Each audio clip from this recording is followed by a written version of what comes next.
William awoke and rubbed his eyes. It was Christmas Day, the day to which he had looked forward with mingled feelings for 12 months. It was a jolly day, of course, presents and turkey and crackers and staying up late. On the other hand, there were generally too many relations about, too much was often expected of one. The curious taste displayed by people who gave one presents often marred one's pleasure. He looked round his bedroom expectantly. On the wall, just opposite his bed, was a large illustrated card hanging by a string from a nail. A busy day is a happy day. That had not been there the day before. William hastily thought over the 3 aunts staying in the house, and put it down to Aunt Lucy. He looked at it with a doubtful frown. He distrusted the sentiment. A copy of Portraits of Our Kings and Queens he put aside as beneath contempt. Things a Boy Can Do was more promising. Much more promising. After inspecting a penknife, a pocket compass, and a pencil box, which shared the fate of Portraits of Our Kings and Queens, William returned to Things a Boy Can Do. As he turned the pages, his face lit up. He leapt lightly out of bed and dressed.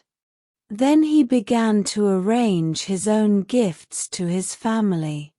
For his father he had bought a bottle of highly colored sweets.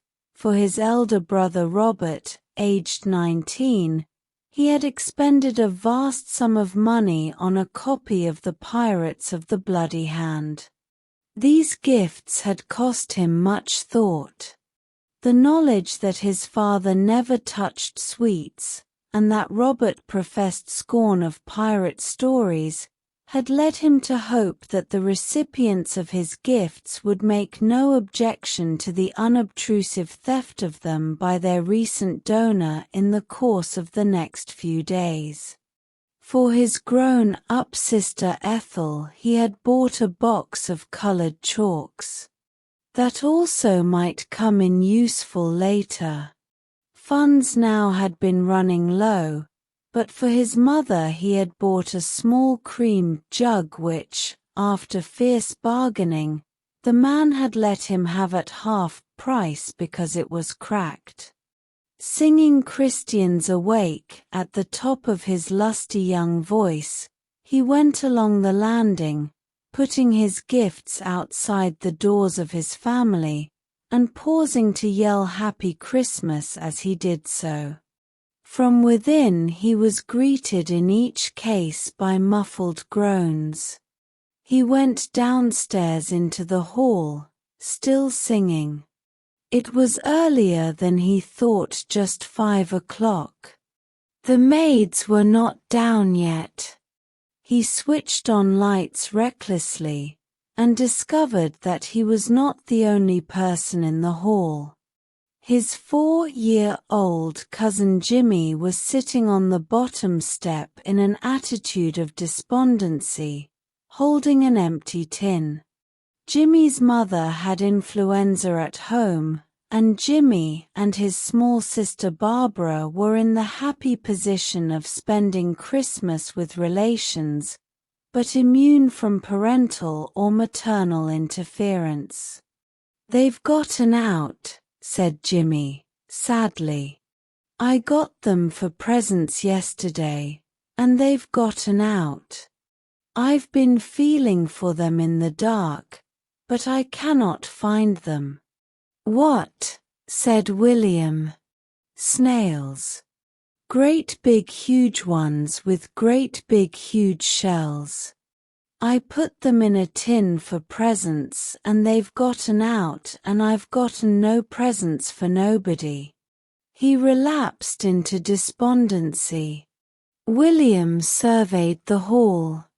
"They've got out right enough," he said, sternly. They've got out right enough. Just look at our hall. Just look at our clothes. They've got out right enough.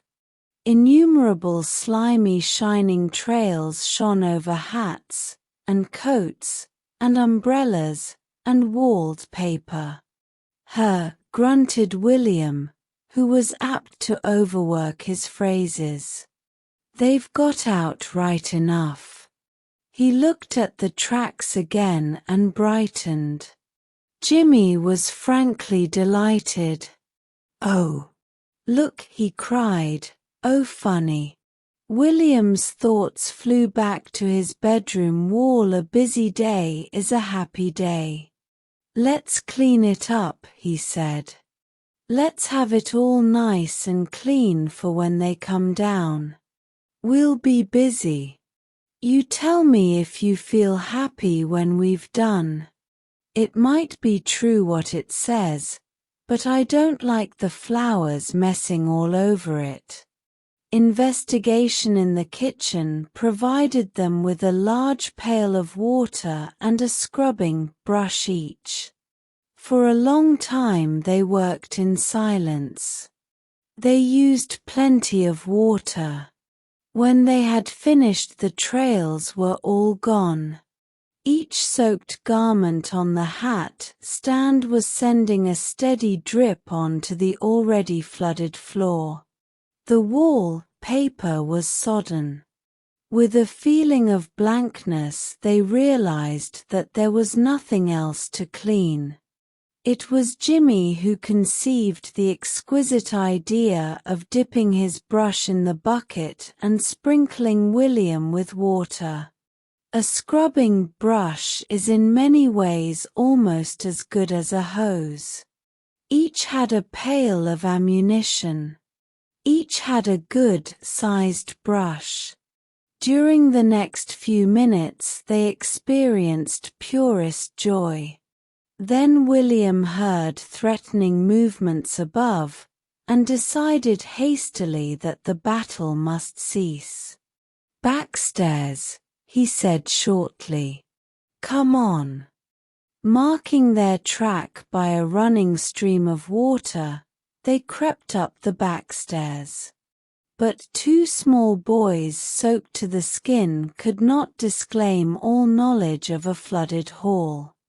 William was calm and collected when confronted with a distracted mother. "We was trying to clean up," he said. "We found all snail marks and we was trying to clean up. We was trying to help. You said so last night, you know, when you was talking to me. You said to help.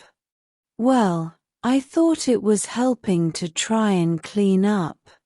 You cannot clean up with water and not get wet, not if you do it properly. You said to try and make Christmas Day happy for other folks and then I'd be happy. Well, I don't know as I'm very happy," he said, bitterly, "but I've been working hard enough since early this morning. I've been working," he went on pathetically. His eye wandered to the notice on his wall. "I've been busy all right, but it doesn't make me happy, not just now," he added, with memories of the rapture of the fight. "That certainly must be repeated some time. Buckets of water and scrubbing brushes." He wondered he'd never thought of that before. William's mother looked down at his dripping form. "Did you get all that water with just cleaning up the snail marks?" she said. William coughed and cleared his throat. "Well," he said, shyly, "most of it. I think I got most of it. If it wasn't Christmas Day," she went on darkly. William's spirits rose. There was certainly something to be said for Christmas Day. It was decided to hide the traces of the crime as far as possible from William's father. It was felt, and not without reason, that William's father's feelings of respect for the sanctity of Christmas Day might be overcome by his feelings of paternal anger. Half an hour later William, dried, dressed, brushed, and subdued, descended the stairs as the bell sounded in a hall which was bare of hats and coats, and whose floor shone with cleanliness. "And just to think," said William, despondently, "that it's only just got to breakfast time." William's father was at the bottom of the stairs. William's father frankly disliked Christmas Day. "Good morning, William," he said, "and a happy Christmas. And I hope it's not too much to ask of you that on this relation-infested day one's feelings may be harrowed by you as little as possible. And why do they think it necessary to wash the hall floor before breakfast? Heaven only knows." William coughed, a cough meant to be a polite mixture of greeting and deference. William's face was a study in holy innocence. His father glanced at him suspiciously. There were certain expressions of William's that he distrusted. William entered the dining room morosely. Jimmy's sister Barbara, a small bundle of curls and white frills, was already beginning her porridge. "Good morning," she said, politely. "Did you hear me cleaning my teeth?" He crushed her with a glance. He sat eating in silence till everyone had come down, and Aunts Jane, Evangeline, and Lucy were consuming porridge with that mixture of festivity and solemnity that they felt the occasion demanded. Then Jimmy entered, radiant, with a tin in his hand. "Got presents," he said, proudly. "Got presents, lots of presents." He deposited on Barbara's plate a worm which Barbara promptly threw at his face. Jimmy looked at her reproachfully and proceeded to Aunt Evangeline. Aunt Evangeline's gift was a centipede, a live centipede that ran gaily off the tablecloth on to Aunt Evangeline's lap before anyone could stop it. With a yell that sent William's father to the library with his hands to his ears, Aunt Evangeline leapt to her chair and stood with her skirts held to her knees. "Help! Help!" she cried. "The horrible boy! Catch it! Kill it!" Jimmy gazed at her in amazement, and Barbara looked with interest at Aunt Evangeline's long expanse of shin. "My legs isn't like your legs," she said pleasantly and conversationally. "My legs is knees." It was some time before order was restored, the centipede killed, and Jimmy's remaining gifts thrown out of the window. William looked across the table at Jimmy with respect in his eye. Jimmy, in spite of his youth, was an acquaintance worth cultivating. Jimmy was eating porridge unconcernedly. Aunt Evangeline had rushed from the room when the slaughter of the centipede had left the coast clear, and refused to return. She carried on a conversation from the top of the stairs. "When that horrible child has gone, I'll come. He may have insects concealed on his person. And someone's been dropping water all over these stairs. They're damp." "Dear, dear," murmured Aunt Jane, sadly. Jimmy looked up from his porridge. How was I to know she didn't like insects? He said, aggrievedly. I like them. William's mother's despair was only tempered by the fact that this time William was not the culprit. To William also it was a novel sensation. He realized the advantages of a fellow criminal. After breakfast peace reigned. William's father went out for a walk with Robert. The aunts sat round the drawing-room fire talking and knitting. In this consists the whole art and duty of being an aunt. All aunts do knitting. They had made careful inquiries about the time of the service. You needn't worry, had said William's mother. It's at 10:30. And if you go to get ready when the clock in the library strikes 10, it will give you heaps of time. Peace, calm, quiet. Mrs. Brown and Ethel in the kitchen supervising the arrangements for the day. The aunts in the drawing-room discussing over their knitting the terrible way in which their sisters had brought up their children. That, also, is a necessary part of being an aunt. Time slipped by happily and peacefully. Then William's mother came into the drawing-room. I thought you were going to church, she said. We are.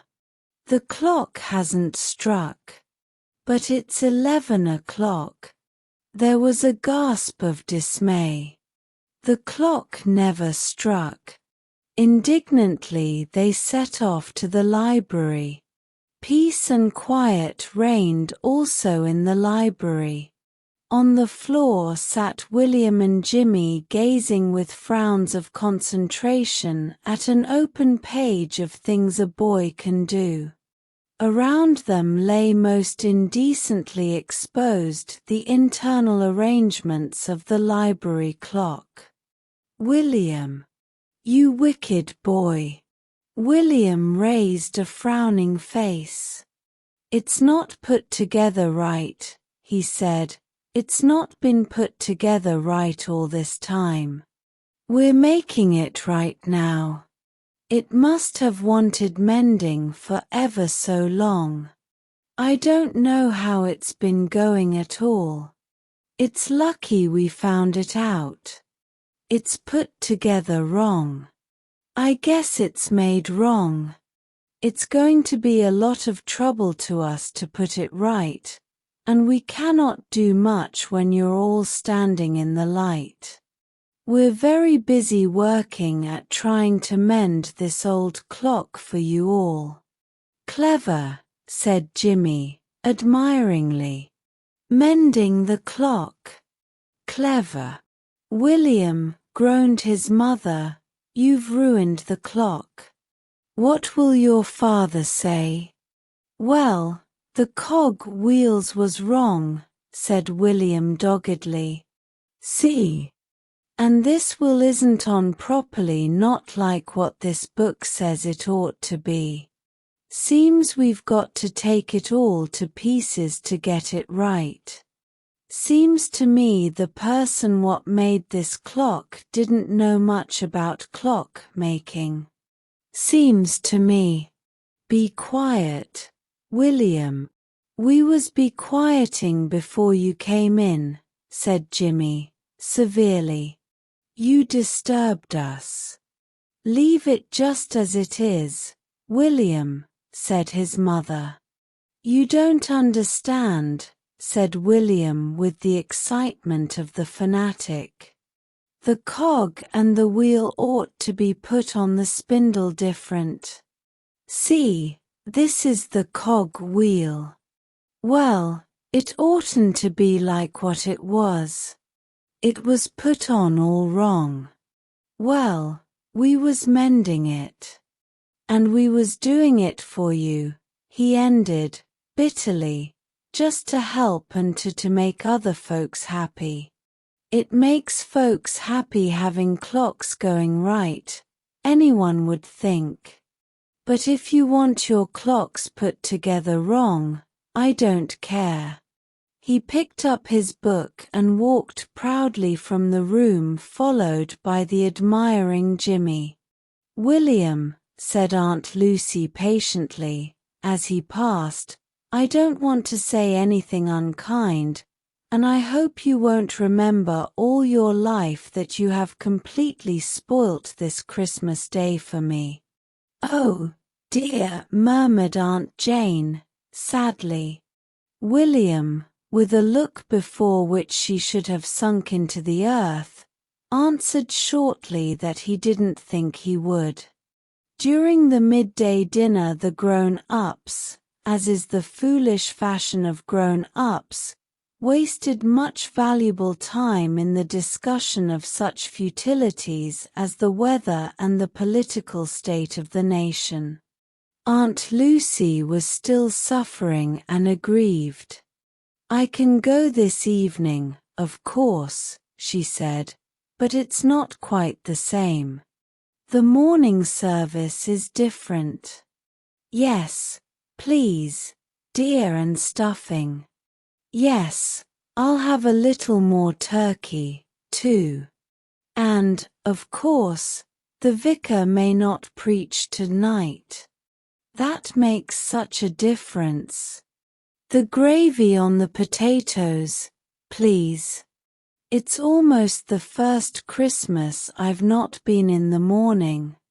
It seems quite to have spoilt the day for me."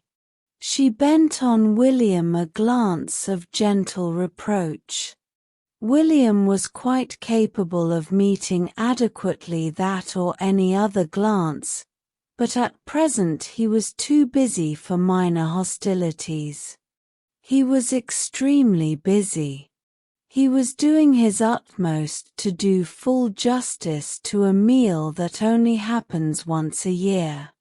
"William," said Barbara pleasantly, "I can dream." "Can you?" He made no answer. "Answer your cousin, William," said his mother. He swallowed, then spoke plaintively. "You always say not to talk with my mouth full," he said. "You could speak when you've finished the mouthful." "No cause I want to fill it again then," said William, firmly. "Dear, dear," murmured Aunt Jane.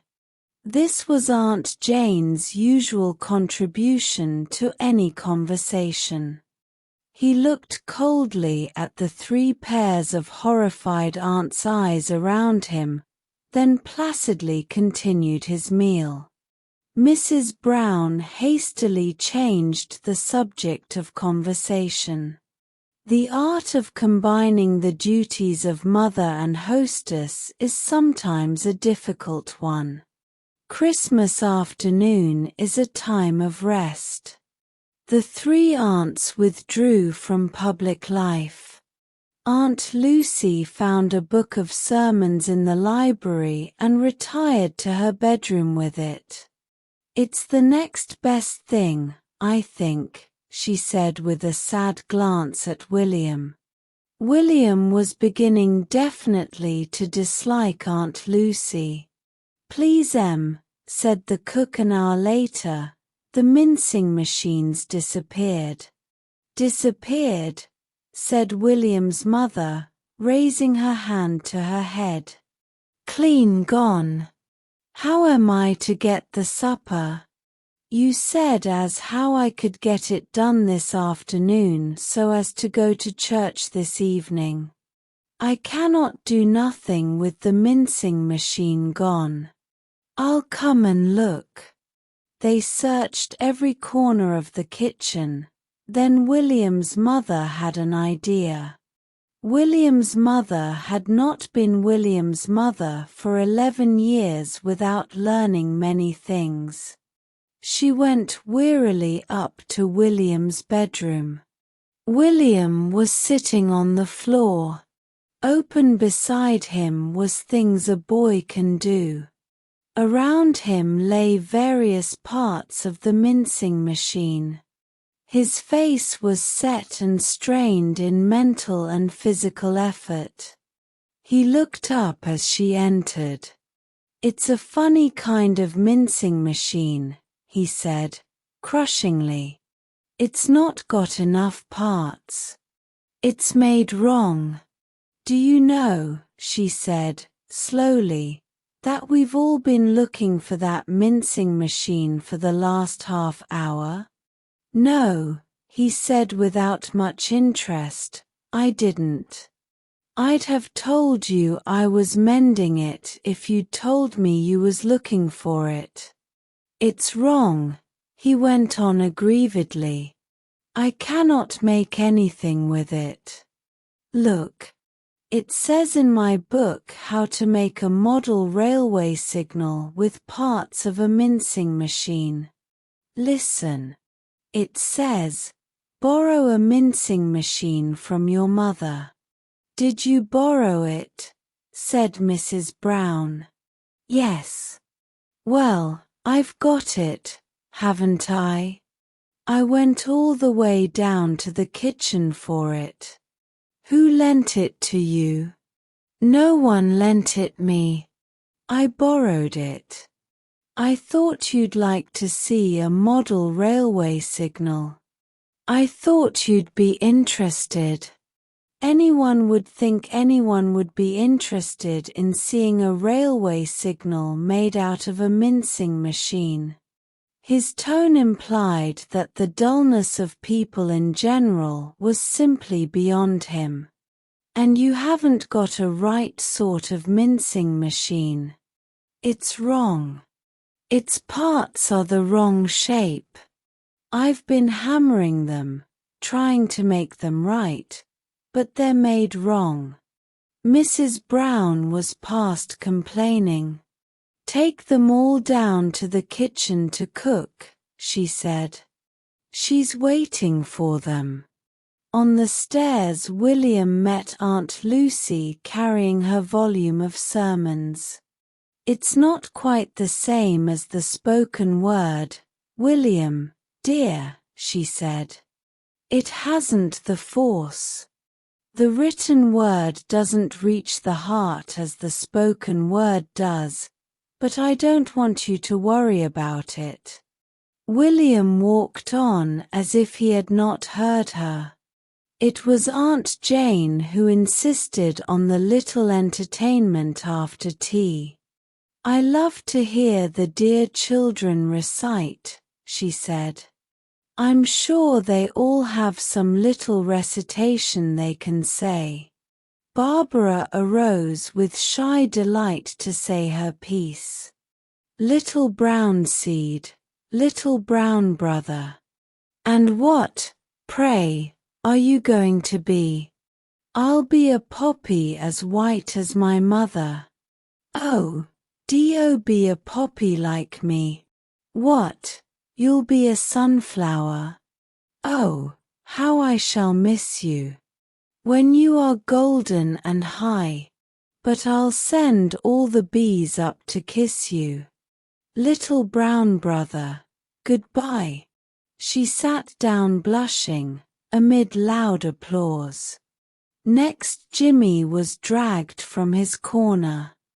He stood up as one prepared for the worst, shut his eyes, and "Little acts of kindness, little deeds of love.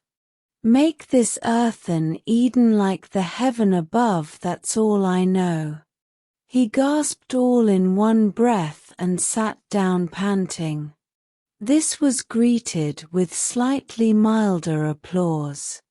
"Now, William, I don't know any," he said. "Oh, you do," said his mother. "Say the one you learnt at school last term. Stand up, dear, and speak clearly." Slowly William rose to his feet. It was the good ship Hesperus that sailed the wintry sea. He began. Here he stopped, coughed, cleared his throat, and began again. It was the good ship Hesperus that sailed the wintry sea. "Oh, get on," muttered his brother, irritably. "I cannot get on if you keep talking to me," said William, sternly. "How can I get on if you keep taking all the time up saying get on? I cannot get on if you're talking, can I? It was the Hesperus that sailed the wintry sea, and I'm not going on if Ethel's going to keep giggling. It's not a funny piece, and if she's going on giggling like that, I'm not saying any more of it." "Ethel, dear," murmured Mrs. Brown, reproachfully. Ethel turned her chair completely round and left her back only exposed to William's view. He glared at it suspiciously. "Now, William dear," continued his mother, "begin again and no one shall interrupt you." William again went through the preliminaries of coughing and clearing his throat. It was the good ship Hesperus that sailed the wintry seas.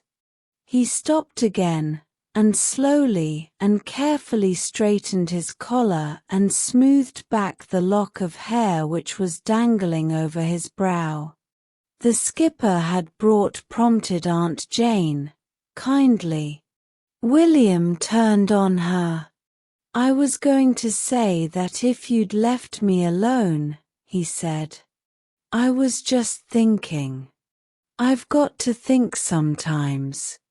I cannot say off a great long poem like that without stopping to think sometimes, can I?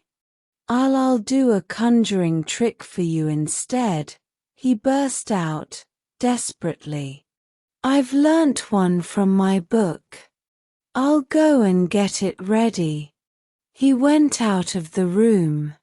Mr. Brown took out his handkerchief and mopped his brow. "May I ask," he said patiently, "how long this exhibition is to be allowed to continue?" Here William returned, his pockets bulging. He held a large handkerchief in his hand. "This is a handkerchief," he announced. "If anyone would like to feel it to see if it's a real one, they can. Now I want a shilling." He looked round expectantly, but no one moved, "or a penny would do," he said, with a slightly disgusted air. Robert threw one across the room. "Well, I put the penny into the handkerchief. You can see me do it, cannot you?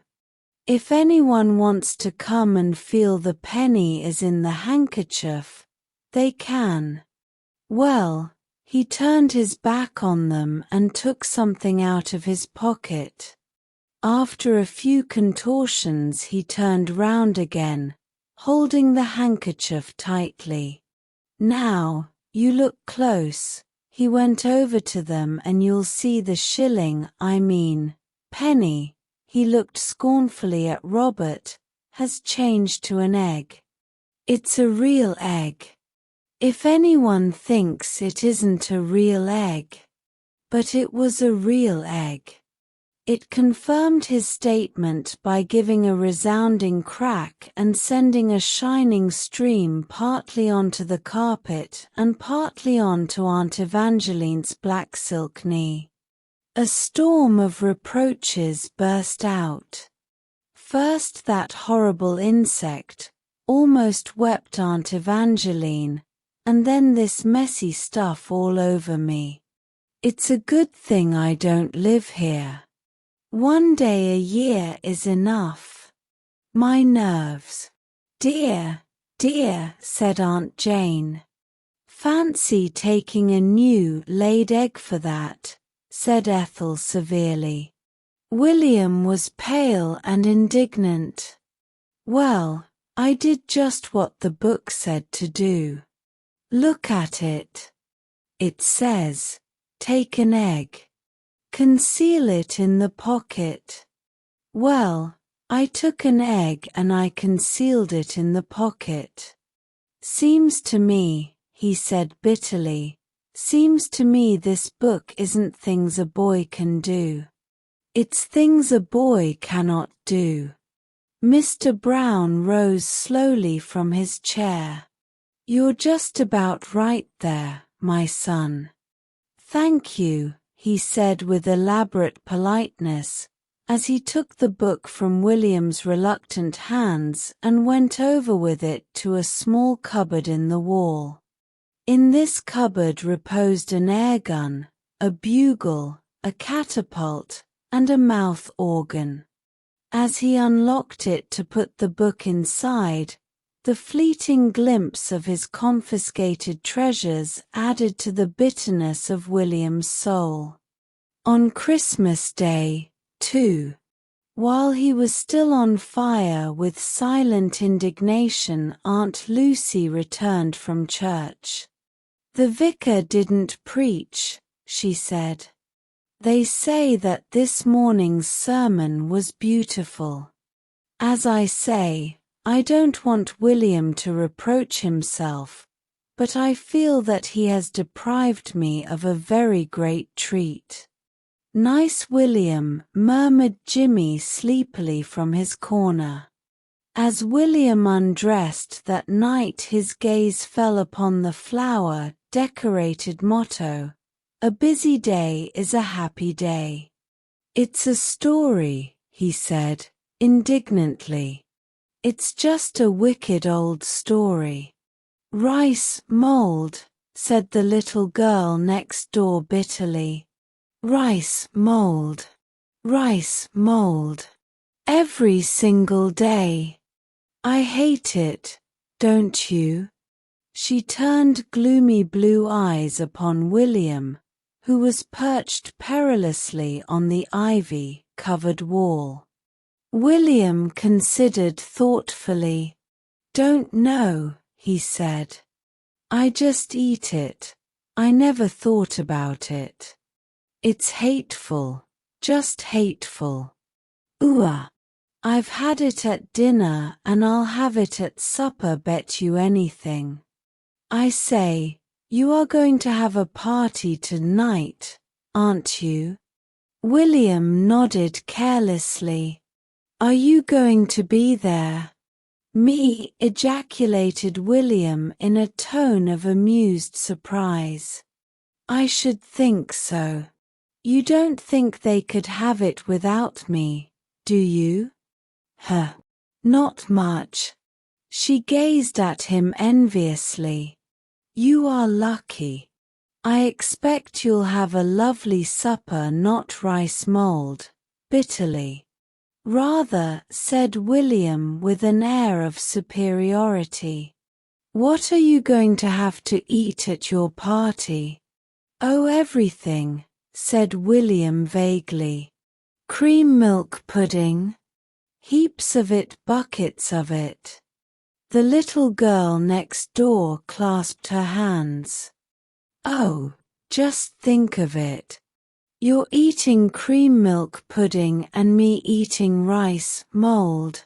It is impossible to convey in print the intense scorn and hatred which the little girl next door could compress into the 2 syllables. Here an idea struck William. What time do you have supper? 7. Well, now, if you'll be in your summer house at past, I'll bring you some cream milk pudding. Truly I will. The little girl's face beamed with pleasure. Will you? Will you really? You won't forget?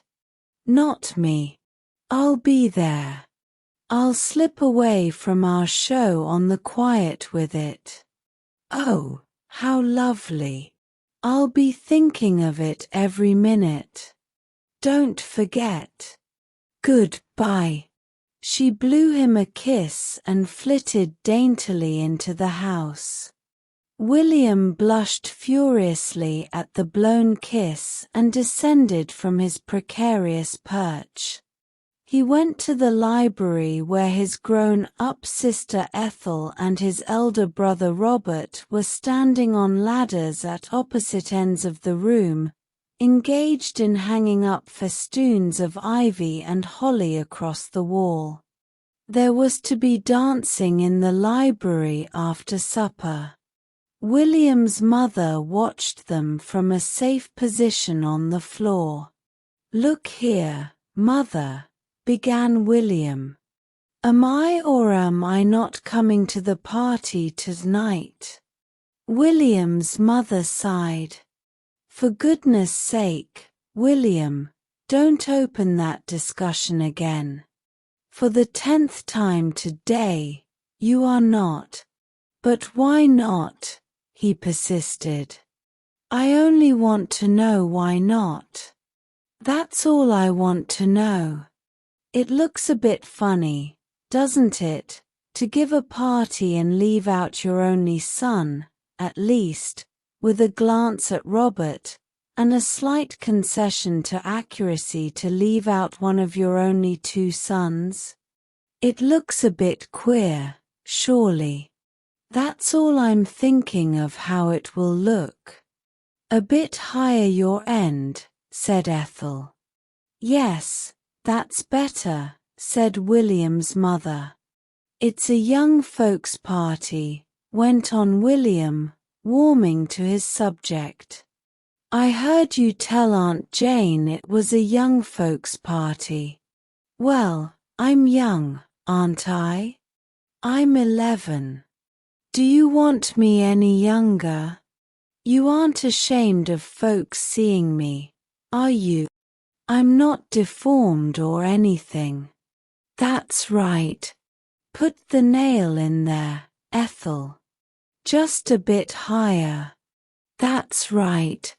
Perhaps you're afraid of what I'll eat," went on William bitterly. "Well, everyone eats, don't they? They've got to live. And you've got things for them to eat tonight. You don't grudge me just a bit of supper, do you? You'd think it was less trouble for me to have my bit of supper with you all, than in a separate room. That's all I'm thinking of the trouble." William's sister turned round on her ladder and faced the room. "Cannot anyone," she said desperately, "stop that child talking?" William's brother began to descend his ladder. "I think I can," he said grimly. But William had thrown dignity to the winds, and fled. He went down the hall to the kitchen, where cook hastily put herself between him and the table that was laden with cakes and jellies and other delicacies. "Now, Master William," she said sharply, "you clear out of here.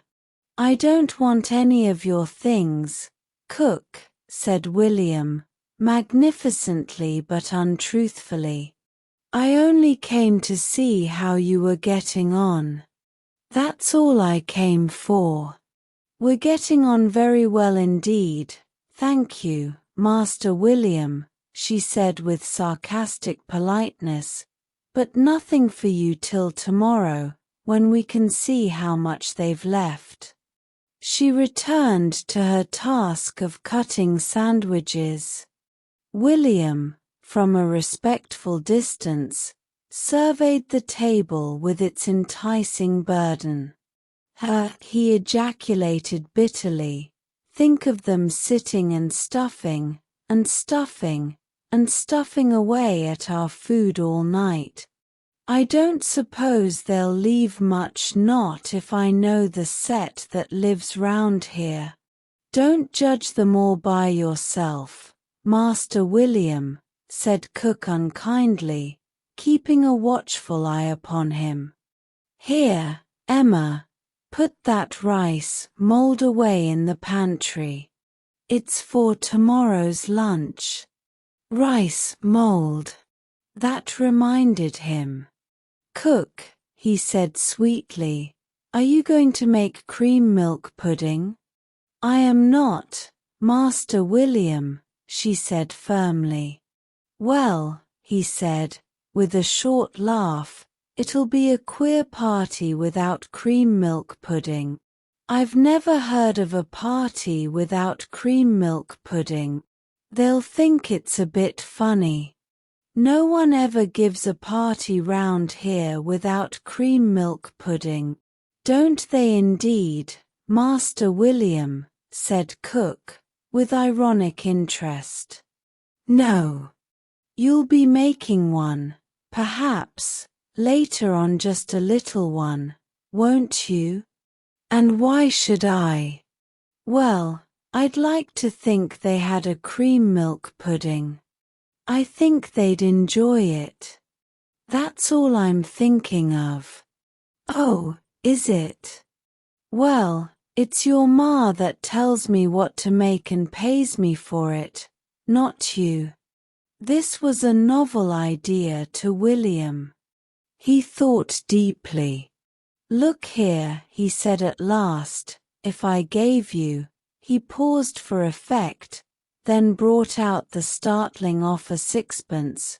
Would you make a cream milk pudding?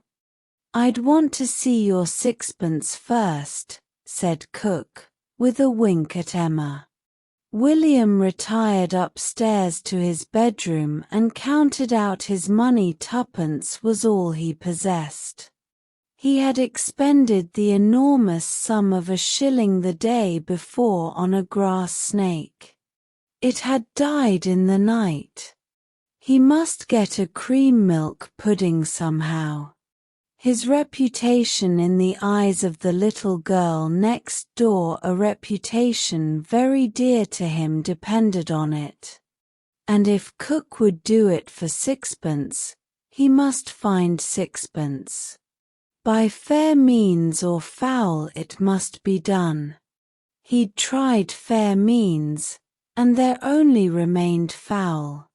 He went softly downstairs to the dining room, where, upon the mantel-piece, reposed the missionary box. He'd tell someone next day, or put it back, or something. Anyway, people did worse things than that in the pictures. With a knife from the table he extracted the contents, 3 halfpence. He glared at it fiercely. 3 halfpence, he said aloud in righteous indignation. This supposed to be a Christian house, and 3 halfpence is all they can give to the poor heathen. They can spend pounds and pounds on. He glanced round the room and saw a pyramid of pears on the sideboard, tons of pears and green stuff to put on the walls, and they give 3 halfpence to the poor heathen. He opened the door and heard his sister's voice from the library. He's probably in mischief somewhere. He'll be a perfect nuisance all the evening. Mother, couldn't you make him go to bed an hour earlier? William had no doubt as to the subject of the conversation. Make him go to bed early. He'd like to see them. He'd just like to see them. And he'd show them, anyway. Yes, he would show them. Exactly what he would show them and how he would show them, he was not as yet very clear. He looked round the room again. There was nothing to eat in it so far except the piled-up plate of huge pears on the sideboard. He looked at it longingly. They'd probably counted them and knew just how many there ought to be. Mean sort of thing they would do. And they'd be in counting them every other minute just to see if he'd taken one. Well, he was going to score off somebody, somehow. Make him go to bed early indeed. He stood with knit brows, deep in thought, then his face cleared and he smiled. He'd got it. For the next 5 minutes he munched the delicious pears, but, at the end, the piled-up pyramid was apparently exactly as he found it, not a pear gone, only on the inner side of each pear, the side that didn't show, was a huge semicircular bite. William wiped his mouth with his coat sleeve. They were jolly good pears. And a blissful vision came to him of the faces of the guests as they took the pears, of the faces of his father and mother and Robert and Ethel. Oh, crumbs! He chuckled to himself as he went down to the kitchen again. I say, cook, could you make a small one, quite a small one, for threepence halfpenny? Cook laughed. I was only pulling your leg, Master William. I've got one made and locked up in the larder. That's all right, said William. I wanted them to have a cream milk pudding, that's all. Oh, they'll have it all right. They won't leave much for you. I only made one. Did you say locked in the larder? Said William carelessly. It must be a bother for you to lock the larder door each time you go in. Oh, no trouble, Master William, thank you, said Cook sarcastically. There's more than the cream milk pudding there, there's pies and cakes and other things. I'm thinking of the last party your ma gave. William had the grace to blush. On that occasion William and a friend had spent the hour before supper in the larder, and supper had to be postponed while fresh provisions were beaten up from any and every quarter. William had passed a troubled night and spent the next day in bed. Oh, then. That was a long time ago. I was only a kid then. Grunted Cook. Then, relenting, well, if there's any cream milk pudding left I'll bring it up to you in bed. Now that's a promise. Here, Emma, put these sandwiches in the larder. Here's the key. Now mind you lock it after you. Cook. Just come here for a minute. It was the voice of William's mother from the library. William's heart rose. With Cook away from the scene of action, great things might happen. Emma took the dish of sandwiches, unlocked the pantry door, and entered. There was a crash of crockery from the back kitchen. Emma fled out, leaving the door unlocked. After she had picked up several broken plates, which had unaccountably slipped from the shelves, she returned and locked the pantry door. William, in the darkness within, heaved a sigh of relief. He was in, anyway. How he was going to get out he wasn't quite sure. He stood for a few minutes in rapt admiration of his own cleverness. He'd scored off Cook. Crumbs. He'd scored off Cook. So far, at any rate. The first thing to do was to find the cream milk pudding. He found it at last and sat down with it on the bread pan to consider his next step. Suddenly he became aware of two green eyes staring at him in the darkness. The cat was in too. Crumbs. The cat was in too. The cat, recognizing its old enemy, set up a vindictive wail. William grew cold with fright. The rotten old cat was going to give the show away. Here, Pussy. Good old Pussy, he whispered hoarsely. Nice old Pussy. Good old Pussy. The cat gazed at him in surprise. This form of address from William was unusual. Good old Pussy, went on William feverishly. Shut up, then. Here's some nice milk pudding. Just have a bit. Go on, have a bit and shut up. He put the dish down on the larder floor before the cat, and the cat, after a few preliminary licks, decided that it was good. William sat watching for a bit. Then he came to the conclusion that it was no use wasting time, and began to sample the plates around him.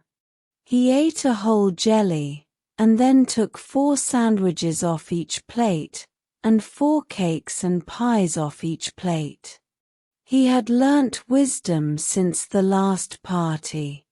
Meanwhile, the cat licked away at the cream milk pudding with every evidence of satisfaction. It even began to purr, and as its satisfaction increased, so did the purr. It possessed a peculiar penetrating purr. "Cook," called out Emma from the kitchen. Cook came out of the library where she was assisting with the festoon hanging. "What's the matter?" "There's a funny buzzing noise in the larder." "Well, go in and see what it is. It's probably a wasp, that's all." Emma approached with the key, and William, clasping the milk pudding to his bosom, withdrew behind the door, slipping off his shoes in readiness for action. "Poor puss," said Emma, opening the door and meeting the cat's green gaze. "Did it get shut up in the nasty dark larder, then? Who did it, then?"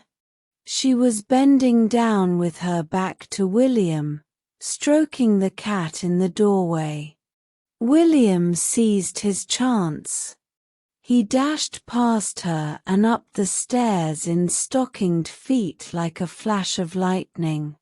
But Emma, leaning over the cat, had seen a dark flying figure out of the corner of her eye.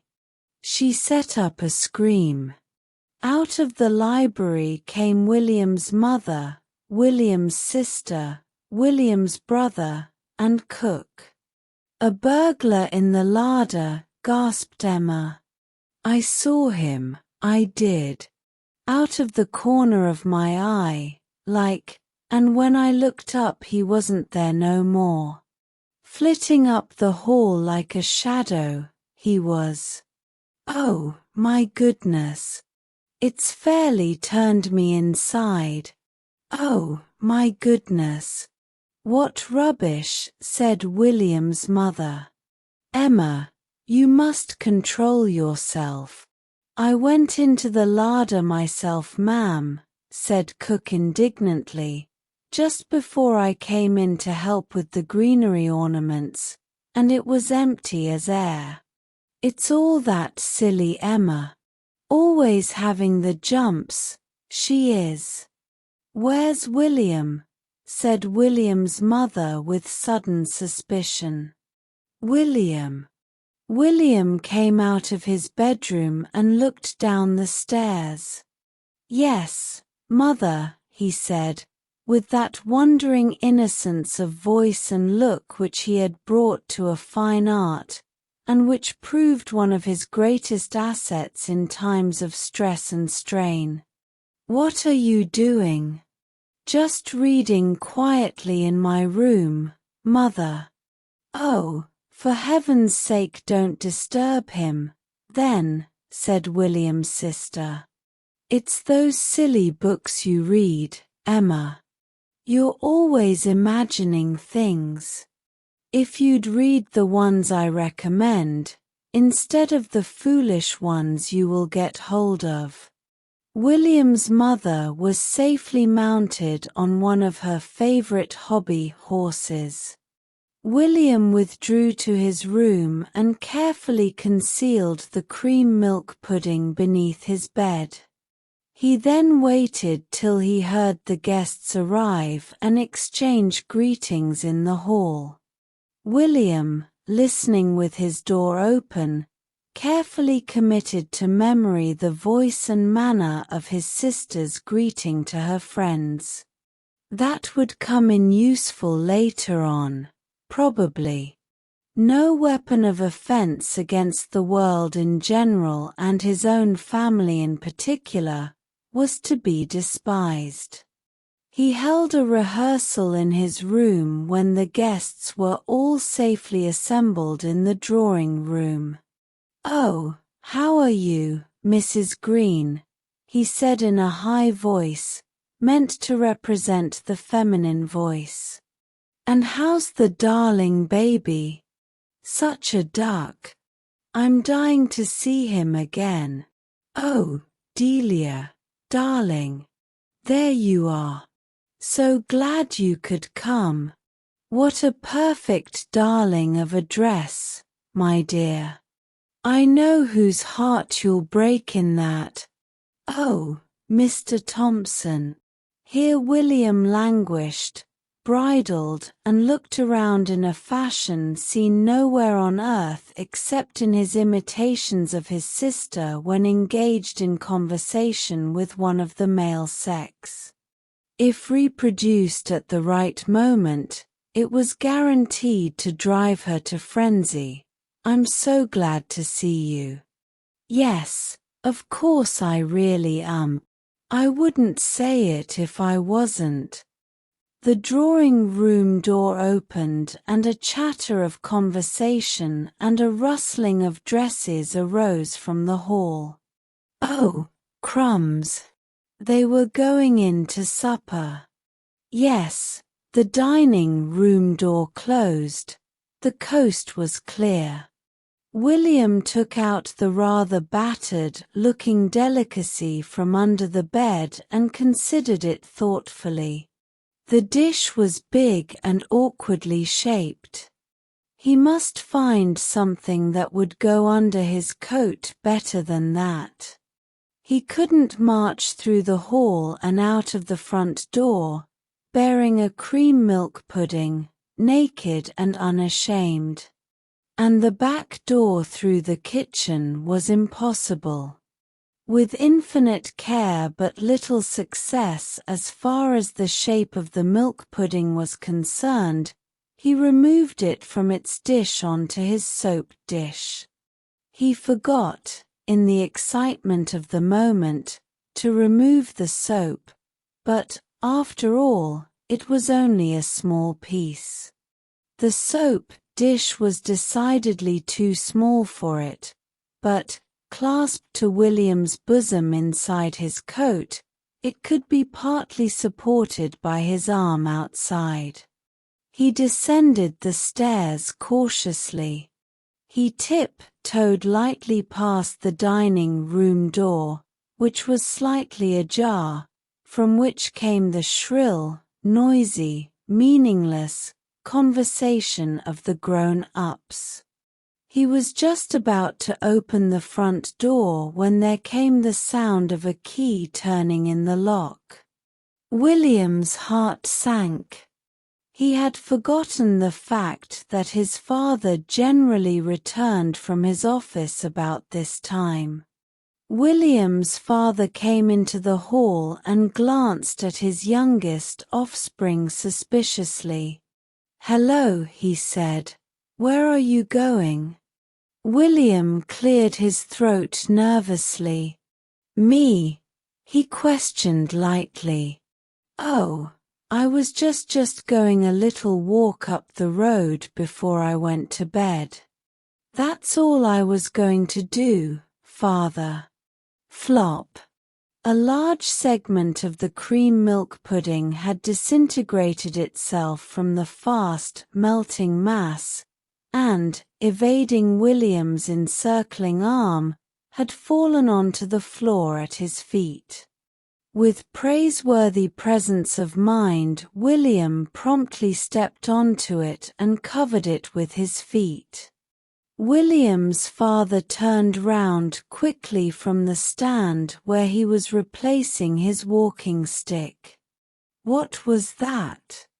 William looked round the hall absently. What, father? William's father now fastened his eyes upon William's person. What have you got under your coat? Where? Said William with apparent surprise. Then, looking down at the damp bulge under his coat, as if he noticed it for the first time, "Oh, that," with a mirthless smile.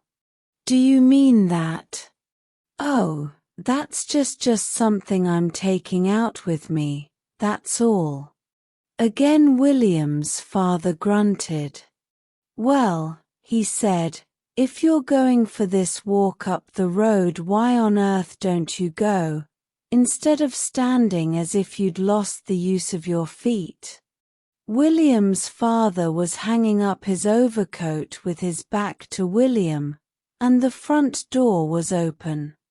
William wanted no second bidding. He darted out of the door and down the drive, but he was just in time to hear the thud of a falling body, and to hear a muttered curse as the head of the house entered the dining room feet first on a long slide of some white, sticky substance. "Oh, crumbs," gasped William as he ran. The little girl next door was sitting in the summer house, armed with a spoon, when William arrived. His precious burden had now saturated his shirt and was striking cold and damp on his chest. He drew it from his coat and displayed it proudly. It had certainly lost its pristine, white, rounded appearance. The marks of the cat's licks were very evident. Grime from William's coat adhered to its surface. It wobbled limply over the soap dish, but the little girl's eyes sparkled as she saw it. "Oh, William, I never thought you really would. Oh, you are wonderful. And I had it." "What?" "Rice mold for supper, but I didn't mind, because I thought I hoped you'd come with it." "Oh, William, you are a nice boy." William glowed with pride. "William," bellowed an irate voice from William's front door. William knew that voice. It was the voice of the male parent who has stood all his jolly well going to stand from that kid, and is out for vengeance. They'd got to the pears. Oh, crumbs! They'd got to the pears. And even the thought of punishment to come could not dull for William the bliss of that vision. "Oh, William," said the little girl next door sadly, "they're calling you. Will you have to go?" "Not me," said William earnestly. "I'm not going, not till they fetch me. Here. You begin." "I don't want any. I've had lots of things. You eat it all." Her face radiant with anticipation, the little girl took up her spoon. William leant back in a superior, benevolent manner and watched the smile freeze upon her face, and her look of ecstasy changed to one of fury. With a horrible suspicion at his heart, he seized the spoon she had dropped and took a mouthful himself. He had brought the rice mold by mistake. When William first saw him, he was leaning against the wall of the White Lion, gazing at the passers-by with a moody smile upon his villainous-looking countenance. It was evident to any careful observer that he had not confined his attentions to the exterior of the White Lion. William, at whose heels trotted his beloved mongrel, rightly named Jumble, was passing him with a casual glance when something attracted his attention. He stopped and looked back, then, turning round, stood in front of the tall, untidy figure, gazing up at him with frank curiosity. "Who cut them off?" he said at last in an awed whisper. The figure raised his hands and stroked the long hair down the side of his face. "Now you are asking," he said with a grin. "Well, who did?" persisted William. "That would be telling," answered his new friend, moving unsteadily from one foot to the other. "See, you got them cut off in the war," said William firmly. "I didn't. I've been in the war, all right. Strike me pink, I've been in the war, and that's the truth. But I didn't get them cut off in the war. Well, I'll stop kidding you. I'll tell you straight. I never had none. No." William stood on tiptoe to peer under the untidy hair at the small apertures that in his strange new friend took the place of ears. Admiration shone in William's eyes. "Was you born without them?" he said enviously. His friend nodded. "No, don't you go talking about it," he went on modestly, though seeming to bask in the sun of William's evident awe and respect. "I don't want all folks knowing about it. See? It kind of marks a man, this here sort of thing. See? Makes him too easy to track, like. That's why I grow me hair long. See? Here, have a drink." He put his head inside the window of the White Lion and roared out, "Bottle of lemonade for the young gent." William followed him to a small table in the little sunny porch, and his heart swelled with pride as he sat and drank his beverage with a manly air. His friend, who said his name was Mr. Blank, showed a most flattering interest in him. He elicited from him the whereabouts of his house and the number of his family, a description of the door and window fastenings, of the dining room's silver and his mother's jewelry. William, his eyes fixed with a fascinated stare upon Mr. Blank's ears, gave the required information readily, glad to be able in any way to interest this intriguing and mysterious being.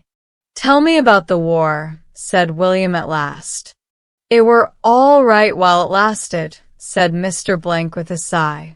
"It were all right, but I suppose, like most things in this here world, it couldn't last forever. See." William set down the empty glass of lemonade and leant across the table, almost dizzy with the romance of the moment.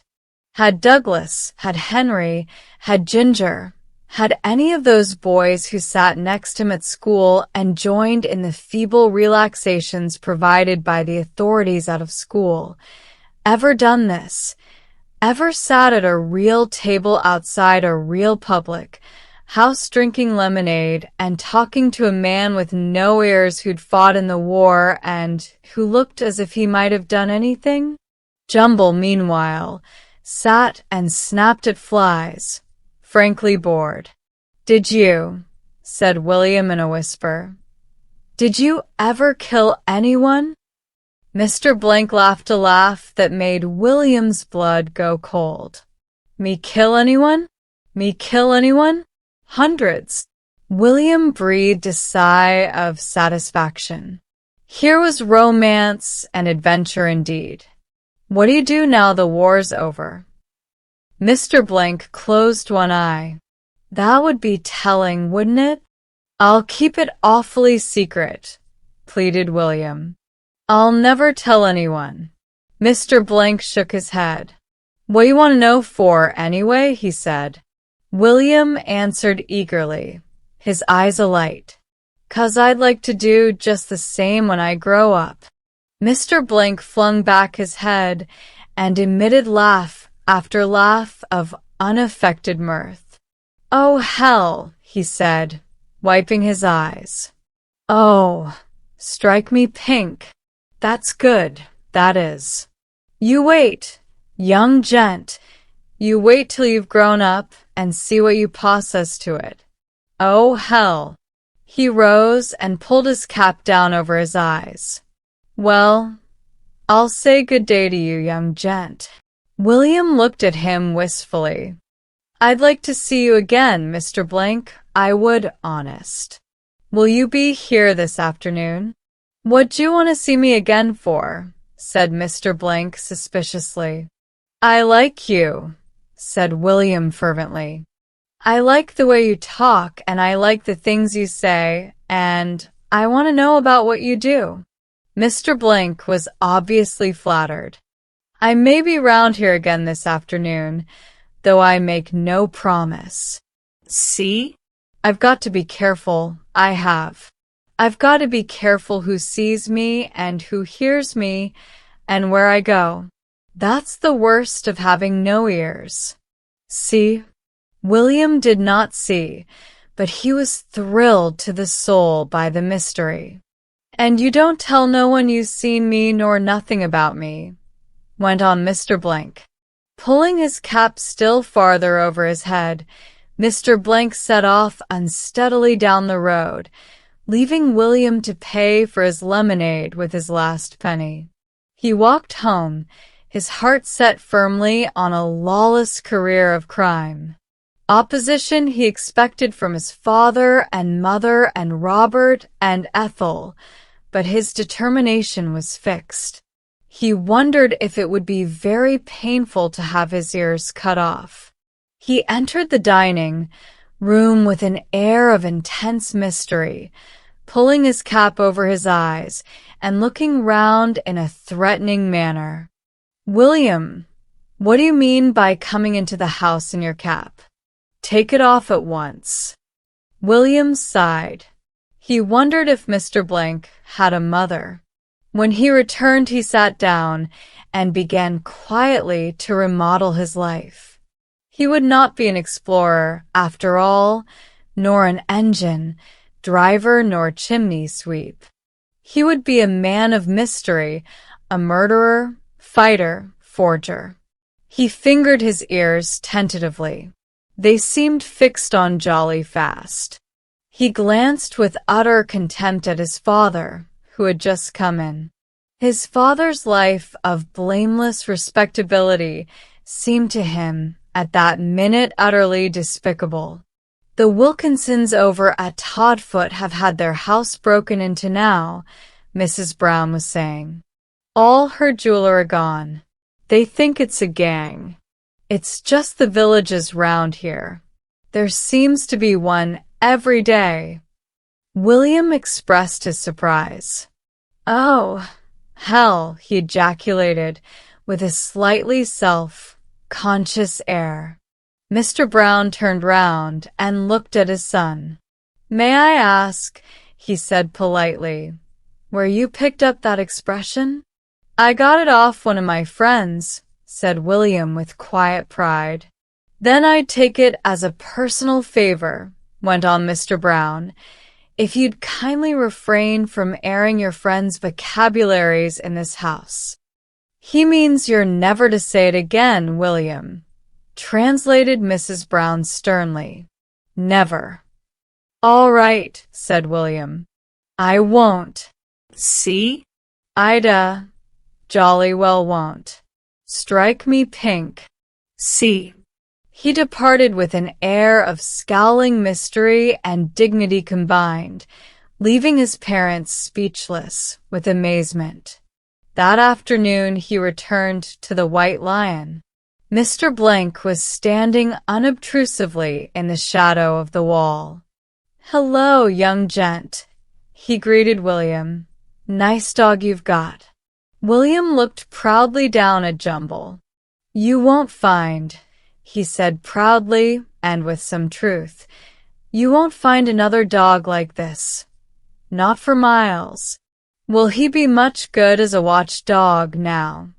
Asked Mr. Blank carelessly. Good, said William, almost indignant at the question. There isn't any sort of dog he isn't good at. Said Mr. Blank, looking at him thoughtfully. Tell me about things you've done, said William earnestly. Yes, I will, too, said Mr. Blank. But just you tell me first who lives at all these here nice houses and all about them. See? William readily complied, and the strange couple gradually made their way along the road towards William's house. William stopped at the gate and considered deeply. He was torn between instincts of hospitality and a dim suspicion that his family would not afford to Mr. Blank that courtesy which is a guest's due. He looked at Mr. Blank's old green, black cap, long, untidy hair, dirty, lined, sly old face, muddy clothes and gaping boots, and decided quite finally that his mother would not allow him in her drawing room. Will you, he said tentatively, will you come round and see our back garden? If we go behind these old bushes and keep close along the wall, no one will see us. To William's relief, Mr. Blank did not seem to resent the suggestion of secrecy. They crept along the wall in silence except for Jumble, who loudly worried Mr. Blank's trailing boot strings as he walked. They reached a part of the back garden that was not visible from the house, and sat down together under a shady tree. Perhaps, began Mr. Blank politely, you could bring a bit o' tea out to me on the quiet like. I'll ask Mother, began William. Oh, no, said Mr. Blank modestly. I don't want to give no one no trouble. Just a slice o' bread, if you can find it, without troubling no one. See, William had a brilliant idea. Let's go across to that window and get in, he said eagerly. That's the library and no one uses it except Father, and he's not until later. Mr. Blank insisted on tying Jumble up, then he swung himself quickly through the window. William gave a gasp of admiration. You did that fine, he said. Again Mr. Blank closed one eye. Not the first time I've got in at a window, young gent, nor the last, I bet. Not by a long way. See. William followed more slowly. His eye gleamed with pride. This hero of romance and adventure was now his guest under his roof. Make yourself quite at home, Mr. Blank, he said with an air of intense politeness. Mr. Blank did. He emptied Mr. Brown's cigar box into his pocket. He drank 3 glasses of Mr. Brown's whiskey and soda. While William's back was turned, he filled his pockets with the silver ornaments from the mantel piece. He began to inspect the drawers in Mr. Brown's desk. Then, William, come to tea. You stay here, whispered William. I'll bring you some. But luck was against him. It was a visitor's tea in the drawing room, and Mrs. de Vere Carter, a neighbor, there in all her glory. She rose from her seat with an ecstatic murmur. Willie, dear child, sweet little soul. With one arm, she crushed the infuriated William against her belt. With the other, she caressed his hair. Then William, in moody silence, sat down in a corner and began to eat bread and butter. Every time he prepared to slip a piece into his pocket, he found his mother's or Mrs. de Vere Carter's eye fixed upon him and hastily began to eat it himself. He sat, miserable and hot, seeing only the heroic figure starving in the next room, and planned a raid on the larder as soon as he could reasonably depart.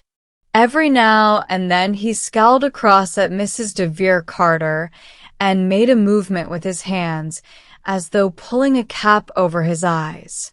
He invested even his eating with an air of dark mystery. Then Robert, his elder brother, came in, followed by a thin, pale man with eye-glasses and long hair. "This is Mr. Lewis's mother," said Robert with an air of pride and triumph. "He's editor of Fiddle Strings." There was an immediate stir and sensation. Robert had often talked of his famous friend. In fact, Robert's family was weary of the sound of his name, but this was the first time Robert had induced him to leave the haunts of his genius to visit the Brown household.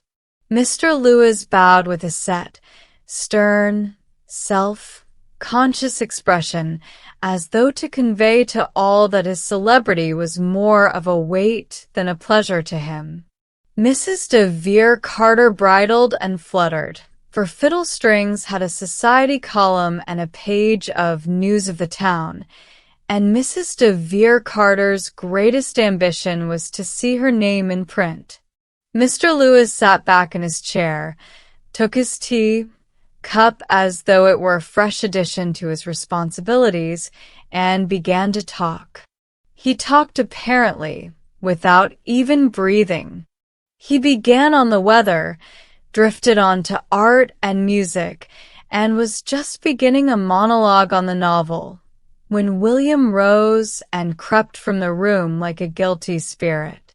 He found Mr. Blank under the library table, having heard a noise in the kitchen and fearing a visitor. A cigar and a silver snuffer had fallen from his pocket to the floor. He hastily replaced them. William went up and took another look at the wonderful ears, and heaved a sigh of relief. While parted from his strange friend, he had had a horrible suspicion that the whole thing was a dream. "I'll go to the larder and get you something," he said. "You just stay here." "I think, young gent," said Mr. Blank, "I think I'll just go and look round upstairs on the quiet like, and you needn't mention it to no one." "See." Again, he performed the fascinating wink. They crept on tiptoe into the hall, but the drawing-room door was ajar. William's heart stood still. He could hear his mother coming across the room then. She stood in the doorway, her face filled with horror as her eye fell upon Mr. Blank. "William," she said. William's feelings were beyond description. Desperately, he sought for an explanation for his friend's presence. With what pride and coolness had Robert announced his uninvited guest! William determined to try it, at any rate. He advanced boldly into the drawing-room. "This is Mr. Blank, mother," he announced jauntily. "He hasn't got no ears." Mr. Blank stood in the background, awaiting developments. Flight was now impossible. The announcement fell flat. There was nothing but horror upon the 5 silent faces that confronted William. He made a last desperate effort. "He's been in the war," he pleaded. "He's killed folks." Then the unexpected happened. Mrs. de Vere Carter rose with a smile of welcome. In her mind's eye she saw the touching story already in print. The tattered hero, the gracious lady, the age of democracy. The stage was laid, and that dark, pale young man had only to watch and listen. "Ah, one of our dear heroes. My poor, brave man. A cup of tea, my dear," turning to William's thunderstruck mother. "And he may sit down, may he not?" She kept her face well turned towards the sardonic looking Mr. Lewis. He must not miss a word or gesture. How proud we are to do anything for our dear heroes. Wounded, perhaps? Ah, poor man. She floated across to him with a cup of tea and plied him with bread and butter and cake. William sat down meekly on a chair, looking rather pale. Mr. Blank, whose philosophy was to take the goods the gods gave and not look to the future, began to make a hearty meal. "Are you looking for work, my poor man?" asked Mrs. de Vere Carter, leaning forward in her chair. Her poor man replied with simple, manly directness that he was damned if he was. See? Mr. Lewis began to discuss the drama with Robert. Mrs. de Vere Carter raised her voice. "How you must have suffered. Yes, there is suffering ingrained in your face. A piece of shrapnel? 10 inches square? Right in at one hip and out at the other? Oh, my poor man. How I feel for you. How all class distinctions vanish at such a time. How—" She stopped while Mr. Blank drank his tea. In fact, all conversation ceased while Mr. Blank drank his tea, just as conversation on a station ceases while a train passes through. Mrs. Brown looked helplessly around her. When Mr. Blank had eaten a plate of sandwiches, a plate of bread and butter, and half a cake, he rose slowly, keeping one hand over the pocket in which reposed the silver ornaments. "Well, ma'am," he said, touching his cap. "Thank you kindly. I've had a fine tea. I have. A damn fine tea. And I'll not forget you kindness to a poor old soldier." Here he winked brazenly at William. "And good day to you all." Mrs. de Vere Carter floated out to the front door with him, and William followed as in a dream. Mrs. Brown found her voice. "We'd better have the chair disinfected," she murmured to Ethel. Then Mrs. de Vere Carter returned smiling to herself and eyeing the young editor thoughtfully. "I witnessed a pretty scene the other day in a suburban drawing room. It might begin like that." William followed the amazing figure round the house again to the library window. Here turned to him with a friendly grin. "I'm just going to have that look round upstairs now. See," he said. "And once more, you don't need to say nothing to no one. See." With a familiar, beloved gesture, he drew his old cap down over his eyes and was gone. William wandered upstairs a few minutes later to find his visitor standing at the landing window, his pockets bulging. "I'm going to try this here window, young gent," he said in a quick, business-like voice. "I see Pa coming in at the front gate. Give me a shove. Quick, now." Mr. Brown entered the drawing room. "Mulroyd's had his house burgled now," he said. "Every bit of his wife's jewelry gone. They've got some clues, though. It's a gang all right, and one of them is a chap without ears.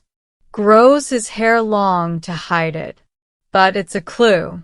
The police are hunting for him." He looked in amazement at the horror-stricken faces before him. Mrs. Brown sat down weakly. "Ethel, my smelling salts. They're on the mantelpiece." Robert grew pale. "Good Lord! My silver cricket cup," he gasped, racing upstairs. The landing window had been too small and Mr. Blank too big, though William did his best. There came to the astounded listeners the sound of a fierce scuffle. Then Robert descended, his hair rumpled and his tie awry, holding William by the arm. William looked pale and apprehensive. He was there, panted Robert, just getting out of the window. He chucked the things out of his pockets and got away. I couldn't stop him. And William was there. William's face assumed the expression of one who is prepared for the worst. The brave little chap, struggling with him, trying to pull him back from the window, all by himself. I wasn't, cried William excitedly. I was helping him. He's my friend. But they heard not a word. They crowded round him, praised him, shook hands with him, asked if he was hurt. Mrs. de Vere Carter kept up one perpetual scream of delight and congratulation. The dear boy, the little pet, how brave, what courage, what an example to us all. And the horrid, wretched man, posing as a hero, getting himself into the sweet child's confidence. Are you hurt, my precious? Did the nasty man hurt you? You darling boy. When the noise had somewhat subsided, Mr. Brown came forward and laid a hand on William's shoulder.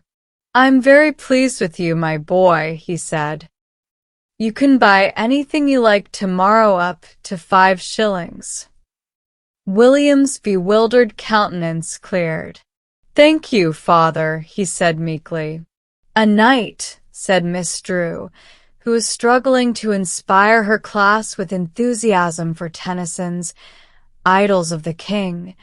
A knight was a person who spent his time going round succoring the oppressed.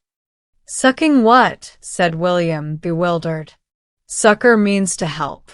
He spent his time helping anyone who was in trouble. How much did he get for it? Asked William. Nothing, of course, said Miss Drew, appalled by the base commercialism of the 20th century. He helped the poor because he loved them, William. He had a lot of adventures and fighting, and he helped beautiful, persecuted girls. William's respect for the knight rose. Of course, said Miss Drew hastily, they needn't necessarily be beautiful, but in most of the stories we have, they were beautiful. Followed some stories of fighting and adventure, and the rescuing of beautiful girls. The idea of the thing began to take hold of William's imagination. I say, he said to his chum Ginger after school, that knight thing sounds all right. Sucking, I mean helping people and fighting and all that. I wouldn't mind doing it, and you could be my squire. Yes, said Ginger slowly. I'd thought of doing it, but I'd thought of you being the squire. Well, said William after a pause, let's be squires in turn. You first, he added hastily. What'll you give me if I'm first? Said Ginger, displaying again the base commercialism of his age. William considered. I'll give you first drink out of a bottle of ginger ale, what I'm going to get with my next money. It'll be 3 weeks off, 'cause they're taking the next 2 weeks to pay for an old window what my ball slipped into by mistake. He spoke with the bitterness that always characterized his statements of the injustice of the grown-up world. All right, said Ginger. I won't forget about the drink of ginger ale. No, you won't, said Ginger simply. I'll remind you all right. Well, let's set off. Course, said William. It would be nicer with armor and horses and trumpets, but I expect folks would think anyone a bit soft what went about in the streets in armor now, 'cause these times is different. She said so. Anyway, she said we could still be knights and help people, didn't she? Anyway, I'll get my bugle. That'll be something.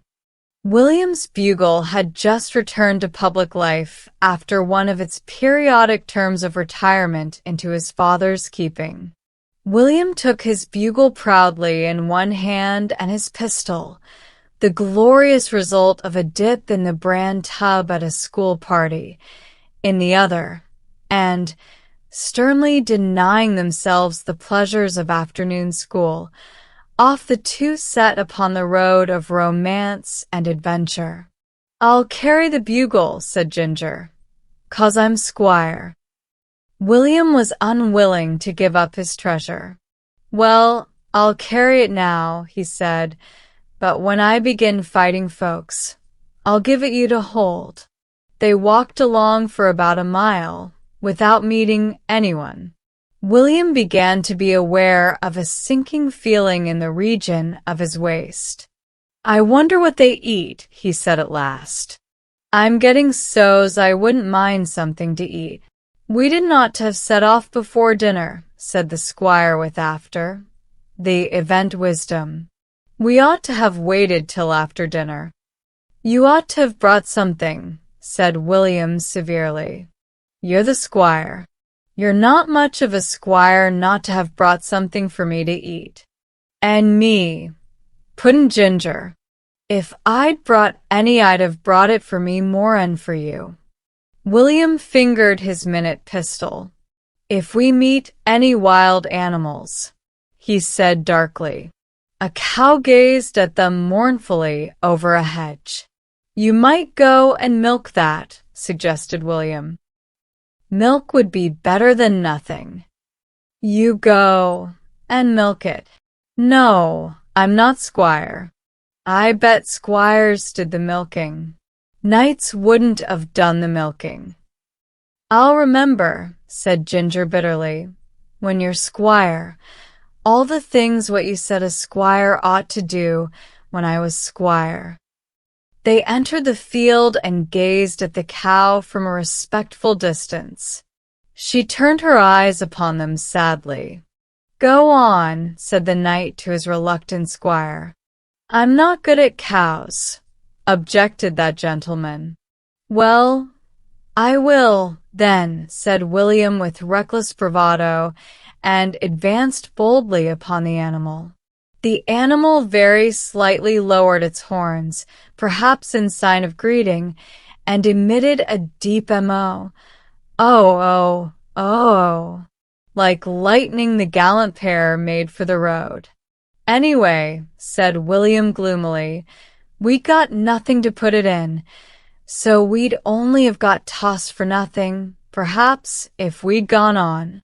They walked on down the road till they came to a pair of iron gates and a drive that led up to a big house. William's spirits rose. His hunger was forgotten. "Come on," he said. "We might find someone to rescue here. It looks like a place where there might be someone to rescue." There was no one in the garden to question the right of entry of two small boys armed with a bugle and a toy pistol. Unchallenged, they went up to the house. While the knight was wondering whether to blow his bugle at the front door or by the open window, they caught sight suddenly of a vision inside the window.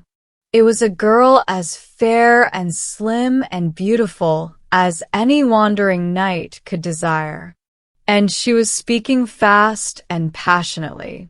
William, ready for all contingencies, marshaled his forces. "Follow me," he whispered, and crept on all fours nearer the window.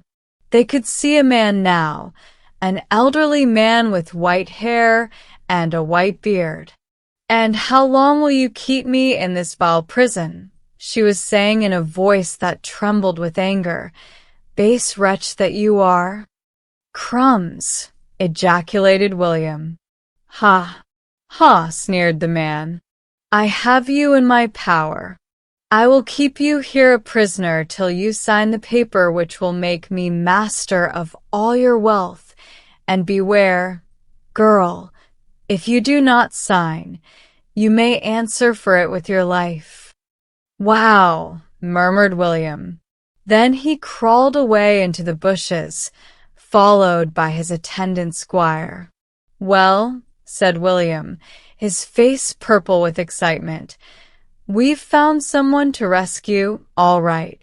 He's a base wretch," what she said, all right. "Will you kill him?" said the odd squire. "How big was he?" "Could you see?" said William the discreet. "He was ever so big. Great big face he had, too, with a beard." "Then I won't try killing him. Not straight off. I'll think of some plan, something cunning." He sat with his chin on his hands, gazing into space, till they were surprised by the opening of the front door and the appearance of a tall, thick-set, elderly man. William quivered with excitement. The man went along a path through the bushes. William and Ginger followed on all fours with elaborate caution. At every almost inaudible sound from Ginger, William turned his red, frowning face onto him with a resounding "sh." The path ended at a small shed with a locked door. The man opened the door. The key stood in the lock, and entered. Promptly William, with a snarl expressive of cunning and triumph, hurled himself at the door and turned the key in the lock. Here came an angry shout from inside. "Who's that? What the devil?" "You low old devil," said William through the keyhole. "Who?" exploded the voice. "You base wretch, like what she said you was," bawled William, his mouth still applied closely to the keyhole. "Let me out at once, or I'll—" "You mean old oppressor? Who are you? What's this stupid trick? Let me out. Do you hear?" A resounding kick shook the door. "I've got a pistol," said William sternly. "I'll shoot you dead if you kick the door down, you dirty old beast." The sound of kicking ceased, and a scrambling and scraping, accompanied by oaths, proceeded from the interior. "I'll stay on guard," said William with the tense expression of the soldier at his post, "and you go and set her free. Go and blow the bugle at the front door, then they'll know something's happened," he added simply. Miss Priscilla Green was pouring out tea in the drawing room. 2 young men and a maiden were the recipients of her hospitality. "Dad will be here in a minute," she said. "He's just gone to the dark room to see to some photos he'd left in toning or fixing or something. We'll get on with the rehearsal as soon as he comes. We just rehearsed the scene he and I have together, so we're ready for the ones where we all come in." "How did it go off?" "Oh, quite well. We knew our parts anyway. I think the village will enjoy it. Anyway, it's never very critical, is it? And it loves a melodrama." Yes. "I wonder if Father knows you're here. He said he'd come straight back. Perhaps I'd better go and find him." "Oh, let me go, Miss Green," said one of the youths ardently. "Well, I don't know whether you'd find the place. It's a shed in the garden that he uses.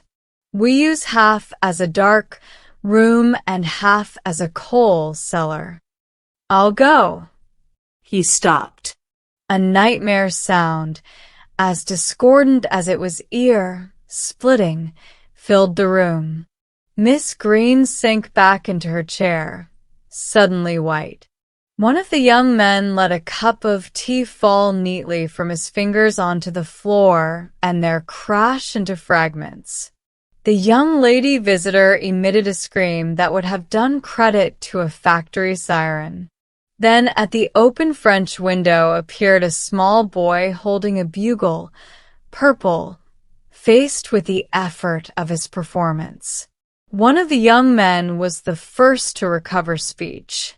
He stepped away from the broken crockery on the floor as if to disclaim all responsibility for it and said sternly, "Did you make that horrible noise?" Miss Green began to laugh hysterically. "Do have some tea now you've come," she said to Ginger. Ginger remembered the pangs of hunger, of which excitement had momentarily rendered him oblivious, and, deciding that there was no time like the present, took a cake from the stand and began to consume it in silence. "You'd better be careful," said the young lady to her hostess. "He might have escaped from the asylum. He looks mad. He had a very mad look, I thought, when he was standing at the window. He's evidently hungry anyway. I cannot think why father doesn't come." Here Ginger, fortified by a walnut bun, remembered his mission. "It's all right now," he said. "You can go home." He shut up. Me and William shut him up. "You see," said the young lady with a meaning glance around. "I said he was from the asylum. He looked mad. We'd better humor him and ring up the asylum. Have another cake, darling boy," she said in a tone of honeyed sweetness. Very willing, Ginger selected an ornate pyramid of icing. At this point there came a bellowing and crashing and tramping outside, and Miss Priscilla's father, roaring fury and threats of vengeance, hurled himself into the room. Miss Priscilla's father had made his escape by a small window at the other end of the shed. To do this, he had had to climb over the coals in the dark. His face and hands and clothes and once white beard were covered with coal. His eyes gleamed whitely. A disgraceful attack, utterly unprovoked, cowardly rogues. Here he stopped to cough because his mouth was full of coal dust. While he was coughing, William, who had just discovered that his bird had flown, appeared at the window. "He's got out," he said reproachfully. "Look at him. He's got out. And all our trouble for nothing. Why didn't someone stop him getting out?" William and Ginger sat on the railing that separated their houses. "It's not really much fun being a knight," said William slowly. "No," agreed Ginger. "You never know when folks is oppressed. And anyway, what's one afternoon away from school to make such a fuss about? Seems to me, from what father said," went on William gloomily, "you'll have to wait a jolly long time for that drink of ginger ale." An expression of dejection came over Ginger's face. "And you wasn't even ever squire," he said. Then he brightened. "They were jolly good cakes, wasn't they?" he said. William's lips curved into a smile of blissful reminiscence. "Jolly good," he agreed. Uncle George was William's godfather, and he was intensely interested in William's upbringing. It was an interest with which William would gladly have dispensed. Uncle George's annual visit was to William a purgatory only to be endured by a resolutely philosophic attitude of mind and the knowledge that sooner or later it must come to an end. Uncle George had an ideal of what a boy should be, and it was a continual grief to him that William fell so short of this ideal. But he never relinquished his efforts to make William conform to it. His ideal was a gentle boy of exquisite courtesy and of intellectual pursuits. Such a boy he could have loved. It was hard that fate had endowed him with a godson like William. William was neither quiet nor gentle, nor courteous nor intellectual, but William was intensely human. The length of Uncle George's visit this year was beginning to reach the limits of William's patience. He was beginning to feel that sooner or later something must happen. For 5 weeks now he had, reluctantly, accompanied Uncle George upon his morning walk. He had, generally unsuccessfully, tried to maintain that state of absolute quiet that Uncle George's afternoon rest required. He had in the evening listened wearily to Uncle George's stories of his youth. His usual feeling of mild contempt for Uncle George was beginning to give way to one which was much stronger. "Now, William," said Uncle George at breakfast, "I'm afraid it's going to rain today, so we'll do a little work together this morning, shall we?" "Nothing like work, is there? Your arithmetic's a bit shaky, isn't it? We'll rub that up. We love our work, don't we?" William eyed him coldly. "I don't think I'd better get muddling up my school work," he said. "I shouldn't like to be more on than the other boys next term. It wouldn't be fair to them." Uncle George rubbed his hands. "That feeling does you credit, my boy," he said. "But if we go over some of the old work, no harm can be done. History now." "There's nothing like history, is there?" William agreed quite heartily that there wasn't. "We'll do some history then," said Uncle George briskly. "The lives of the great. Most inspiring. Better than those terrible things you used to waste your time on, eh?" The terrible things had included a trumpet, a beloved motor hooter, and an ingenious instrument very dear to William's soul that reproduced most realistically the sound of 2 cats fighting. These, at Uncle George's request, had been confiscated by William's father. Uncle George had not considered them educational. They also disturbed his afternoon's rest. Uncle George settled himself and William down for a nice, quiet morning in the library. William, looking round for escape, found none.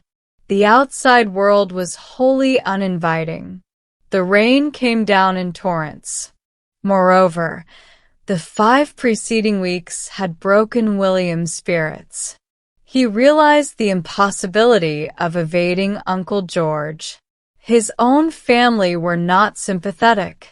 They suffered from him considerably during the rest of the year, and were not sorry to see him absorbed completely by Uncle George's conscientious zeal.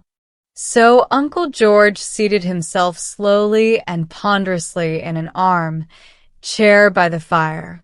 "When I was a boy, William," he began, leaning back and joining the tips of his fingers together, "I loved my studies." "I'm sure you love your studies, don't you? Which do you love most?" "Me," said William. "I like shooting and playing Red Indians." "Yes, yes," said Uncle George impatiently, "but those aren't studies, William. You must aim at being gentle." "It's not much good being gentle when you're playing Red Indians," said William stoutly. "A gentle Red Indian wouldn't get much done." But why play Red Indians?" said Uncle George. "A nasty rough game. No, we'll talk about history.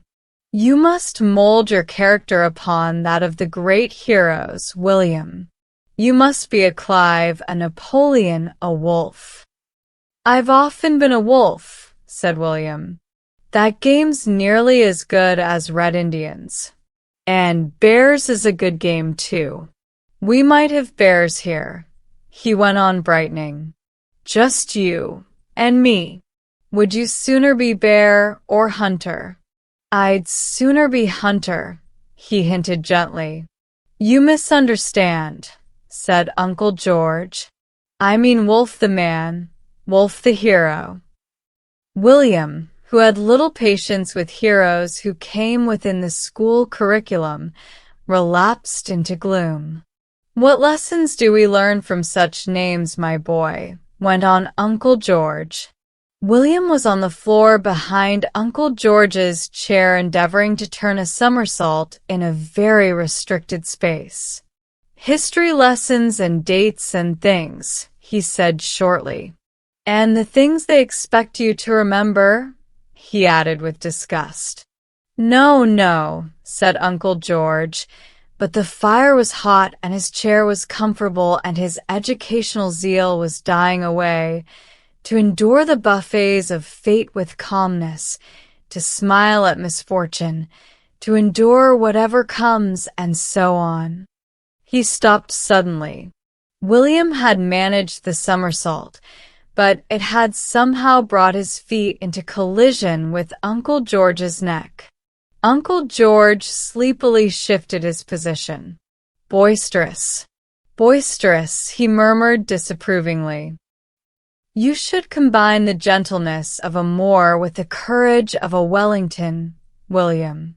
William now perceived that Uncle George's eyelids were drooping slowly, and William's sudden statuesque calm would have surprised many of his instructors. The silence and the warmth of the room had their effect. In less than 3 minutes, Uncle George was dead to the world around him. William's form relaxed. Then he crept up to look closely at the face of his enemy. He decided that he disliked it intensely. Something must be done at once. He looked round the room. There were not many weapons handy. Only his mother's work box stood on a chair by the window, and on it a pile of socks belonging to Robert, William's elder brother. Beneath either arm of his chair, one of Uncle George's coat tails protruded. William soon departed on his way rejoicing, while on to one of Uncle George's coat tails was firmly stitched a bright blue sock, and on to the other a brilliant orange one.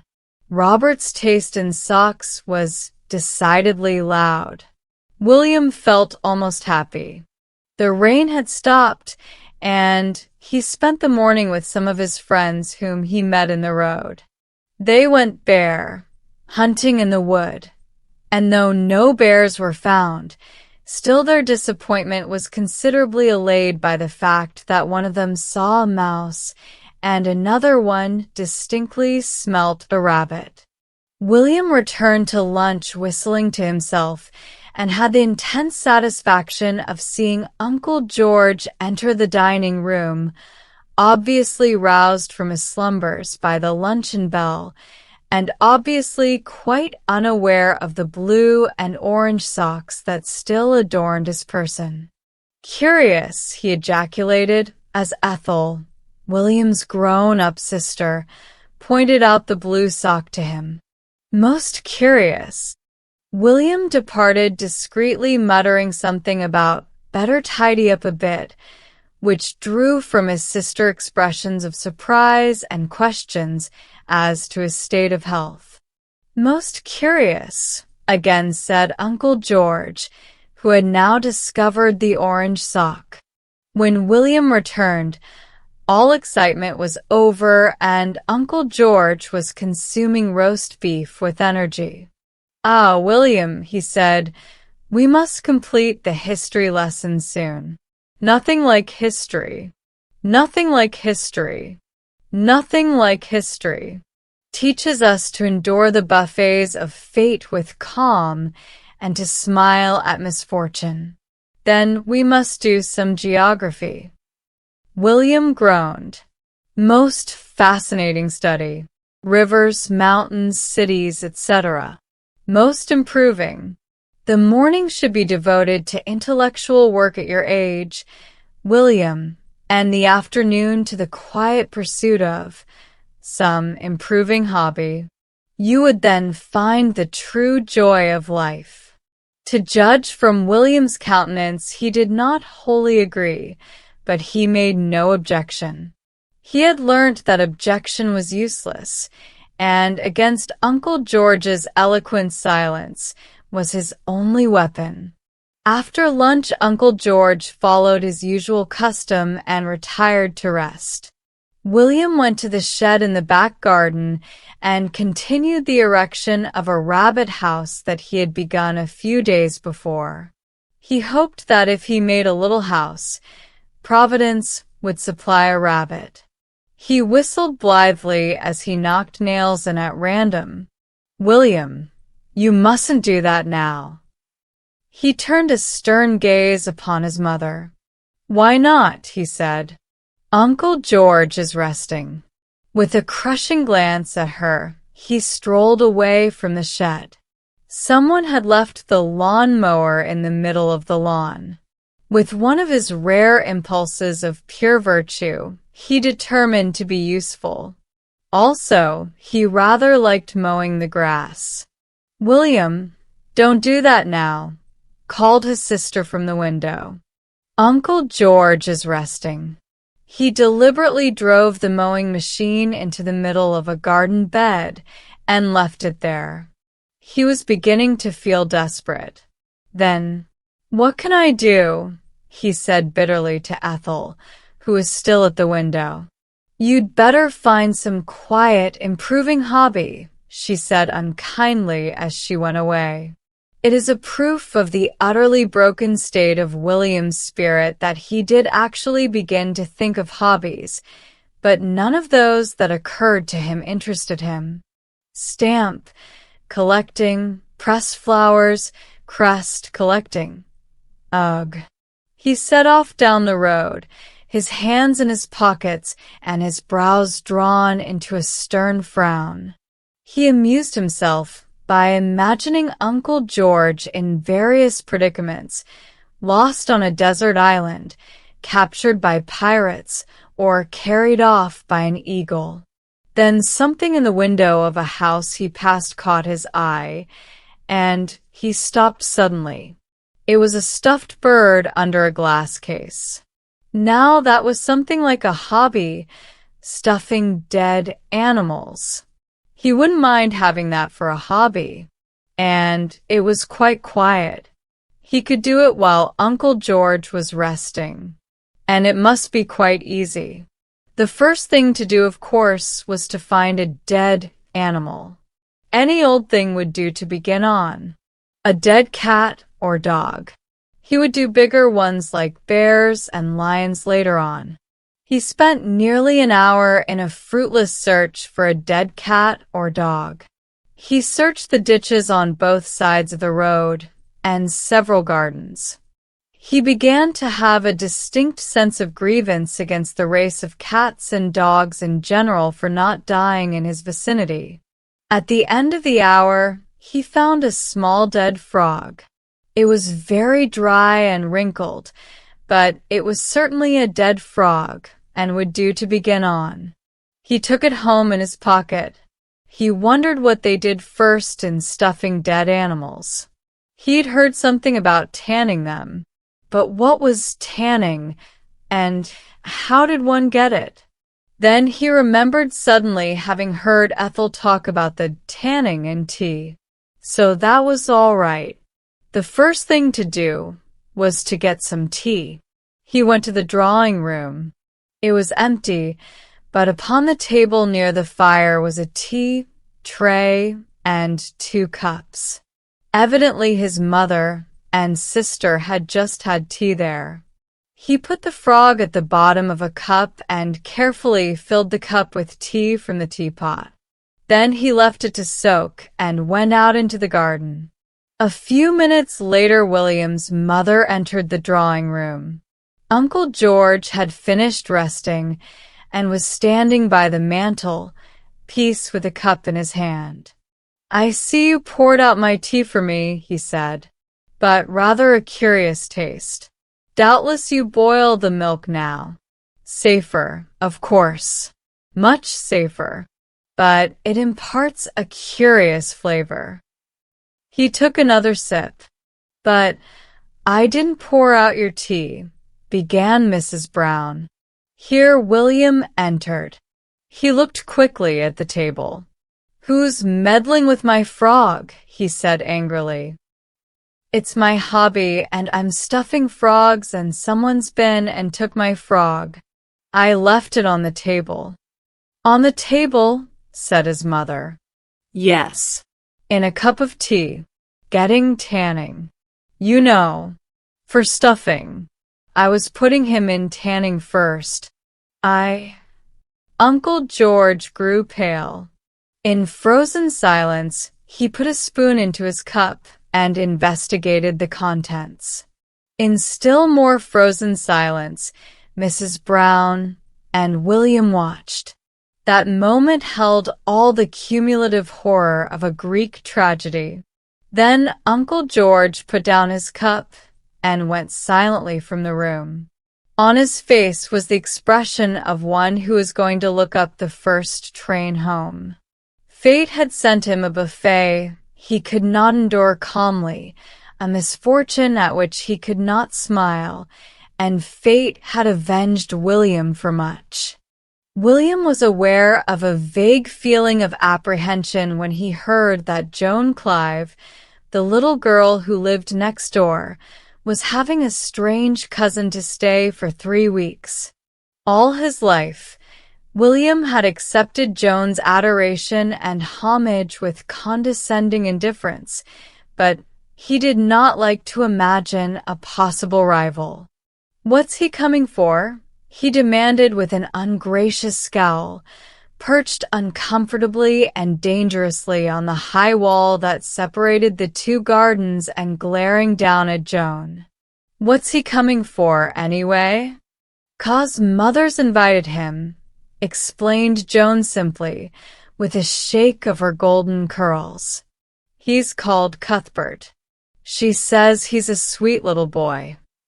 "Sweet," echoed William in a tone of exaggerated horror.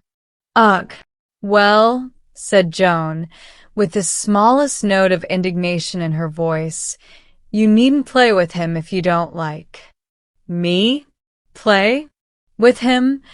scowled William as if he could not believe his ears. "I'm not likely to go playing with a kid like what he'll be."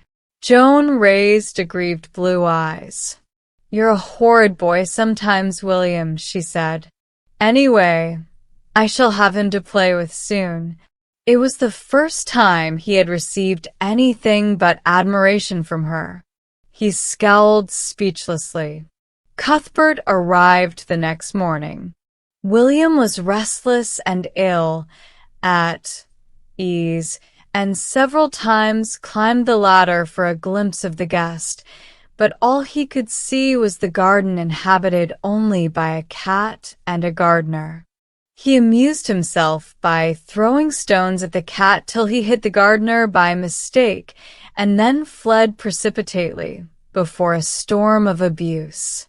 William and the gardener were enemies of very long standing. After dinner, he went out again into the garden and stood gazing through a crack in the wall. Cuthbert was in the garden. Though as old and as tall as William, he was dressed in an embroidered tunic, very short knickers, and white socks. Over his blue eyes his curls were brushed up into a golden halo. He was a picturesque child. "What shall we do?" Joan was saying. "Would you like to play hide and seek?" "No, let's not play at rough games," said Cuthbert. "What shall we do then?" said Joan, somewhat wearily. "Let's sit down and I'll tell you fairy stories," said Cuthbert. A loud snort from inside the wall just by his ear startled him, and he clutched Joan's arm. "What's that?" he said. There were sounds of clambering feet on the other side of the wall. Then William's grimy face appeared. "Hello, Joan," he said, ignoring the stranger. Joan's eyes brightened. "Come and play with us, William," she begged. "We don't want dirty little boys," murmured Cuthbert fastidiously. William could not, with justice, have objected to the epithet. He had spent the last half-hour climbing onto the rafters of the disused coach, house, and dust and cobwebs adorned his face and hair. "He's always like that," explained Joan carelessly. By this time William had thought of a suitable response. "All right," he jeered. "Don't look at me then. Go on telling fairy stories." Cuthbert flushed angrily. "You're a nasty, rude little boy," he said. "I'll tell my mother." Thus war was declared. He came to tea the next day. Not all William's pleading could persuade his mother to cancel the invitation. "Well," said William darkly, "wait till you've seen him, that's all." Wait till you've heard him speaking.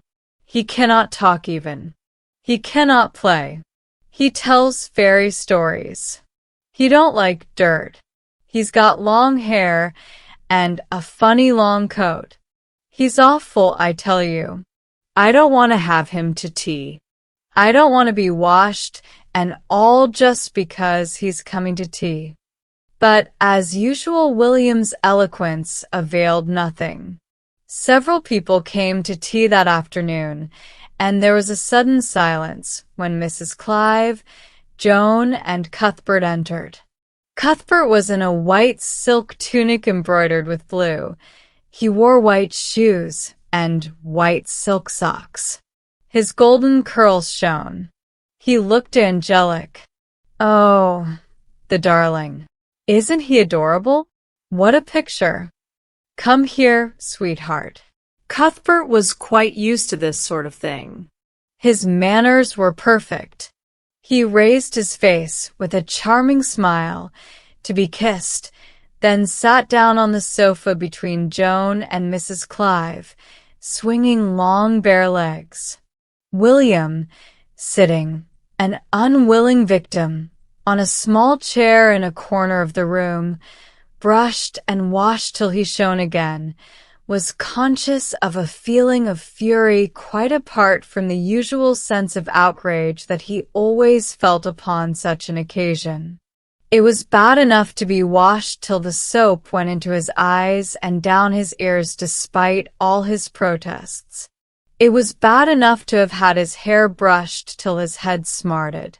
It was bad enough to be hustled out of his comfortable jersey into his Eton suit which he loathed. But to see Joan, his Joan, sitting next the strange, dressed-up boy, smiling and talking to him, that was almost more than he could bear with calmness. Previously, as has been said, he had received Joan's adoration with coldness, but previously there had been no rival. "William," said his mother, "take Joan and Cuthbert and show them your engine and books and things. Remember you're the host, dear," she murmured as he passed. "Try to make them happy." He turned upon her a glance that would have made a stronger woman quail. Silently, he led them up to his playroom. "There's my engine and my books. You can play with them," he said coldly to Cuthbert. "Let's go and play in the garden, you and me, Joan." But Joan shook her head. "I don't suppose she'd care to go out without me," said Cuthbert airily. "I'll go with you. This boy can play here if he likes." And William, artist and cursing as he was, could think of no response. He followed them into the garden, and there came upon him a wild determination to show his superiority. "You cannot climb that tree," he began. "I can," said Cuthbert sweetly. "Well, climb it then," grimly.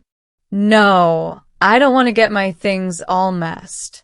"I can climb it, but you cannot." "He cannot climb it, Joan. He's trying to pretend he can climb it when he cannot. He knows I can climb it, but I don't want to get my things messed." Joan smiled admiringly at Cuthbert. "I'll show you," said William desperately. "I'll just show you." He showed them. He climbed till the tree top swayed with his weight, then descended, hot and triumphant. The tree was covered with green lichen, a great part of which had deposited itself upon William's suit.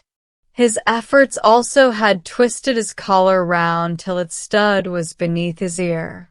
His heated face beamed with pride. For a moment Cuthbert was speechless. Then he said scornfully, "Don't he look a fright, Joan?" Joan giggled.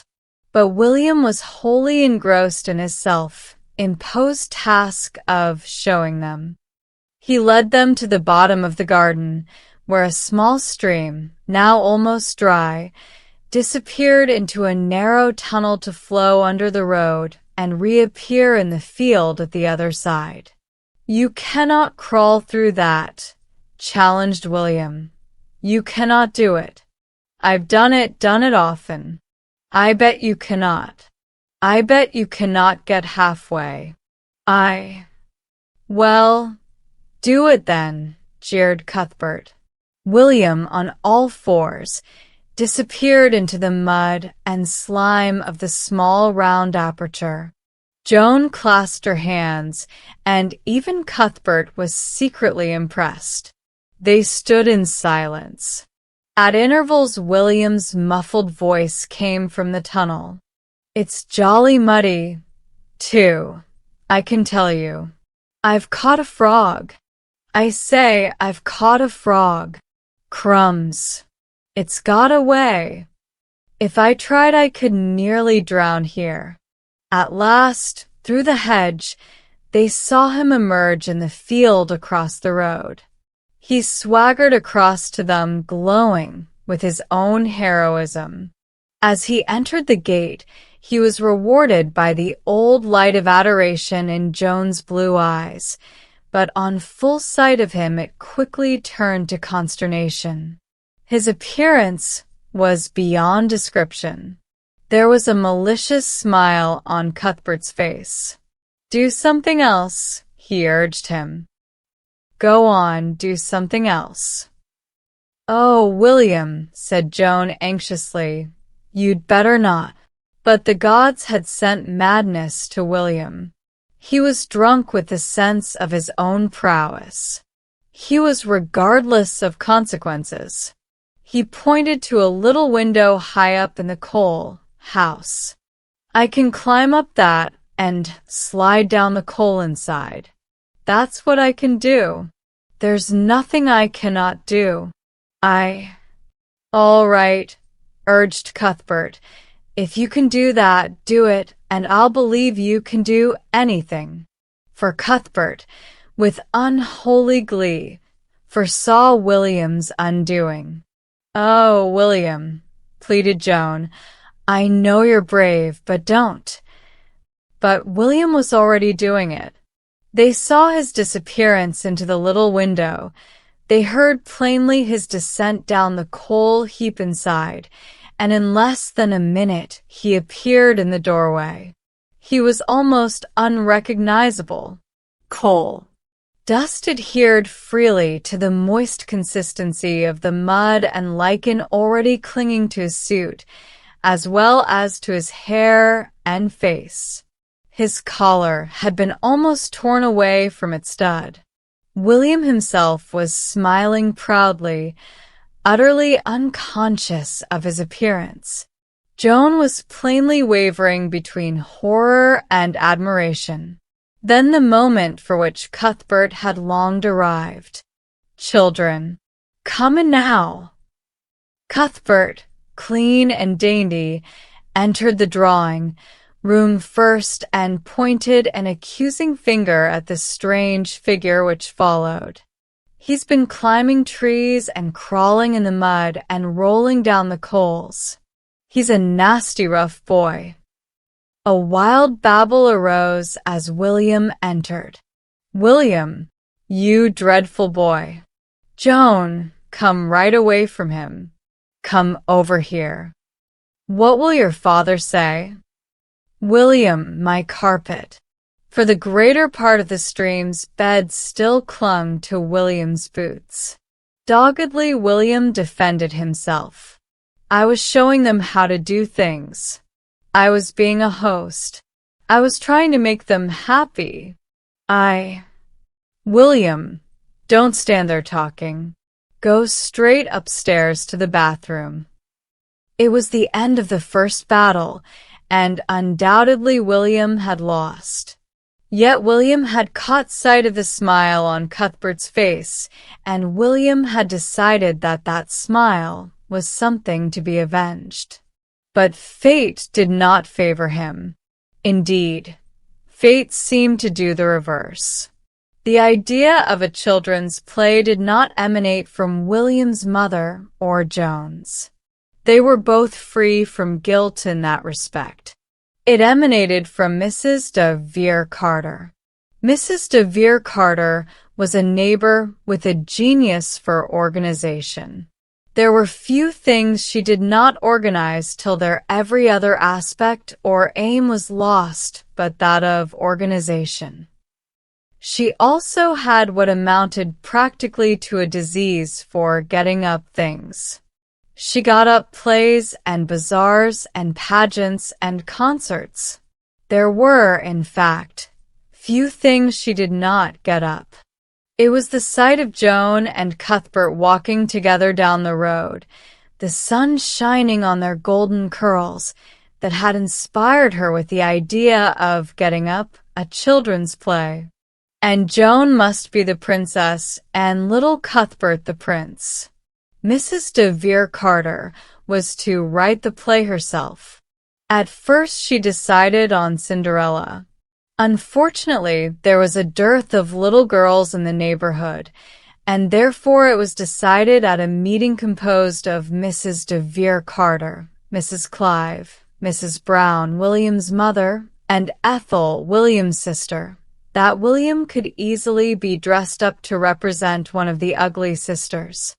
It was, however, decided at a later meeting, consisting of William and his mother and sister, that William could not take the part. It was William who came to this decision. He was adamant against both threats and pleas. Without cherishing any delusions about his personal appearance, he firmly declined to play the part of the ugly sister. They took the news with deep apologies to Mrs. de Vere Carter, who was already in the middle of the first act. Her already low opinion of William sank to zero. Their next choice was Little Red Riding Hood, and William was lured, by glowing pictures of a realistic costume, into consenting to take the part of the wolf. Every day, he had to be dragged by some elder and responsible member of his family to a rehearsal. His hatred of Cuthbert was only equaled by his hatred of Mrs. de Vere Carter. "He acts so unnaturally," moaned Mrs. de Vere Carter. "Try really to think you're a wolf, darling. Put some spirit into it. Be animated." William scowled at her and once more muttered monotonously his opening lines. "A wolf am I, a wolf on mischief bent. To eat this little maid is my intent. Take a breath after bent, darling. Now say it again." William complied, introducing this time a loud and audible gasp to represent the breath. Mrs. de Vere Carter sighed. "Now, Cuthbert, darling, draw your little sword and put your arm round Joan. That's right." Cuthbert obeyed, and his clear voice rose in a high chanting voice. "Go. You wicked wolf, away. This gentle maid shall never be your prey." "That's beautiful, darling. Now, William, slink away. Slink away, darling. Don't stand staring at Cuthbert like that. Slink away." "I'll show you." "Watch me slink away." Mrs. de Vere Carter slunk away realistically, and the sight of it brought momentary delight to William's weary soul. Otherwise, the rehearsals were not far removed from torture to him. The thought of being a wolf had at first attracted him, but actually a wolf character who had to repeat Mrs. de Vere Carter's meaningless poetry and be beaten at every turn by the smiling Cuthbert, who was forced to watch from behind the scenes the fond embraces of Cuthbert and Joan, galled his proud spirit unspeakably. Moreover, Cuthbert monopolized her both before and after the rehearsals. "Come away, Joan. He's probably all over coal dust and all of a mess." The continued presence of unsympathetic elders prevented his proper avenging of such insults. The day of the performance approached, and there arose some little trouble about William's costume. If the wearing of the dining room hearth rug had been forbidden by authority, it would have at once become the dearest wish of William's heart and a thing to be accomplished at all costs. But because authority decreed that that should be William's official costume as the wolf, William at once began to find enormous difficulties. "It's a dirty old thing. All dust and bits of black hair come off it on me. I don't think it looks like a wolf. Well, if I've got to be a wolf, folks might just as well know what I am. This looks like as if it came off a black sheep or something. You don't want folks to think I'm a sheep instead of a wolf, do you? You don't want me to be made look ridiculous before all these folks, do you?" He was slightly pleased by their promise to hire a wolf's head for him. He practiced wolf's howlings, though these had no part in Mrs. de Vere Carter's play, at night in his room till he drove his family almost beyond the bounds of sanity. Mrs. de Vere Carter had hired the village hall for the performance, and the proceeds were to go to a local charity. On the night of the play the hall was packed, and Mrs. de Vere Carter was in a flutter of excitement and importance. "Yes, the dear children are splendid, and they look beautiful. We've all worked so hard. Yes, entirely my own composition. I only hope that William Brown won't murder my poetry as he does at rehearsals." The curtain went up. The scene was a wood, as was evident from a few small branches of trees placed here and there at intervals on the stage. Joan, in a white dress and red cloak, entered and began to speak, quickly and breathlessly, stressing every word with impartial regularity. "A little maid am I, Red Riding Hood. My journey lies along this dark, thick wood. Within my basket is a little jar of jam, a present for my grandmamma." Then Cuthbert entered, a prince in white satin with a blue sash. There was a rapt murmur of admiration in the audience as he made his appearance. William waited impatiently and uneasily behind the scenes. His wolf's head was very hot. One of the eye holes was beyond his range of vision. Through the other he had a somewhat prescribed view of what went on around him. He had been pinned tightly into the dining room hearth rug, his arms held down by his side. He was distinctly uncomfortable. At last his cue came.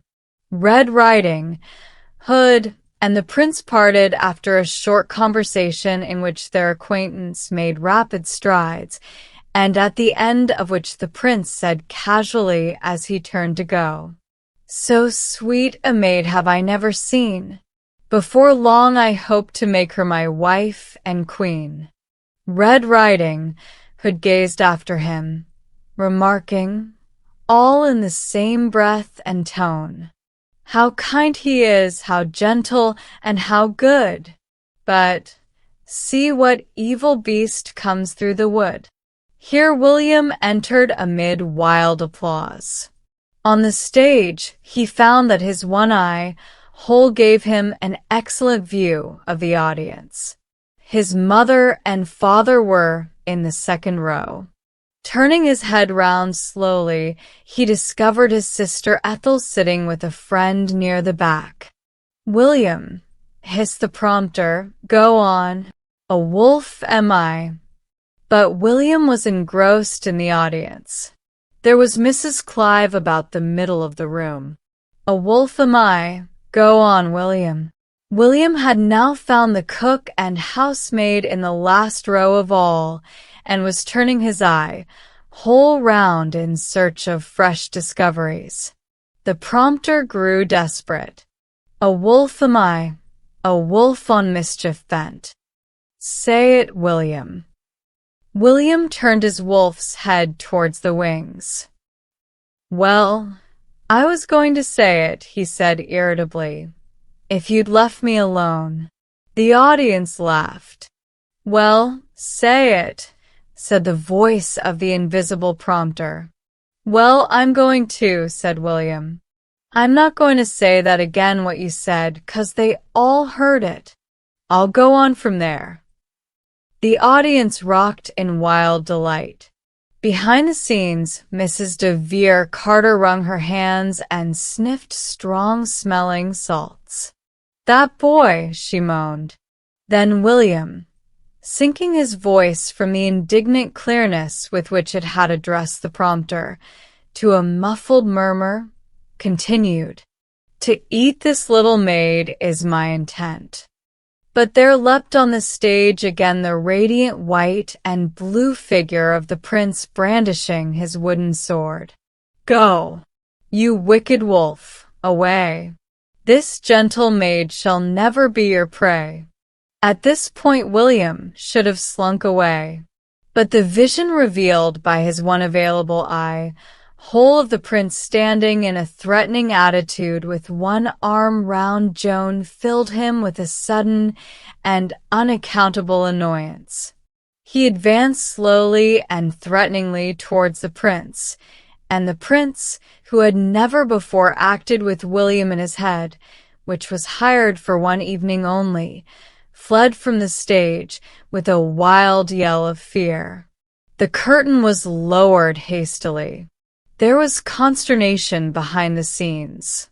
William, glaring from out his eye, whole and refusing to remove his head, defended himself in his best manner. "Well, I didn't tell him to run away, did I? I didn't mean him to run away. I only looked at him. Well, I was going to slink in a minute. I only wanted to look at him. I was going to slink." "Oh, never mind. Get on with the play," moaned Mrs. de Vere Carter. "But you've quite destroyed the atmosphere, William. You've spoilt the beautiful story. But hurry up, it's time for the grandmother's cottage scene now." Not a word of William's speeches was audible in the next scene, but his attack on and consumption of the aged grandmother was one of the most realistic parts of the play, especially considering the fact that his arms were imprisoned. "Not so roughly, William," said the prompter in a whisper. "Don't make so much noise. They cannot hear a word anyone's saying." At last William was clothed in the nightgown and nightcap and lying in the bed ready for Little Red Riding Hood's entrance. The combined effect of the rug and the head and the thought of Cuthbert had made him hotter and crosser than he ever remembered having felt before. He was conscious of a wild and unreasoning indignation against the world in general. Then Joan entered and began to pipe monotonously.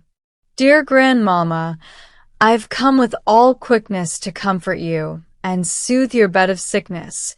Here's some little dainties I have brought to show you how we cherish you in our thought." Here William wearily rose from his bed and made an unconvincing spring in her direction. But onto the stage leapt Cuthbert once more, the vision in blue and white with golden curls shining and sword again drawn. Ha! Evil beast! It was too much for William.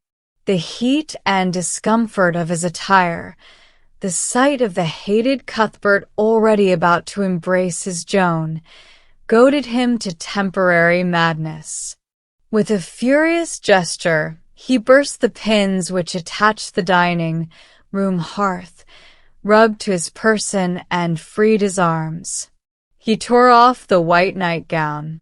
He sprang at the petrified Cuthbert, a small wild figure in a jersey suit and a wolf's head. Mrs. de Vere Carter had filled Red Riding Hood's basket with packages of simple groceries, which included, among other things, a paper bag of flour and a jar of jam. William seized these wildly and hurled handfuls of flour at the prostrate, screaming Cuthbert. The stage was suddenly in an uproar. The other small actors promptly joined the battle. The prompter was too panic-stricken to lower the curtain. The air was white with clouds of flour. The victim scrambled to his feet and fled, a ghost-like figure, round the table. "Take him off me," he yelled. "Take him off me. Take William off me." His wailing was deafening. The next second he was on the floor, with William on top of him. William now varied the proceedings by emptying the jar of jam onto Cuthbert's face and hair. They were separated at last by the prompter and stage manager, while the audience rose and cheered hysterically. But louder than the cheering rose the sound of Cuthbert's lamentation. "He's a nasty, rough boy. He pushed me down. He's messed my nice clothes." Mrs. de Vere Carter was speechless. "That boy, that boy, that boy," was all she could say. William was hurried away by his family before she could regain speech. "You've disgraced us publicly," said Mrs. Brown plaintively. "I thought you must have gone mad. People will never forget it. I might have known." When pressed for an explanation, William would only say, "Well, I felt hot. I felt awful hot, and I didn't like Cuthbert." He appeared to think this sufficient explanation, though he was fully prepared for the want of sympathy displayed by his family. "Well," he said firmly, "I'd just like to see you do it. I'd just like to see you be in the head and that old rug and have to say stupid things and see folks you don't like, and I bet you do something." But he felt that public feeling was against him and relapsed sadly into silence. From the darkness in front of them came the sound of Cuthbert's wailing as Mrs. Clive led her 2 charges home. "Poor little Cuthbert," said Mrs. Brown. "If I were Joan, I don't think I'd ever speak to you again." "Huh," ejaculated William scornfully. But at William's gate a small figure slipped out from the darkness, and 2 little arms crept round William's neck. "Oh, William," she whispered, "he's going tomorrow, and I am glad. Isn't he a softy? Oh, William, I do love you. You do such exciting things." William lay on the floor of the barn, engrossed in a book. This was a rare thing with William. His bottle of lemonade lay untouched by his side, and he even forgot the half-eaten apple which reposed in his hand. His jaws were arrested midway in the act of munching. "Our hero," he read, "was awakened about midnight by the sound of the rattling of chains. Raising himself on his arm, he gazed into the darkness. About a foot from his bed he could discern a tall, white, faintly gleaming figure and a ghostly arm which beckoned him. William's hair stood on end. "Crumbs," he ejaculated. Nothing perturbed, he continued to read, Our hero rose and followed the spectre through the long winding passages of the old castle. Whenever he hesitated, a white, luminous arm, hung around with ghostly chains, beckoned him on. "Gosh," murmured the enthralled William. "I'd have been scared." At the panel in the wall the ghost stopped, and silently the panel slid aside, revealing a flight of stone steps. Down this went the apparition, followed by our intrepid hero. There was a small stone chamber at the bottom, and into this the rays of moonlight poured, revealing a skeleton in a sitting attitude beside a chest of golden sovereigns. The gold gleamed in the moonlight. "Wow!" gasped William, red with excitement. "William!" The cry came from somewhere in the sunny garden outside. William frowned sternly, took another bite of apple, and continued to read. Our hero gave a cry of astonishment. "Yeah, I'd have done that all right," agreed William. "William!" "Oh, shut up," called William irritably, thereby revealing his hiding place. His grown-up sister, Ethel, appeared in the doorway. "Mother wants you," she announced. "Well, I cannot come." "I'm busy," said William, coldly, taking a draught of lemonade and returning to his book. "Cousin Mildred's come," continued his sister. William raised his freckled face from his book.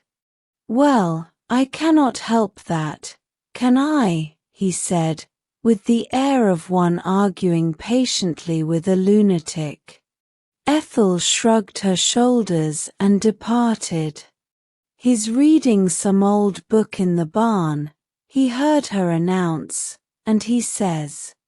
Here he foresaw complications and hastily followed her. "Well, I'm coming, aren't I?" he said, "as fast as I can." Cousin Mildred was sitting on the lawn. She was elderly and very thin and very tall, and she wore a curious, long, shapeless garment of green silk with a golden belt.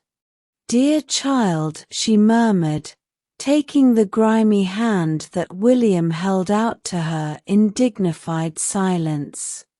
He was cheered by the sight of tea and hot cakes. Cousin Mildred ate little but talked much. "I'm living in hopes of a psychic revelation, dear," she said to William's mother. "In hopes? I've heard of wonderful experiences, but so far none, alas, have befallen me. Automatic writing I have tried, but any communication the spirits may have sent me that way remained illegible, quite illegible." She sighed. William eyed her with scorn while he consumed reckless quantities of hot cakes. "I would love to have a psychic revelation," she sighed again. "Yes, dear," murmured Mrs. Brown, mystified. "William, you've had enough." "Enough?" said William, in surprise. "Why, I've only had," he decided hastily against exact statistics and in favor of vague generalities. "I've only had hardly any," he said, aggrievedly. "You've had enough, anyway," said Mrs. Brown firmly. The martyr rose, pale but proud. "Well, can I go then, if I cannot have any more tea? There's plenty of bread and butter." "I don't want bread and butter," he said, scornfully. "Dear child," murmured Cousin Mildred, vaguely, as he departed. He returned to the story and lemonade and apple, and stretched himself happily at full length in the shady barn. But the ghostly visitor seemed to be fading away, and with a soft sigh was gone. Our hero, with a start of surprise, realized that he was alone with the gold and the skeleton. For the first time he experienced a thrill of cold fear and slowly retreated up the stairs before the hollow and, as it seemed, vindictive stare of the grinning skeleton. "I wonder what he was grinning at," said William. But to his horror the door was shut, the panel had slid back. He had no means of opening it. He was imprisoned on a remote part of the castle, where even the servants came but rarely, and at intervals of weeks. Would his fate be that of the man whose bones gleamed white in the moonlight? "Crumbs," said William, earnestly. Then a shadow fell upon the floor of the barn, and Cousin Mildred's voice greeted him. "So you're here, dear? I'm just exploring your garden and thinking. I like to be alone. I see that you are the same, dear child." "I'm reading," said William, with icy dignity. "Dear boy, won't you come and show me the garden and your favorite nooks and corners?" William looked at her thin, vague, amiable face, and shut his book with a resigned sigh. "All right," he said. He conducted her in patient silence round the kitchen garden and the shrubbery. She looked sadly at the house, with its red brick, uncompromisingly modern appearance. "William, I wish your house was old," she said, sadly. William resented any criticism of his house from outsiders. Personally, he considered newness in a house an attraction, but, if anyone wished for age, then old his house should be. "Old," he ejaculated. "Huh. I guess it's old enough." "Oh, is it?" she said, delighted. "Restored recently, I suppose?" "Umph," agreed William, nodding. "Oh, I'm so glad. I may have some psychic revelation here, then?" "Oh yes," said William, judicially. "I shouldn't wonder." "William, have you ever had one?" "Well," said William, guardedly, "I don't know." His mysterious manner threw her into a transport. "Of course not to anyone. But to me I'm one of the sympathetic. To me you may speak freely, William." William, feeling that his ignorance could no longer be hidden by words, maintained a discreet silence. "To me it shall be sacred, William. I will tell no one, not even your parents. I believe that children see clouds of glory and all that, vaguely, with your unstained childish vision." "I'm 11, put in William indignantly. "You see things that to the wise are sealed. Some manifestation, some spirit, some ghostly visitor." "Oh," said William, suddenly enlightened, "you talking about ghosts?" "Yes, ghosts, William." Her air of deference flattered him. She evidently expected great things of him. Great things she should have. At the best of times with William, imagination was stronger than cold facts. He gave a short laugh. "Oh, ghost. Yes, I've seen some of them. I guess I have." Her face lit up. "Will you tell me some of your experiences, William?"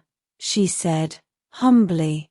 "Well," said William, loftily, "you won't go talking about it, will you?" "Oh, no." "Well, I've seen them, you know. Chains and all. And skeletons. And ghostly arms beckoning and all that." William was enjoying himself. He walked with a swagger. He almost believed what he said. She gasped. "Oh, go on," she said. "Tell me all." He went on. He soared aloft on the wings of imagination, his hands in his pockets, his freckled face puckered up in frowning mental effort. He certainly enjoyed himself. "If only some of it could happen to me," breathed his friend. "Does it come to you at nights, William?" "Yes," nodded William. "Nights mostly." "I shall watch tonight," said Cousin Mildred. "And you say the house is old?" "Awful old," said William, reassuringly. Her attitude to William was a relief to the rest of the family. Visitors sometimes objected to William. "She seems to have almost taken to William," said his mother, with a note of unflattering disbelief in her voice. William was pleased yet embarrassed by her attentions. It was a strange experience to him to be accepted by a grown-up as a fellow being. She talked to him with interest and a certain humility. She bought him sweets and seemed pleased that he accepted them. She went for walks with him, and evidently took his constrained silence for the silence of depth and wisdom. Beneath his embarrassment he was certainly pleased and flattered. She seemed to prefer his company to that of Ethel.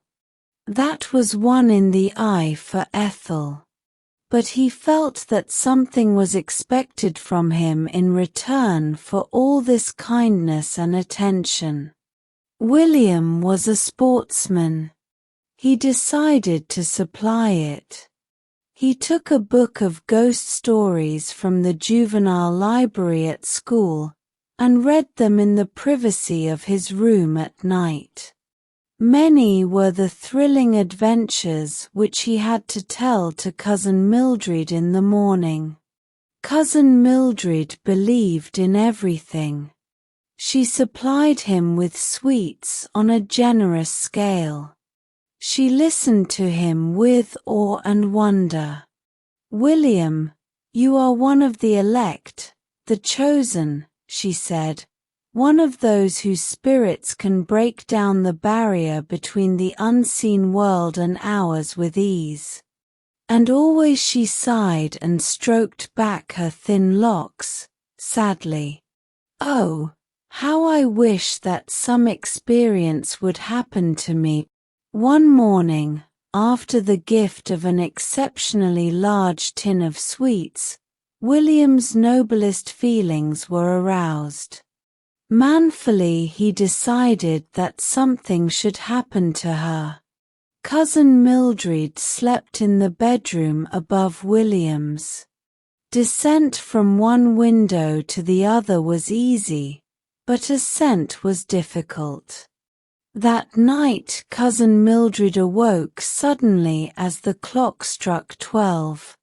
There was no moon, and only dimly did she discern the white figure that stood in the light of the window. She sat up, quivering with eagerness. Her short, thin little pigtail, stuck out horizontally from her head. Her mouth was wide open. "Oh," she gasped. The white figure moved a step forward and coughed nervously. Cousin Mildred clasped her hands. "Speak," she said, in a tense whisper. "Oh, speak. Some message. Some revelation." William was speechless. None of the ghosts he had read of had spoken. They had rattled and groaned and beckoned, but they had not spoken. He tried groaning and emitted a sound faintly reminiscent of a sea-sick voyager. "Oh, speak," pleaded Cousin Mildred. Evidently speech was a necessary part of this performance. William wondered whether ghosts spoke English or a language of their own. He inclined to the latter view and nobly took the plunge. "Honk, yonk, ponk," he said, firmly. Cousin Mildred gasped in wonder. "Oh, explain," she pleaded, ardently. "Explain in our poor human speech. Some message." William took fright. It was all turning out to be much more complicated than he had expected. He hastily passed through the room and out of the door, closing it noisily behind him.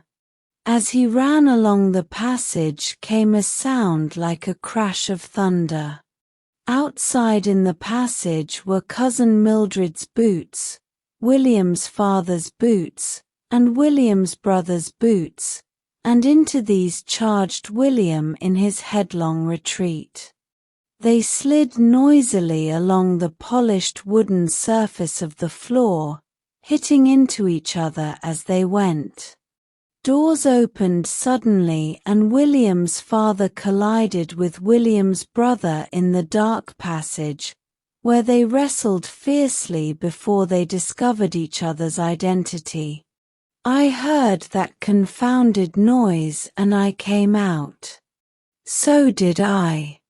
"Well, then, who made it? Who did? If it's that wretched boy up to any tricks again." William's father left the sentence unfinished, but went with determined tread towards his younger son's room. William was discovered, carefully spreading a sheet over his bed and smoothing it down. Mr. Brown, roused from his placid slumbers, was a sight to make a brave man quail, but the glance that William turned upon him was innocent and sweet. "Did you make that confounded row kicking boots about the passage?" shouted the man of wrath. "No, father," said William, gently. "I've not been kicking no boots about." "Were you down on the lower landing just now?" said Mr. Brown, with compressed fury. William considered this question silently for a few seconds, then spoke up brightly and innocently. "I don't know, father. You see, some folks walk in their sleep and when they wake up they don't know where they've been. Why, I've heard of a man walking down a fire escape in his sleep, and then he woke up and couldn't think how he'd got to be there where he was. You see, he didn't know he'd walked down all them steps sound asleep, and—" "Be quiet," thundered his father. "What in the name of what on earth are you doing making your bed in the middle of the night? Are you insane?" William, perfectly composed, tucked in one end of his sheet. "No, father, I'm not insane. My sheet just fell off me in the night and I got out to pick it up. I must have been a bit restless, I suppose. Sheets come off easy when folks is restless in bed, and they don't know anything about it till they wake up, just same as sleepwalking. Why, I've heard of folks. Be quiet. At that moment William's mother arrived, placid as ever, in her dressing gown, carrying a candle. Look at him, said Mr. Brown, pointing at the meek-looking William. He plays football up and down the passage with the boots all night, and then he begins to make his bed. He's mad. William turned his calm gaze upon him. I wasn't playing football with the boots, father, he said, patiently. Mrs. Brown laid her hand soothingly upon her husband's arm. You know, dear, she said, gently, a house is always full of noises at night. Basket chairs creaking. Mr. Brown's face grew purple. Basket chairs, he exploded, violently, but allowed himself to be led unresisting from the room. William finished his bed, making with his usual frown of concentration, then, lying down, fell at once into the deep sleep of childish innocence. But Cousin Mildred was lying awake, a blissful smile upon her lips. She, too, was now one of the elect, the chosen. Her rather deaf ears had caught the sound of supernatural thunder as her ghostly visitor departed, and she had beamed with ecstatic joy. Honk, she murmured, dreamily. Honk, yonk, ponk. William felt rather tired the next evening. Cousin Mildred had departed, leaving him a handsome present of a large box of chocolates. William had consumed these with undue haste in view of possible maternal interference. His broken night was telling upon his spirits. He felt distinctly depressed and saw the world through jaundiced eyes. It's a rotten world, he said, gloomily. I've took a lot of trouble over her and she goes and makes me feel sick with chocolates. Jumble wagged his tail, sympathetically. William was frankly bored. School always bored him. He disliked facts, and he disliked being tied down to detail, and he disliked answering questions.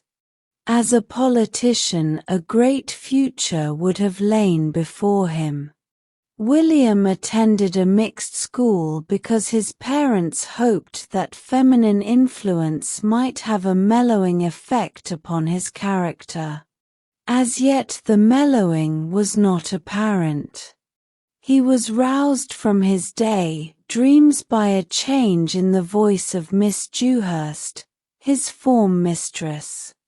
It was evident that she was not talking about the exports of England, a subject in which William took little interest, any longer.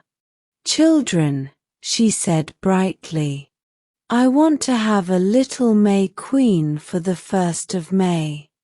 The rest of you must be her courtiers.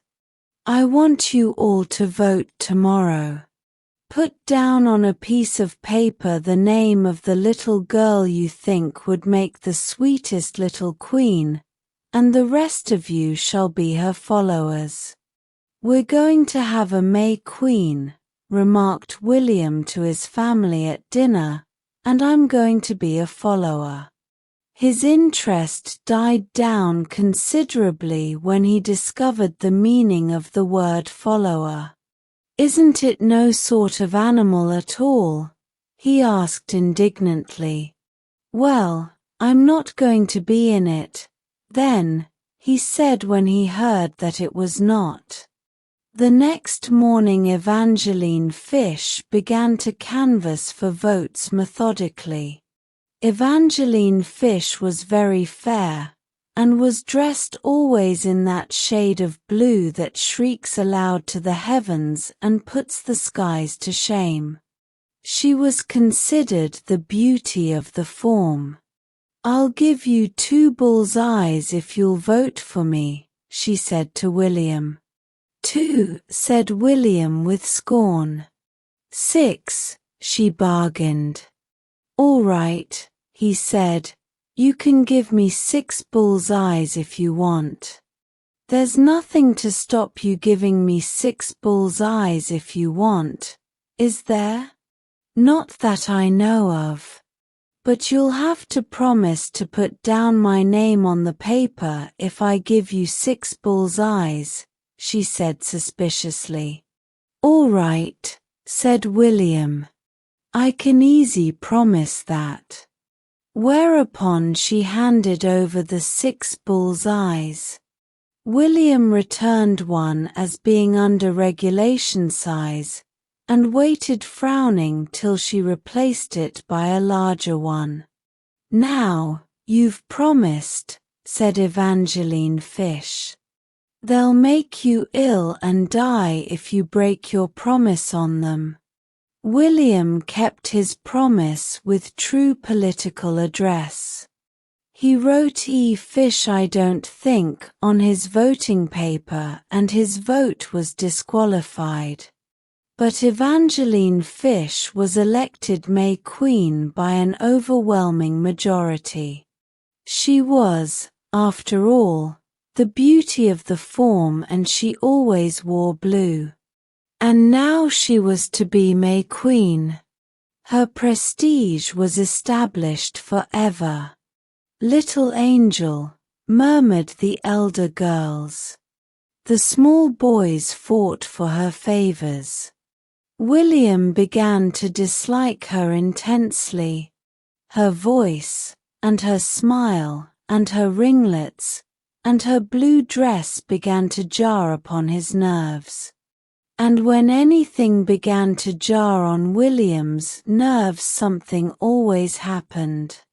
It was not till about a week later that he noticed Bettine Franklin.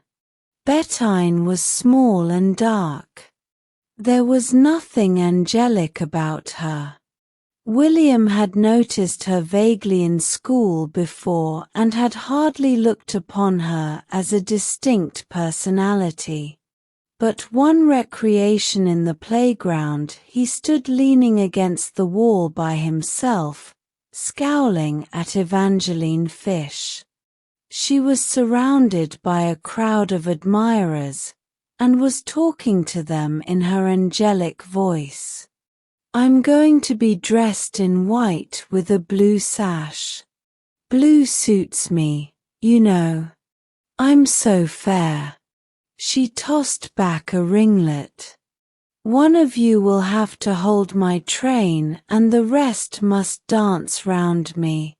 I'm going to have a crown," and she turned round in order to avoid the scowling gaze of William in the distance. William had discovered that his scowl annoyed her, and since then had given it little rest. But there was no satisfaction in scowling at the back of her well-curled head, so he relaxed his scowl and let his gaze wander round the playground. And it fell upon Bettine. Bettine was also standing by herself and gazing at Evangeline Fish. But she was not scowling. She was looking at Evangeline Fish with wistful envy. For Evangeline Fish was angelic and a May Queen, and she was neither of these things. William strolled over and lolled against the wall next to her. "Hello," he said, without looking at her, for this change of position had brought him again within range of Evangeline Fish's eye, and he was once more simply one concentrated scowl. "Hello," murmured Bettine shyly and politely. "You like pink rock," was William's next effort. Said Bettine, nodding emphatically. "I'll give you some next time I buy some," said William grandly, "but I shan't be buying any for a long time," he added bitterly. "'Cause an old ball slipped out my hands on to our dining room window before I noticed it yesterday." She nodded understandingly. "I don't mind," she said sweetly. "I'll like you just as much if you don't ever give me any rock." William blushed. "I didn't know you liked me," he said. "I do," she said fervently. "I like your face and I like the things you say." William had forgotten to scowl. He was one flaming mixture of embarrassment and delight. He plunged his hands into his pockets and brought out 2 marbles, a piece of clay, and a broken toy gun. "You can have them all," he said in reckless generosity. "You keep them for me," said Bettine sweetly. "I hope you dance next me at the Maypole when Evangeline's queen. Won't it be lovely?" And she sighed. "Lovely," exploded William. "Huh. Won't you like it?" said Bettine wonderingly. "Me," exploded William again. "Dancing round a pole. Round that old girl? But she's so pretty." "No, she isn't," said William firmly. "She just isn't. Not much.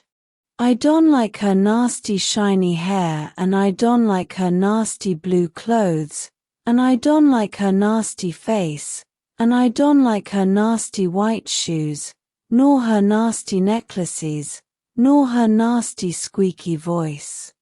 He paused. Bettine drew a deep breath. "Go on some more," she said. "I like listening to you."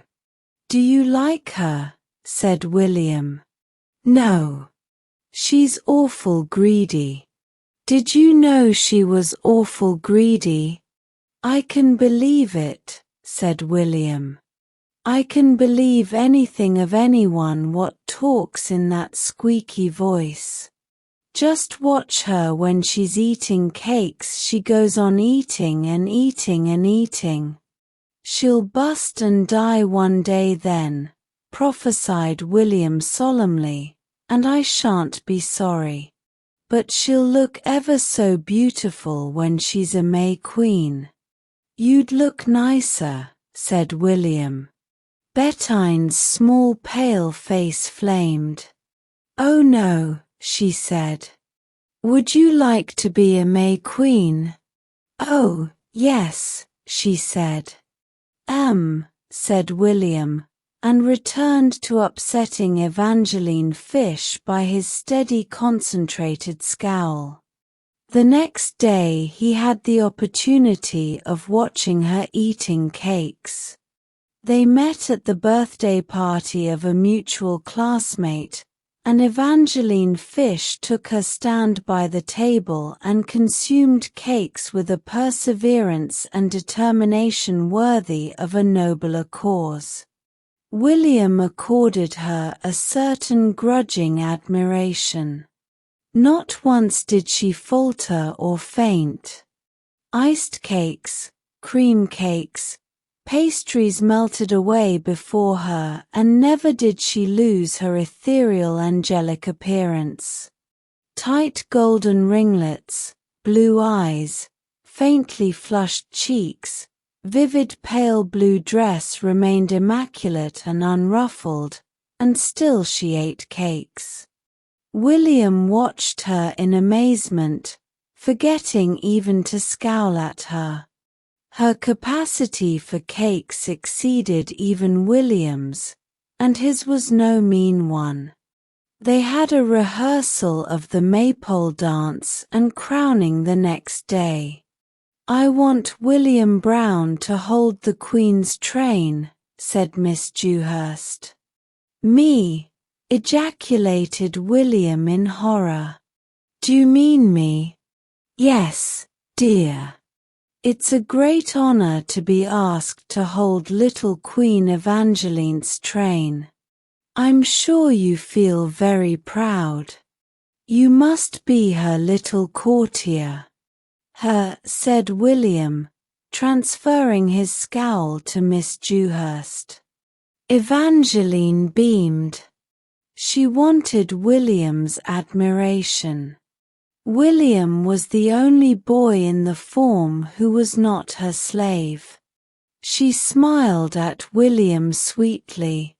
"I'm not good at holding trains," said William. "I don't like holding trains. I've never been taught about holding trains. I might do it wrong on the day and spoil it all. I shan't /X92T like to spoil it all," he added virtuously. "Oh, we'll have heaps of practices," said Miss Dewhurst brightly. As he was going, Bettine pressed a small apple into his hand. "A present for you," she murmured. "I saved it from my dinner." He was touched. "I'll give you something tomorrow," he said, adding hastily, "if I can find anything." They stood in silence till he had finished his apple. "I've left a lot on the core," he said in a tone of unusual politeness, handing it to her. "Would you like to finish it?" "No, thank you." "William, you'll look so nice holding her train."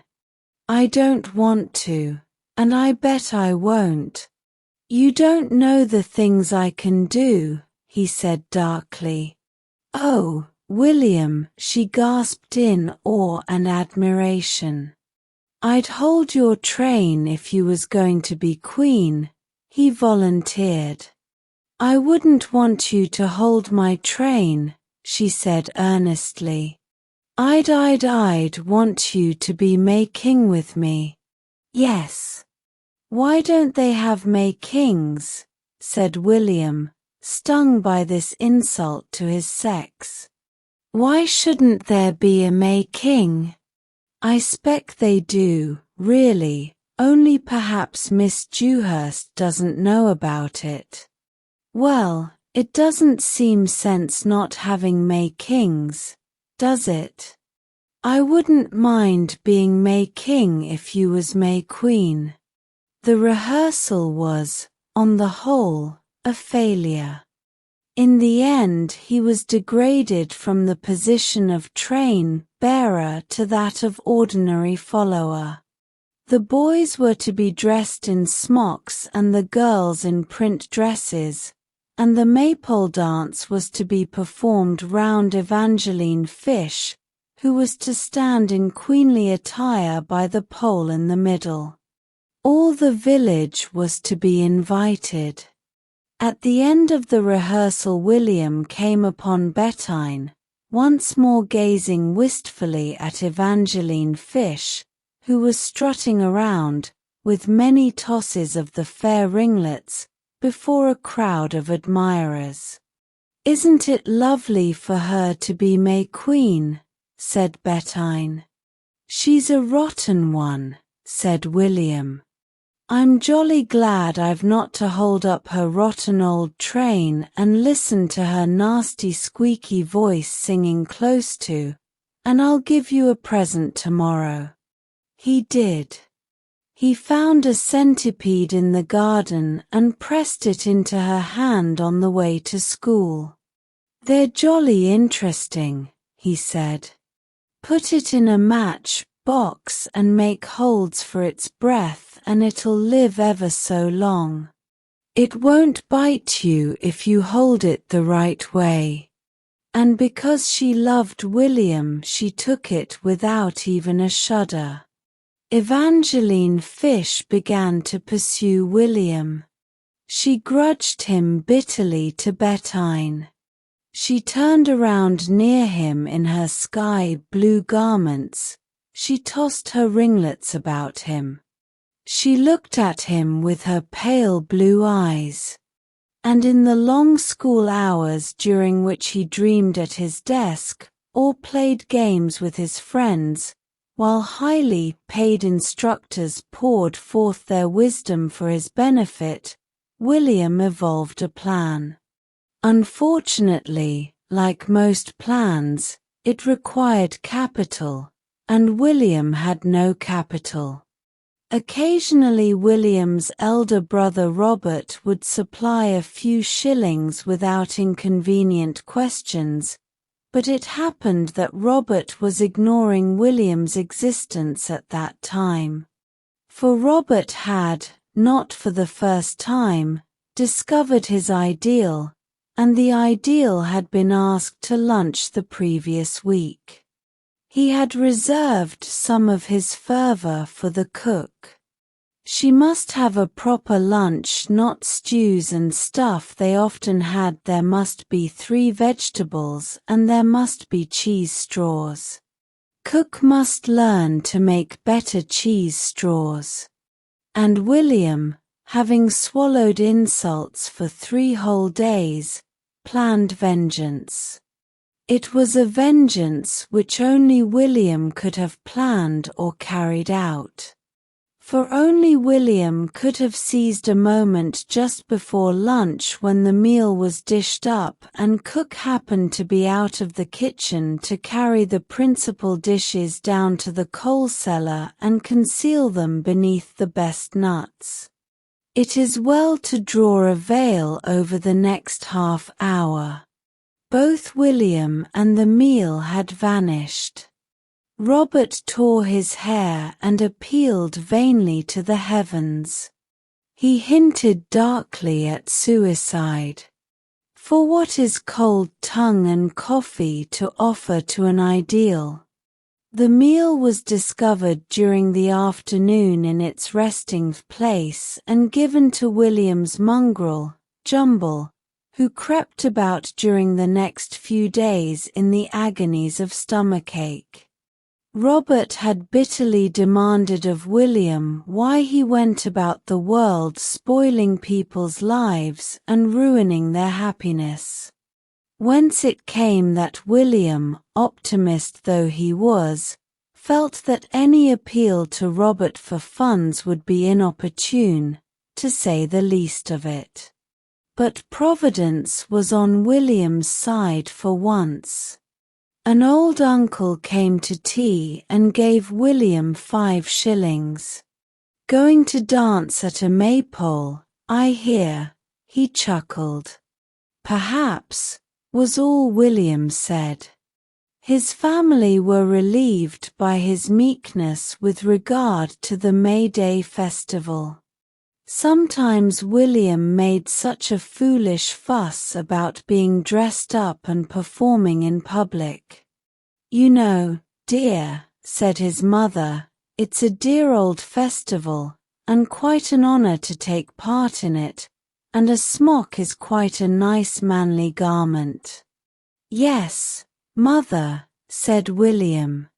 The day was fine, a real May Day. The maypole was fixed up in the field near the school, and the little performers were to change in the schoolroom. William went out with his brown paper parcel of stage properties under his arm and stood gazing up the road by which Evangeline Fish must come to the school. For Evangeline Fish would have to pass his gate. Soon he saw her, her pale blue radiant in the sun. Hello, he greeted her. She smiled shyly. She had won him at last. Waiting to walk to the school with me, William, she said. He still loitered. "You're awful early." "Am I? I thought I was late." "I meant to be late." "I don't want to be too early. I'm the most important person, and I want to walk in after the others, then they'll all look at me." She tossed her tightly wrought curls. "Come into our old shed a minute," said William. "I've got a present for you." She blushed and looked at him. "Oh, William," she said, and followed him into the wood shed. "Look," he said. His uncle's 5 shillings had been well expended. Rows of cakes lay round the shed, pastries, and sugar cakes, and iced cakes, and currant cakes. "Have a lot," said William. "They're all for you. Go on. Eat them all. You can eat and eat and eat. There's lots and lots of time and they cannot begin without you, can they?" "Oh, William," she said. She gloated over them. "Oh, may I?" "There's heaps of time," said William. "Go on. Eat them all." Her greedy little eyes seemed to stand out of her head. "Oh," she said in rapture. She sat down on the floor and began to eat, lost to everything but icing and currants and pastry. William made for the door, then he paused, gazed wistfully at the feast, stepped back, and, grabbing a cream bun in each hand, crept quietly away.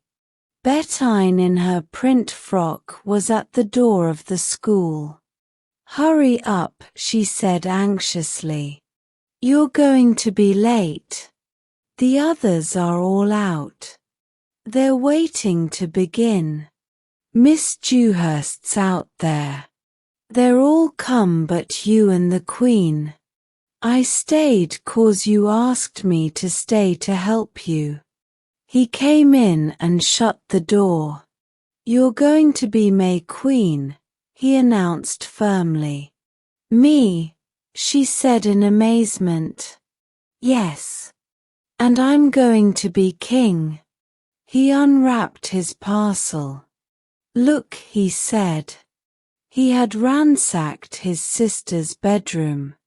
Once Ethel had been to a fancy dress dance as a fairy. Over Bettine's print frock he drew a crumpled gauze slip with wings, torn in several places. On her brow he placed a shining crown, and she quivered with happiness. "Oh, how lovely," she said. "How lovely, how lovely." His own preparations were simpler. He tied a red sash that he had taken off his sister's hat over his right shoulder and under his left arm on the top of his smock. Then he took a piece of burnt cork from his parcel and solemnly drew a fierce and military moustache upon his cheek and lip. To William, no kind of drama was complete without a corked moustache. Then he took Bettine by the hand and led her out to the maypole. The dancers were all waiting holding the ribbons. The audience was assembled and a murmur of conversation was rising from it. It ceased abruptly as William and Bettine appeared. William's father, mother, and sister were in the front row. Robert was not there. Robert had declined to come to anything in which that little wretch was to perform. He jolly well had enough of that little wretch to last his lifetime, thank you very much. William and Bettine stepped solemnly hand in hand upon the little platform which had been provided for the May Queen. Miss Dewhurst, who was chatting amicably to the parents till the last of her small performers should appear, seemed suddenly turned to stone, with mouth gaping and eyes wide. The old fiddler, who was rather short-sighted, struck up the strains, and the dancers began to dance. The audience relaxed, leaning back in their chairs to enjoy the scene. Miss Dewhurst was still frozen. There were murmured comments. How curious to have that boy there. A sort of attendant, I suppose. Yes, perhaps he's something allegorical. A sort of pageant. Good luck or something. It's not quite the sort of thing I expected, I must admit. What do you think of the Queen's dress? I always thought Miss Dewhurst had better taste. Rather tasteless, I call it. I think the moustache is a mistake. It gives quite a common look to the whole thing. I wonder who is meant to be. Pan, do you think? Uncertainly. Oh, no, nothing so pagan, I hope, said an elderly matron, horrified. He's that brown boy, you know. There always seems to be something queer about anything he's in. I've noticed it often. But I hope he's meant to be something more Christian than Pan, though one never knows in these days, she added darkly. William's sister had recognized her possessions, and was gasping in anger. William's father, who knew William, was smiling sardonically. William's mother was smiling proudly. You're always running down William, she said to the world in general, but look at him now. He's got a very important part, and he said nothing about it at home. I call it very nice and modest of him. And what a dear little girl. Bettine, standing on the platform with William's hand holding hers and the maypole dancers dancing round her, was radiant with pride and happiness. And Evangeline Fish in the wood shed was just beginning the last currant cake. William was a scout. The fact was well known. There was no one within a 5-mile radius of William's home who did not know it. Sensitive old ladies had fled shuddering from their front windows when William marched down the street singing, the word is a euphemism, his scout songs in his strong young voice. Even the return of her cat a few weeks later did not remove the hostility from her gaze whenever it happened to rest upon William. William's family had welcomed the suggestion of William's becoming a scout. It will keep him out of mischief, they had said. They were notoriously optimistic where William was concerned. William's elder brother only was doubtful. You know what William is, he said, and in that dark saying much was contained. Things went fairly smoothly for some time. He took the Scout's law of a daily deed of kindness in its most literal sense. He was to do one, and one only, deed of kindness a day.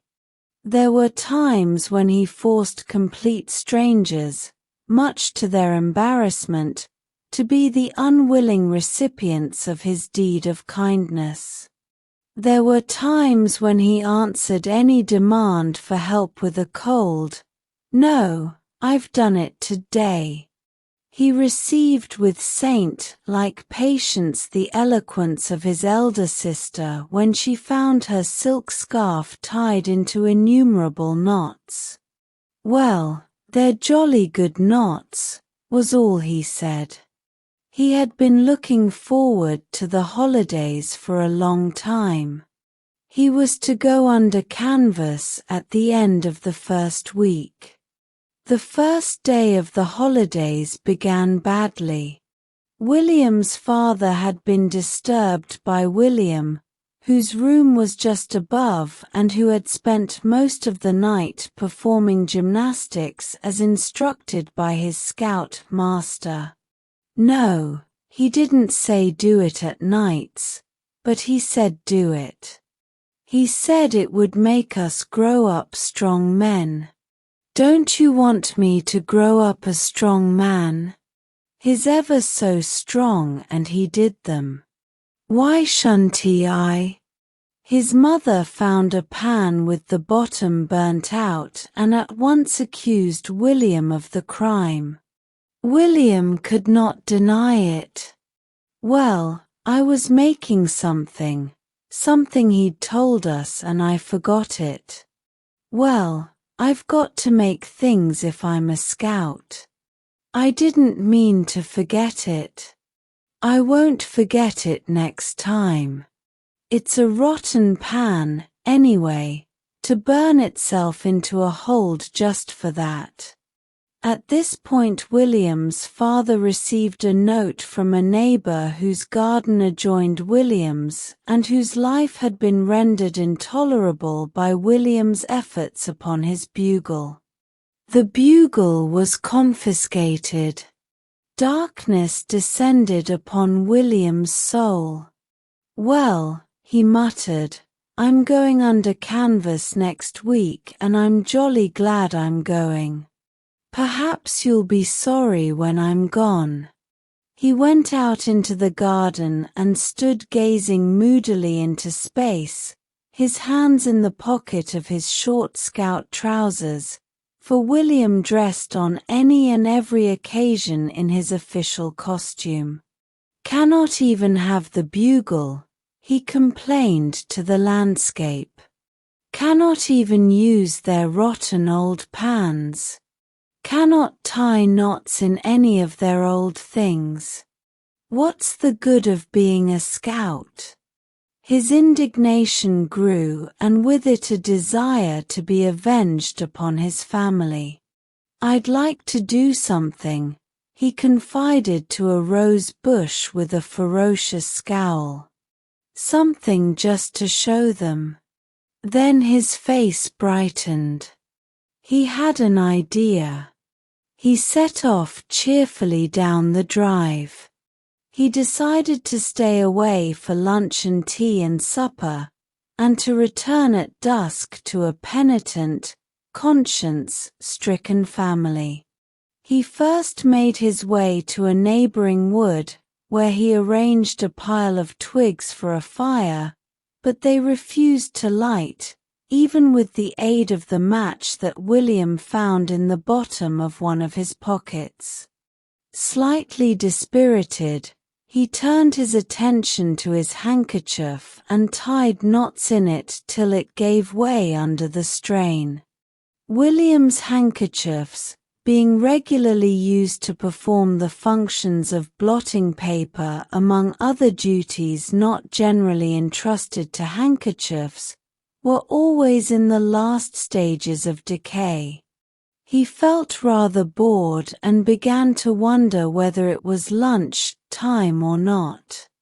He then scouted the wood and by his wood lore traced 3 distinct savage tribes' passage through the wood and found the tracks of several elephants.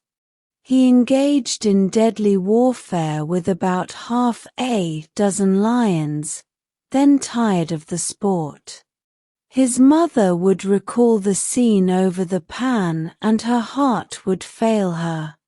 His father would think with shame of his conduct in the matter of the bugle. Poor William! How cruel we were! How different we shall be if only he comes home! He could almost hear the words. Perhaps his mother was weeping now. His father, wild-eyed and white-lipped, was pacing his study, waiting for news, eager to atone for his unkindness to his missing son. Perhaps he had the bugle on the table ready to give back to him. Perhaps he'd even bought him a new one. He imagined the scene of his return. He would be nobly forgiving. He would accept the gift of the new bugle without a word of reproach. His heart thrilled at the thought of it. He was getting jolly hungry. It must be after lunch time. But it would spoil it all to go home too early. Here he caught sight of a minute figure regarding him with a steady gaze and holding a paper bag in one hand. William stared down at him. "What you dressed up like that for?" said the apparition, with a touch of scorn in his voice.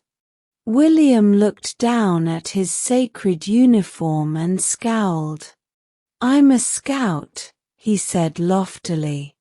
"Scout," repeated the apparition, with an air of polite boredom. "What's your name?" "William." "Mine's Thomas." "Will you catch me a wasp?" "Look at my wasp." He opened the bag slightly and William caught sight of a crowd of wasps buzzing about inside the bag. "Want more?" demanded the infant. "Want lots more. Look. Snails." He brought out a handful of snails from a miniature pocket and put them on the ground. "Watch them put their horns out. Watch them walk. Look. They're walking. They're walking." His voice was a scream of ecstasy. He took them up and returned them to their pocket. From another he drew out a wriggling mass. "Wood lice," he explained, casually. "Got worms in another pocket." He returned the wood lice to his pocket except one, which he held between a finger and thumb laid thoughtfully against his lip. "Want wasps now? You get them for me." William roused himself from his bewilderment. How do you catch them?" he said. "Wings," replied Thomas. "Get hold of their wings and they don't sting. Sometimes they do, though," he added casually. "Then your hands go big." A wasp settled near him, and very neatly the young naturalist picked him up and put him in his paper prison. "Now you get one," he ordered William. William determined not to be beaten by this minute but dauntless stranger. As a wasp obligingly settled on a flower near him, he put out his hand, only to withdraw it with a yell of pain and apply it to his mouth. "Oh, you," he said. "Crumbs." Thomas emitted a burst of laughter. "You stung," he said. "Did it sting you?" Funny. William's expression of rage and pain was exquisite to him. "Come on, boy," he ordered at last. "Let's go somewhere else." William's bewildered dignity made a last stand. "You can go," he said. "I'm playing by myself." "All right," agreed Thomas. "You play by yourself and me play by myself, and we'll be together playing by ourselves." He set off down a path, and meekly William followed. It must be jolly late, almost tea time. "I'm hungry," said Thomas suddenly. "Give me some breakfast." "I haven't got any," said William irritably. Well, find some, persisted the infant. I cannot. There isn't any to find. Well, buy some.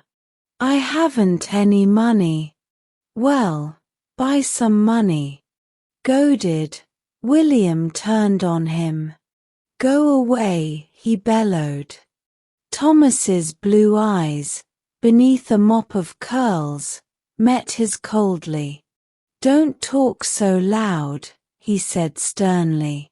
There's some blackberries there. You can get me some blackberries. William began to walk away, but Thomas trotted by his side. There, he persisted. Just where I'm pointing. Lovely great big huge ones. Get them for my breakfast. Reluctantly the scout turned to perform his deed of kindness. Thomas consumed blackberries faster than William could gather them. Up there, he commanded. No, the one right up there I want. I want it quick, I've eaten all the others. William was scratched and breathless, and his shirt was torn when at last the hungry Thomas was satisfied. Then he had a little refreshment himself, while Thomas turned out his pockets. I'll let them go now, he said. One of his wood lice, however, stayed motionless where he put it. What's the matter with it? Said William, curiously. I expect Ms. the matter with it, said Thomas succinctly. Now, get me some little fishes, and tadpoles, and water things, he went on cheerfully. William turned round from his blackberry bush. Well, I won't, he said decidedly. I've had enough. You've had enough breakfast, said Thomas sternly. I've found a little tin for the things, so be quick. Oh, here's a fly. A green fly. It's sitting on my finger. Does it like me 'cause it's sitting on my finger? No, said William, turning a purple, stained face round scornfully. It must be nearly night. He didn't want to be too hard on them, to make his mother ill or anything. He wanted to be as kind as possible. He'd forgive them at once when he got home. He'd ask for one or two things he wanted, as well as the new bugle. A new penknife, and an engine with a real boiler. Why does it not like me? Persisted Thomas. William was silent. Question and questioner were beneath contempt. Why does it not like me? He shouted stridently. Flies don't like people, silly. Why not? Retorted Thomas. They don't know anything about them. Well, I'll tell it about me. My name's Thomas, he said to the fly politely. Now does it like me? William groaned. But the fly had now vanished, and Thomas once more grew impatient. Come on, he said. Come on and find things for me. William's manly spirit was by this time so far broken that he followed his new acquaintance to a neighboring pond, growling threateningly but impotently. Now, commanded his small tyrant, take off your boots and stockings and go and find things for me.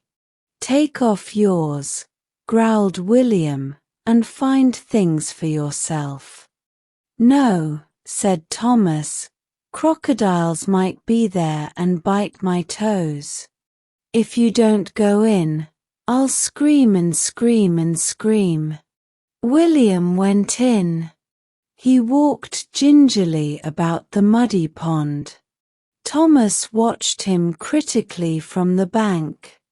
"I don't like your hair," he said confidingly. William growled. He caught various small swimming objects in the tin and brought them to the bank for inspection. "I want more than that," said Thomas calmly. "Well, you won't get it," retorted William. He began to put on his boots and stockings, wondering desperately how to rid himself of his unwanted companion. But fate solved the problem. With a loud cry, a woman came running down the path. "Tommy," she said. "My little darling Tommy. I thought you were lost." She turned furiously to William. "You ought to be ashamed of yourself," she said. "A great boy of your age leading a little child like this into mischief. If his father was here, he'd show you. You ought to know better, and you a scout." William gasped. "Well," he said, "and I've been doing deeds of kindness on him all morning. I've—" She turned away indignantly, holding Thomas's hand. "You're never to go with that nasty rough boy again, darling," she said. "Got lots of wasps and some fishes," murmured Thomas contentedly. They disappeared down the path. With a feeling of depression and disillusionment, William turned to go home. Then his spirits rose. After all, he'd got rid of Thomas, and he was going home to a contrite family. It must be about supper time. It would be getting dark soon. But it still stayed light a long time now. It wouldn't matter if he just got in for supper. It would have given them time to think things over. He could see his father speaking unsteadily and holding out his hand. "My boy, let bygones be bygones, if there is anything you want." His father had never said anything of this sort to him yet, but, by a violent stretch of imagination, he could just conceive it. His mother, of course, would cry over him, and so would Ethel. "Dear William, do forgive us. We have been so miserable since you went away. We will never treat you so again." This again was unlike the Ethel he knew, but sorrow has a refining effect on all characters. He entered the gate self-consciously. Ethel was at the front door. She looked at his torn shirt and mud-covered knees. "You'd better hurry if you're going to be ready for lunch," she said coldly. "Lunch?" faltered William. "What time is it?" 10 to 1. "Father's in, so I warn you," she added unpleasantly. He entered the house in a dazed fashion. His mother was in the hall. "William," she said impatiently. "Another shirt torn. You really are careless. You'll have to stop being a scout if that's the way you treat your clothes. And look at your knees." Pale and speechless, he went towards the stairs. His father was coming out of the library smoking a pipe. He looked at his son grimly. "If you aren't downstairs cleaned by the time the lunch bell goes, my son," he said, "you won't see that bugle of yours this side of Christmas." William swallowed. "Yes, father," he said meekly. He went slowly upstairs to the bathroom. Life was a rotten show. The excitement began at breakfast. William descended slightly late, and after receiving his parents' reproaches with an air of weary boredom, ate his porridge listlessly. He had come to the conclusion that morning that there was a certain monotonous sameness about life. One got up and had one's breakfast and went to school and had one's dinner and went to school and had one's tea and played and had one's supper and went to bed. Even the fact that today was a half-term holiday did not dispel his depression. One day's holiday. What good was one day? We all have experienced such feelings. Half abstractedly, he began to listen to his elders' conversation. They promised to be here by 9, his mother was saying. I do hope they won't be late. Well, it's not much good they're coming if the other house isn't ready, is it? Said William's grown-up sister Ethel. I don't believe they've even finished painting. I'm so sorry it's William's half-term holiday, sighed Mrs. Brown. He'll be frightfully in the way. William's outlook on life brightened considerably. They coming removing this morning? He inquired cheerfully. Yes. Dio, try not to hinder them, William. Me? He said indignantly. I'm going to help. If William's going to help, remarked his father. Thank heaven I shan't be here. Your assistance, William, always seems to be even more devastating in its results than your opposition. William smiled politely. Sarcasm was always wasted on William. Well, he said, rising from the table, I'd better go and be getting ready to help. 10 minutes later, Mrs. Brown, coming out of the kitchen from her interview with the cook, found to her amazement that the steps of the front door were covered with small ornaments. As she stood staring, William appeared from the drawing room, staggering under the weight of a priceless little statuette that had been the property of Mr. Brown's great-grandfather. William, she gasped. I'm getting all the little things ready for them just to carry straight down. If I put everything on the steps, they don't need come into the house at all. You said you didn't want them tramping in dirty boots. It took 1/4 of an hour to replace them. Over the fragments of a blue bowl, Mrs. Brown sighed deeply. I wish you'd broken anything but this, William. Well, he excused himself. You said things do get broken removing.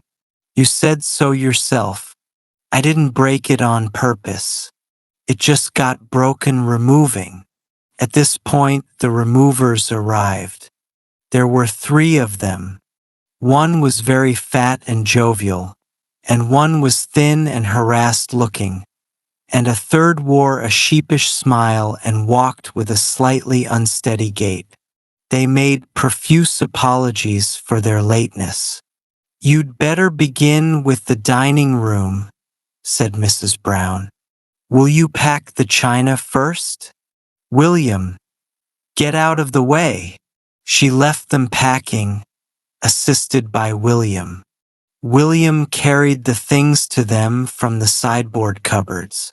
What's your names? He asked, as he stumbled over a glass bowl that he had inadvertently left on the hearth rug. His progress was further delayed while he conscientiously picked up the fragments. Things do get broken removing, he murmured. Mine is Mr. Blake, and his is Mr. Johnson, and his is Mr. Jones. Which is Mr. Jones? The one that walks funny? They shook with great laughter, so much so that a china cream jug slipped from Mr. Blake's fingers and lay in innumerable pieces round his boot. He kicked it carelessly aside. Yes, he said, bending anew to his task. Him what walks funny. Why's he walk funny? Persisted William. Has he hurt his legs? Yes, said Blake with a wink. He hurt them at the Blue Cow coming here. Mr. Jones' sheepish smile broadened into a laugh. Well, you rest, said William sympathetically. You lie down on the sofa and rest. I'll help, so's you needn't do anything. Mr. Jones grew hilarious. Come on, he said. My eye, this young gent's all right, he is. You lie down and rest, he says. Well, here goes. To the huge delight of his companions, he stretched himself at length upon the Chesterfield and closed his eyes. William surveyed him with pleasure. That's right, he said. I'll show you my dog when your legs are better. I've got a fine dog. What sort of a dog? Said Mr. Blake, resting from his labors to ask the question. He's no particular sort of a dog, said William honestly, but he's a jolly fine dog. You should see him do tricks. Well, let's have a look at him. Fetch him Art. William, highly delighted, complied, and Jumble showed off his best tricks to an appreciative audience of two. Mr. Jones had already succumbed to the drowsiness that had long been creeping over him and was lying dead to the world on the Chesterfield. Jumble begged for a biscuit. He walked because William's hand firmly imprisoned his front ones. On his hind legs, he leapt over William's arm. He leapt into the very center of an old Venetian glass that was on the floor by the packing case and cut his foot slightly on a piece of it, but fortunately suffered no ill effects. William saw consternation on Mr. Johnson's face and hastened to gather the pieces and fling them lightly into the waste paper basket. It's all right, he said soothingly. She said things get broken removing. When Mrs. Brown entered the room 10 minutes later, Mr. Jones was still asleep, Jumble was still performing, and Mr. Blake and Johnson were standing in negligent attitudes against the wall appraising the eager Jumble with sportsmanlike eyes. He's no breed, Mr. Blake was saying, but he's all right. I'd like to see him after a rat. I bet he'd. Seeing Mrs. Brown, he hastily seized a vase from the mantelpiece and carried it over to the packing case, where he appeared suddenly to be working against time. Mr. Johnson followed his example. Mrs. Brown's eyes fell upon Mr. Jones and she gasped. Whatever, she began. He's not very well, explained Mr. Blake. He'll be all right when he's slept it off. He's always all right when he's slept it off. He's hurt his legs, explained William. He hurt his legs at the Blue Cow. He's just resting. Mrs. Brown swallowed and counted 20 to herself. It was a practice she had acquired in her youth for use in times when words crowded upon her too thick and fast for utterance. At last she spoke with unusual bitterness. Need he rest with his muddy boots on my Chesterfield? At this point Mr. Jones awoke from sleep, hypnotized out of it by her cold eye. He was profuse in his apologies. He believed he had fainted. He had had a bad headache brought on probably by exposure to the early morning sun.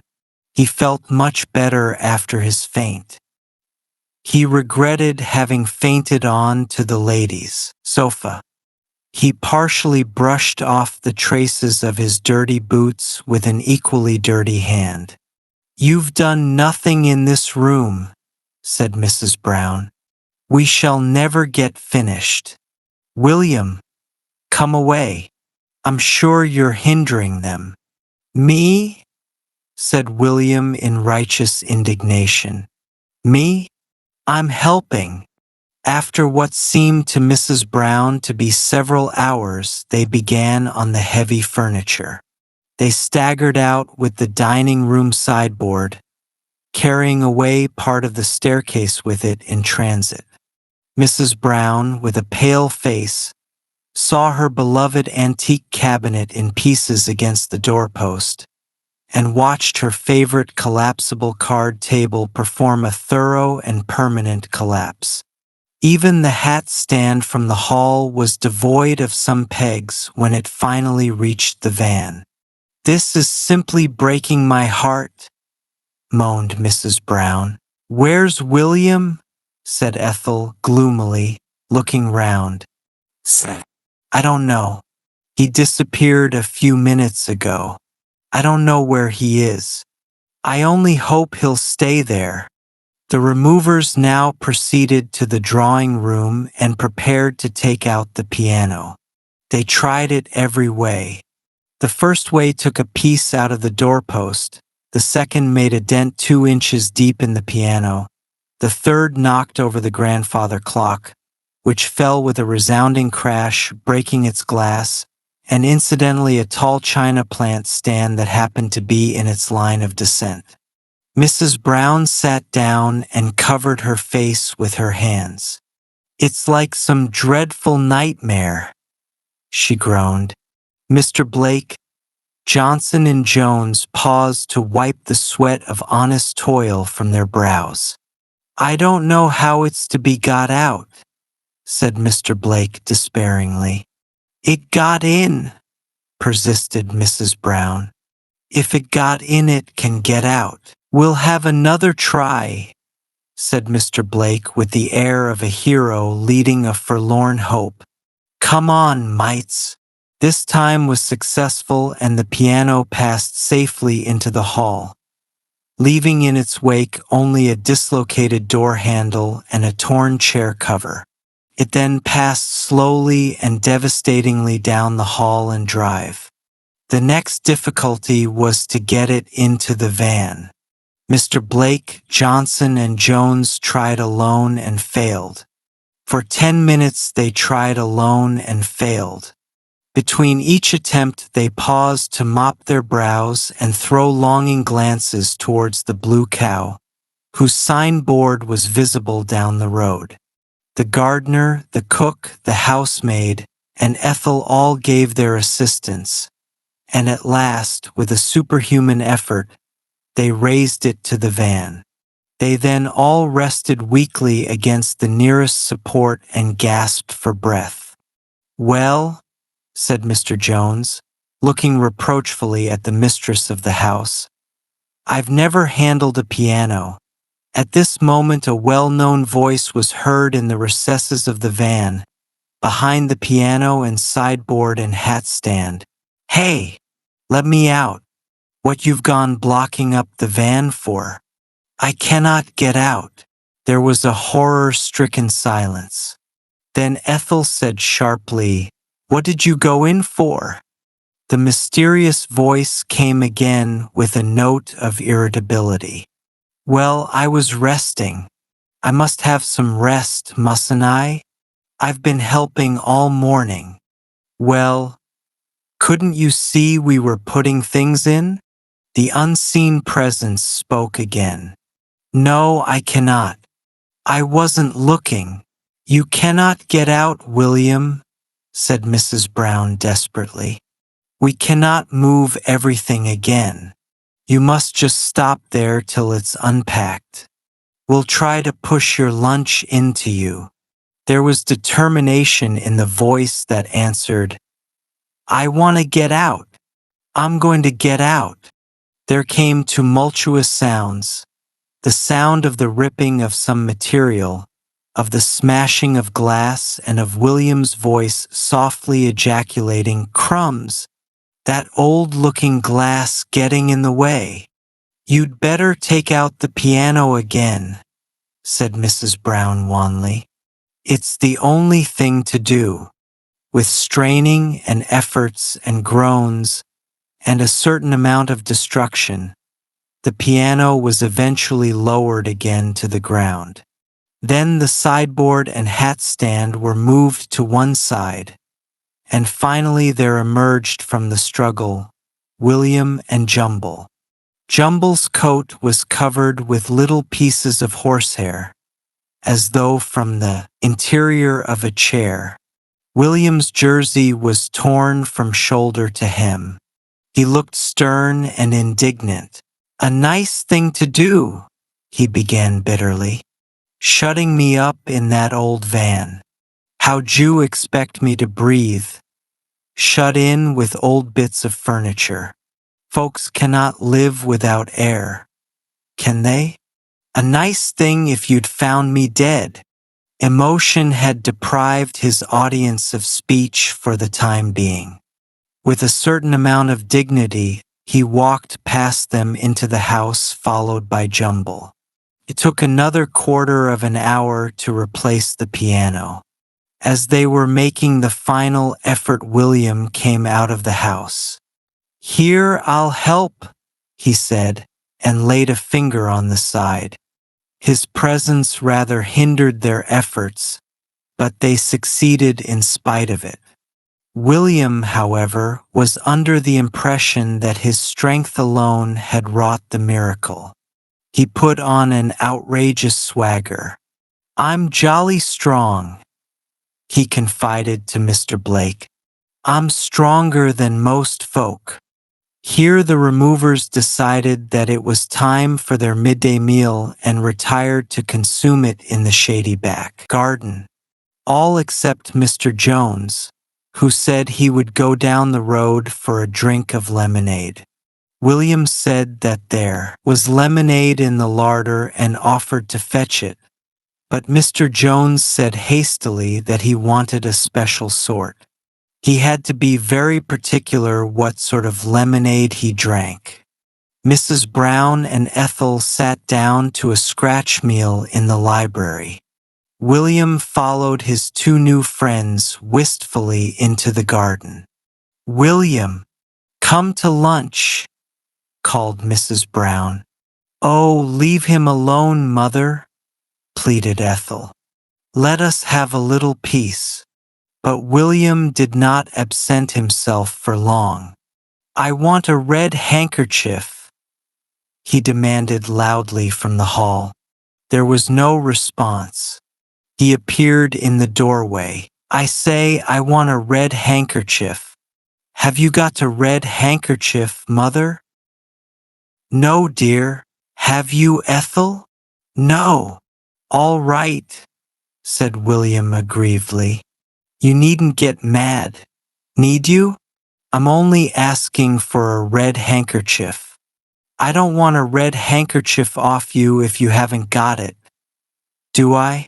William, go away and shut the door." William obeyed. Peace reigned throughout the house and garden for the next half hour. Then Mrs. Brown's conscience began to prick her. "William must have something to eat, dear. Do go and find him." Ethel went out to the back garden. A scene of happy restfulness met her gaze. Mr. Blake reclined against one tree consuming bread and cheese, while a red handkerchief covered his knees. Mr. Johnson reclined against another tree, also consuming bread and cheese, while a red handkerchief covered his knees. William leant against a third tree consuming a little heap of scraps collected from the larder, while on his knees also reposed what was apparently a red handkerchief. Jumble sat in the middle catching with nimble, snapping jaws dainties flung to him from time to time by his circle of admirers. Ethel advanced nearer and inspected William's red handkerchief with dawning horror in her face. Then she gave a scream. "William, that's my silk scarf. It was for a hat." I've only just bought it. Oh, Mother, do something to William. He's taken my new silk scarf. He's the most awful boy. I don't think. Mrs. Brown came out hastily to pacify her. William handed the silk scarf back to its rightful owner. Well, I'm sorry. I thought it was a red handkerchief. It looked like a red handkerchief. Well, how could I know it wasn't a red handkerchief? I've given it her back. It's all right, Jumbles only bit one end of it. And that's only jam what dropped on it. Well, it'll wash, won't it?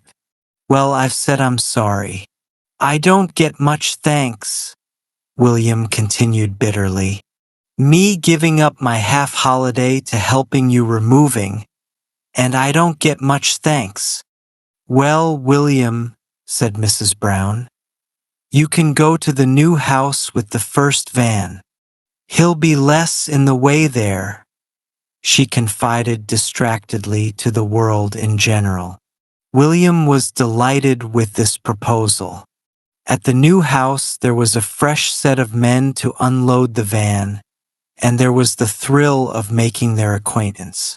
Then the front gate was only just painted and bore a notice, wet paint.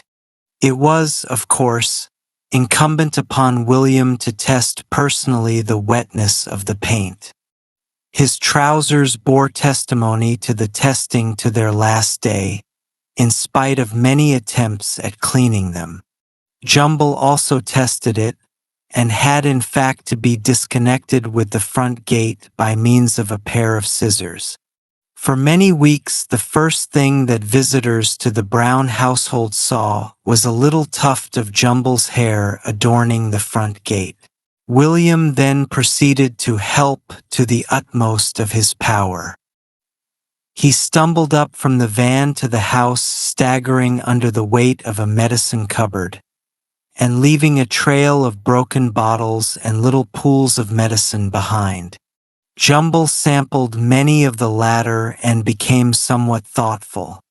It was found that the door of a small bedroom at the top of the stairs was locked, and this fact, added to Mr. Jones' failure to return from his lemonade, rather impeded the progress of the unpackers.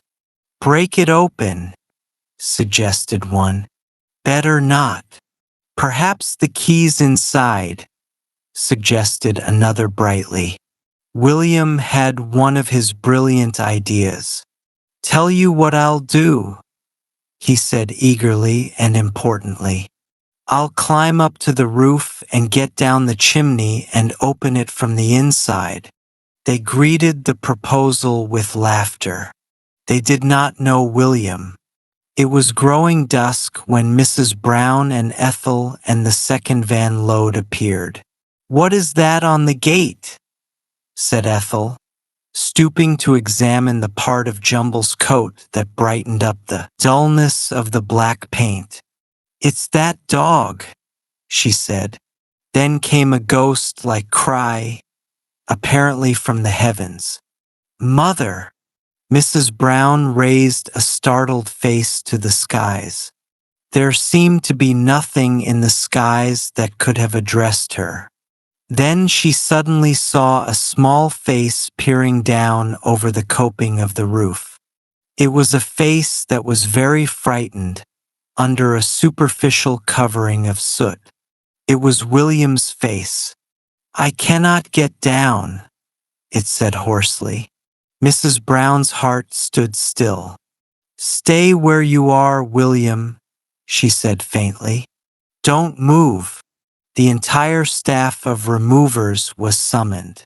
A ladder was borrowed from a neighboring garden and found to be too short. Another was fetched and fastened to it. William, at his dizzy height, was growing irritable. "I cannot stay up here forever," he said severely. At last he was rescued by his friend Mr. Blake and brought down to safety. His account was confused. "I wanted to help. I wanted to open that door for them, so I climbed up by the kitchen roof and the ivy and the drain pipe, and I tried to get down the chimney. I didn't know which one it was, but I tried them all and they were all too little, and I tried to get down by the ivy again, but I couldn't, so I waited till you came and hollered out. I wasn't scared, he said, fixing them with a stern eye. I wasn't scared a bit. I just wanted to get down. And this old black chimney stuff tastes beastly. No, I'm all right, he ended in answer to tender inquiries. I'll go on helping. He was with difficulty persuaded to retire to bed at a slightly earlier hour than usual. Well, he confessed, I'm a bit tired with helping all day. Soon after he had gone, Mr. Brown and Robert arrived. And how have things gone today? Said Mr. Brown cheerfully. Thank heaven William goes to school tomorrow, said Ethel devoutly. Upstairs in his room, William was studying himself in the glass. Torn jersey, paint-stained trousers, blackened face. Well, he said with a deep sigh of satisfaction, I guess I've jolly well helped today. William's family were going to the seaside for February.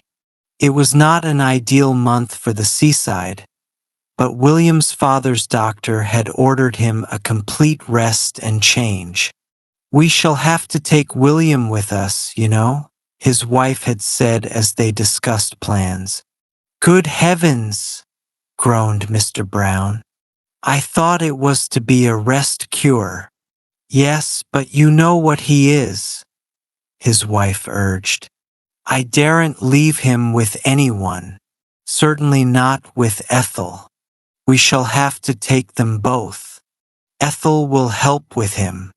Ethel was William's grown-up sister. All right, agreed her husband finally.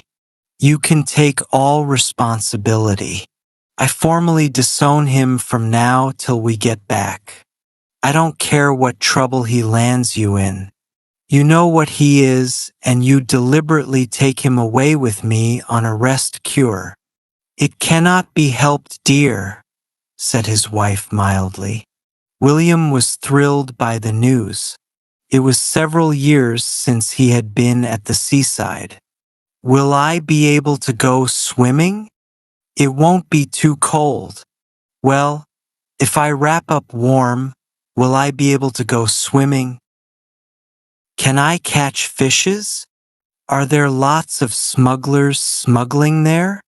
Well, I'm only asking, you needn't get mad. One afternoon, Mrs. Brown missed her best silver tray and searched the house high and low for it wildly, while dark suspicions of each servant in turn arose in her usually unsuspicious breast.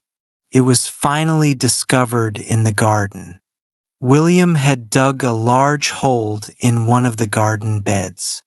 Into the bottom of this he had fitted the tray and had lined the sides with bricks. He had then filled it with water, and taking off his shoes and stockings, stepped up and down his narrow pool. He was distinctly aggrieved by Mrs. Brown's reproaches. Well, I was practicing paddling, ready for going to the seaside. I didn't mean to ruin your tray. You talk as if I meant to ruin your tray. I was only practicing paddling. At last the day of departure arrived. William was instructed to put his things ready on his bed, and his mother would then come and pack for him. He summoned her proudly down the stairs after about 20 minutes. I've got everything ready, Mother. Mrs. Brown ascended to his room. Upon his bed was a large pop gun, a football, a mouse in a cage, a punch ball on a stand, a large box of unusual things, and a deer skin which was his dearest possession and had been presented to him by an uncle from South Africa. Mrs. Brown sat down weakly on a chair. You cannot possibly take any of these things, she said faintly but firmly. Well, you said put my things on the bed for you to pack, and I've put them on the bed. And now you say, I meant clothes. Oh, clothes, scornfully. I never thought of clothes. Well, you cannot take any of these things anyway. William hastily began to defend his collection of treasures. I must have the pop gun 'cause you never know. There may be pirates and smugglers down there, and you can kill a man with a pop gun if you get near enough and know the right place, and I might need it. And I must have the football to play on the sands with and the punch ball to practice boxing on, and I must have the mouse, 'cause to feed him, and I must have this box of things and this skin to show to folks I meet down at the seaside, 'cause they're interesting. But Mrs. Brown was firm, and William reluctantly yielded. In a moment of weakness, finding that his trunk was only 3/4 filled by his things, she slipped in his beloved deerskin, while William himself put the pop gun inside when no one was looking. They had been unable to obtain a furnished house, so had to be content with a boarding house. Mr. Brown was eloquent on the subject. If you're deliberately turning that child loose into a boarding house full, presumably, of quiet, inoffensive people, you deserve all you get. It's nothing to do with me. I'm going to have a rest cure. I've disowned him. He can do as he likes. It cannot be helped, dear, said Mrs. Brown mildly. Mr. Brown had engaged one of the huts on the beach chiefly for William's use, and William proudly furnished its floor with the deerskin. It was killed by my uncle, he announced to the small crowd of children at the door who had watched with interest his painstaking measuring of the floor in order to place his treasure in the exact center. He killed it dead, just like this.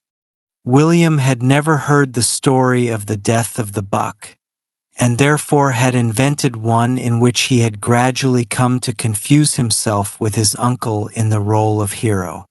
It was walking about and he met it. I hadn't got no gun, and it sprung at me and I caught hold of its neck with one hand and I broke off its horns with the other, and I knocked it over. And it got up and ran at me, him again, and I just tripped it up with my foot and it fell over again, and then I just give it one big hit with my fist right on its head, and it killed it and it died. There was an incredulous gasp.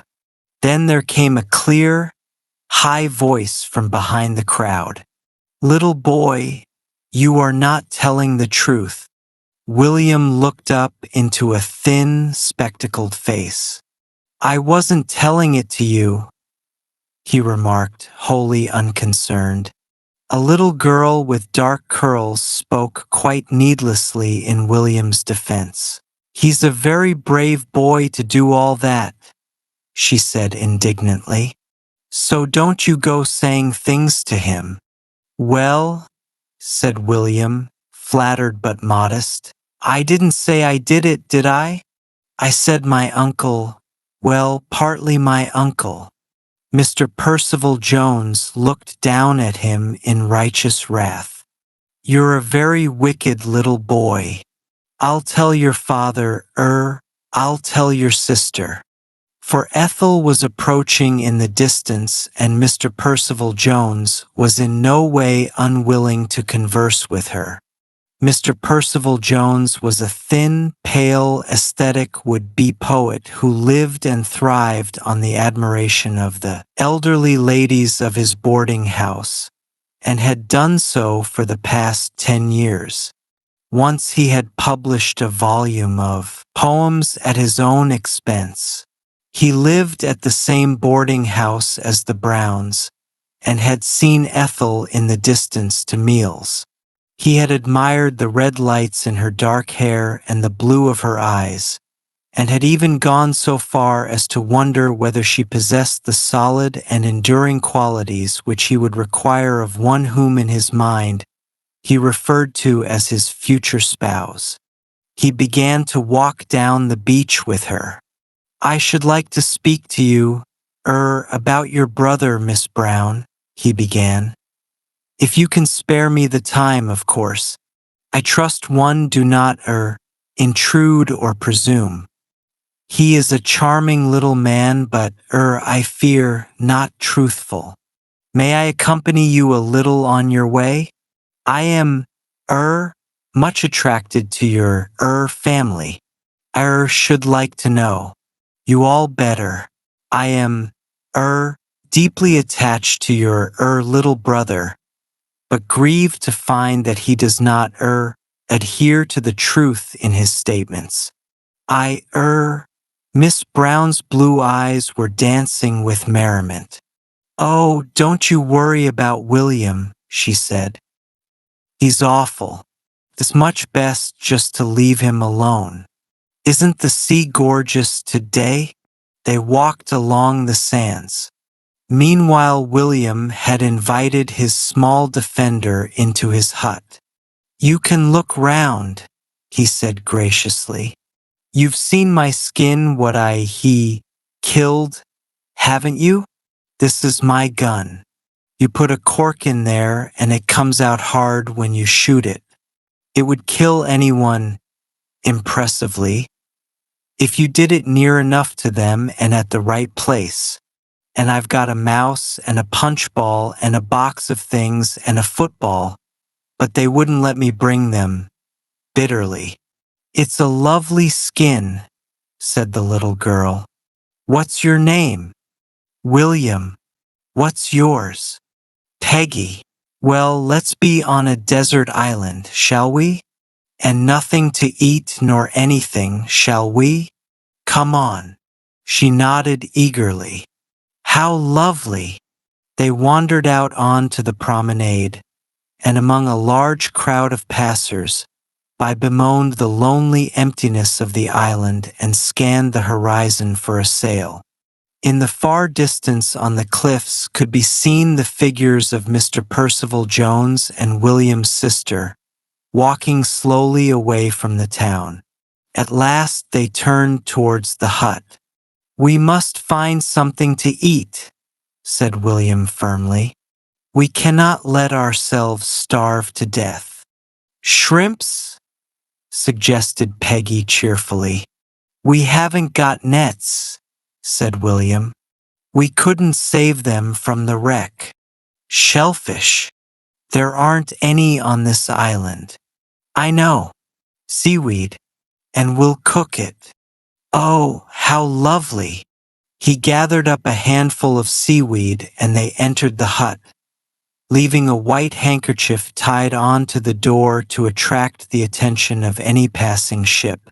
The hut was provided with a gas ring, and William, disregarding his family's express injunction, lit this and put on a saucepan filled with water and seaweed. "We'll pretend it's a wood fire," he said. "We couldn't make a real wood fire out on the prom.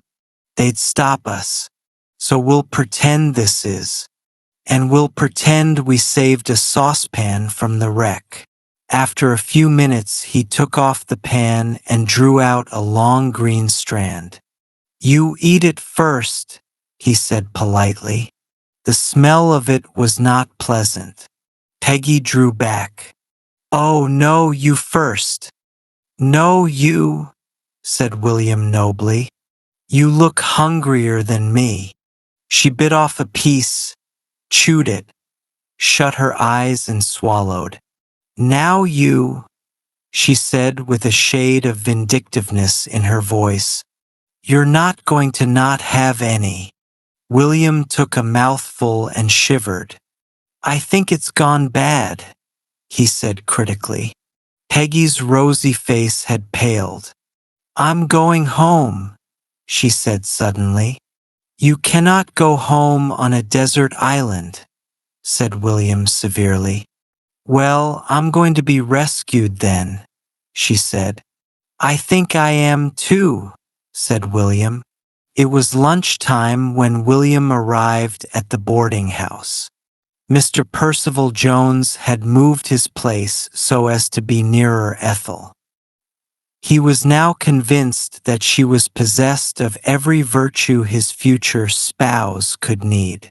He conversed brightly and incessantly during the meal. Mr. Brown grew restless. "The man will drive me mad," he said afterwards. "Chattering away. What's he chattering about anyway? Cannot you stop him chattering? Ethel, you seem to have influence. Chatter, chatter, chatter. Good Lord! And me here for a rest cure." At this point, he was summoned to the telephone and returned distraught. "It's an unknown female," he said. "She says that a boy of the name of William from this boarding house has made her little girl sick by forcing her to eat seaweed. She says it's brutal. Does anyone know I'm here for a rest cure? Where is the boy? Good heavens! Where is the boy?"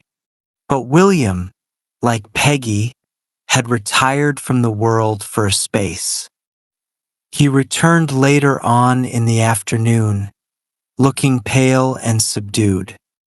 He bore the reproaches of his family in stately silence. Mr. Percival Jones was in great evidence in the drawing room. "And soon the spring will be with us once more," he was saying in his high-pitched voice as he leant back in his chair and joined the tips of his fingers together. "The spring, the spring. I have a little effort composed on the coming of spring. I will read to you sometime if you will be kind enough to criticize impartially." "Criticize," they chorused. "It will be above criticism." "Oh, do read it to us, Mr. Jones." "I will this evening." His eyes wandered to the door, hoping and longing for his beloved's entrance. But Ethel was with her father at a performance at the Winter Gardens, and he looked and longed in vain. In spite of this, however, the springs of his eloquence did not run dry, and he held forth ceaselessly to his little circle of admirers.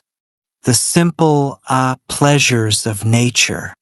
How few of us, alas, have the gift of appreciating them rightly.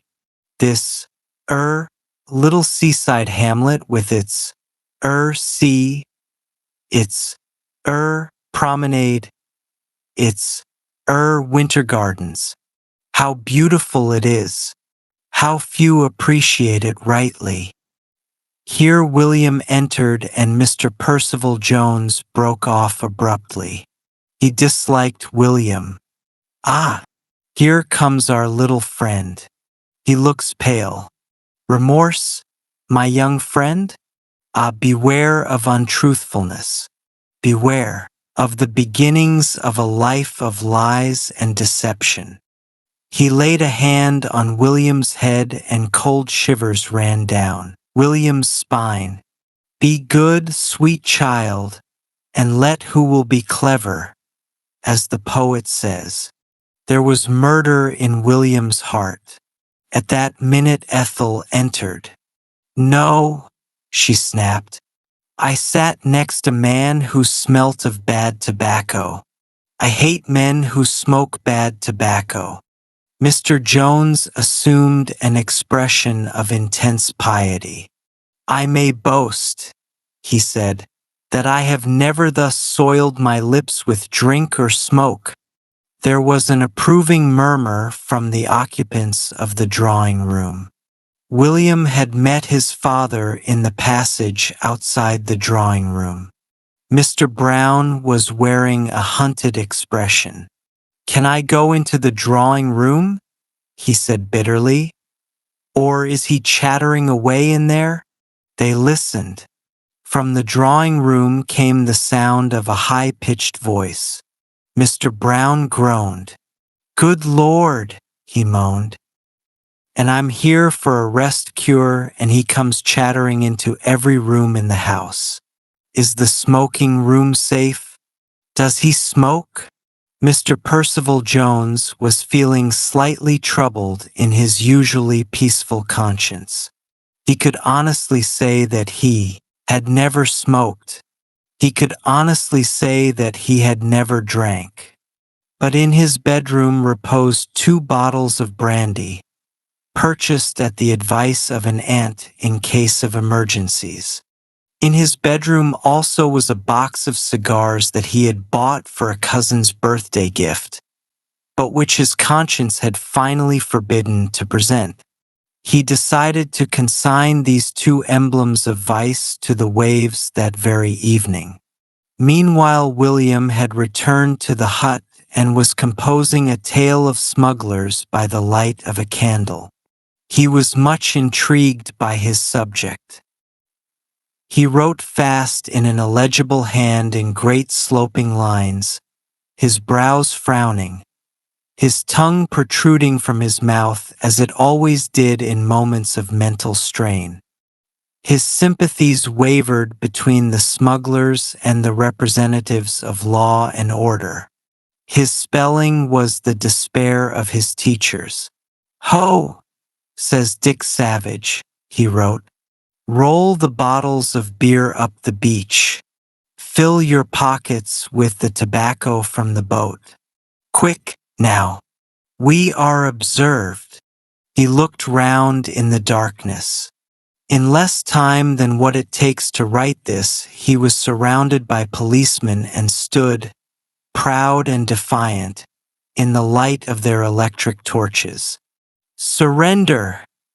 cried one, holding a gun at his brain and a drawn sword at his heart. "Surrender or die." "Never," said Dick Savage, throwing back his head, proud and defiant. "Never. Do to me what you will, you dirty dogs. I will never surrender. Sooner will I die." One cruel brute hit him a blow on the lips and he sprang back, snarling with rage. In less time than what it takes to write this, he had sprung at his torturer's throat and his teeth met in one mighty bite. His torturer dropped dead and lifeless at his feet. "Ho!" cried Dick Savage, throwing back his head, proud and defiant again. "So dies any of you what insults my proud manhood. I will meet my teeth in your throats." For a minute they stood trembling. Then one, bolder than the rest, leapt forward and tied Dick Savage's hands with rope behind his back. Another took from his pockets bottles of beer and tobacco in large quantities. "Ho!" they shouted. "Ho!" Dick Savage the smuggler caught at last. Dick Savage gave one proud and defiant laugh, and, bringing his tied hands over his head, he bit the rope with one mighty bite. "Ho! Ho!" he cried, throwing back his proud head. "Ho! Ho! You dirty dogs!" Then, drinking a large bottle of poison he had concealed in his shirt, he fell dead and lifeless at their feet. There was a timid knock at the door and William, scowling impatiently, rose to open it. "What d'you want?" he said curtly. A little voice answered from the dusk. "It's me, Peggy. I've come to see how you are, William. They don't know I've come. I was awful sick after that seaweed this morning, William." William looked at her with a superior frown. "Go away," he said. "I'm busy." "What you doing?" she said, poking her little curly head into the doorway. "I'm writing a tale." She clasped her hands. "Oh, how lovely! Oh, William, do read it to me. I'd love it." He opened the door and she took her seat on his deer skin on the floor, and William sat by the candle, clearing his throat for a minute before he began. During the reading, she never took her eyes off him. At the end, she drew a deep breath. "Oh, William, it's beautiful. William, are there smugglers now?" "Oh, yes, millions," he said carelessly. "Here? Of course there are." She went to the door and looked out at the dusk. "I'd love to see one. What do they smuggle, William?" He came and joined her at the door, walking with a slight swagger as became a man of literary fame. "Oh, beer and cigars and things. Millions of them." A furtive figure was passing the door, casting suspicious glances to left and right.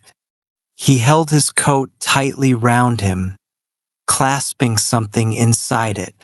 "I expect that's one," said William casually. They watched the figure out of sight. Suddenly William's eyes shone. "Let's stalk him and catch him," he said excitedly. "Come on, let's take some weapons." He seized his pop gun from a corner. "You take," he looked round the room, "you take the wastepaper basket to put over his head and pin down his arms and something to tie him up. I know, the skin he shot in Africa. You can tie his paws in front of him. Come on, let's catch him smuggling." He stepped out boldly into the dusk with his pop gun, followed by the blindly obedient Peggy carrying the wastepaper basket in one hand and the skin in the other. Mr. Percival Jones was making quite a little ceremony of consigning his brandy and cigars to the waves. He had composed a little effort upon it which began, "O deep ocean, receive these objects vile, which never more mine eyes shall soil." He went down to the edge of the sea and, taking a bottle in each hand, held them out at arm's length, while he began in his high-pitched voice, "O deep ocean, receive these." He stopped. A small boy stood beside him, holding out at him the point of what in the semi-darkness Mr. Jones took to be a loaded rifle. William mistook his action in holding out the bottles. "It's no good trying to drink it up," he said severely. "We've caught you smuggling." Mr. Percival Jones laughed nervously. "My little man," he said, "that's a very dangerous thing for you to have. Suppose you hand it over to me.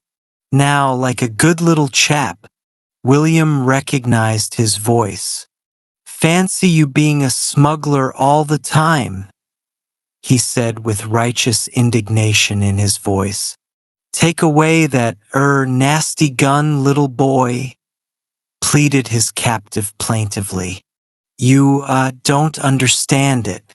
It might go off." William was not a boy to indulge in half measures.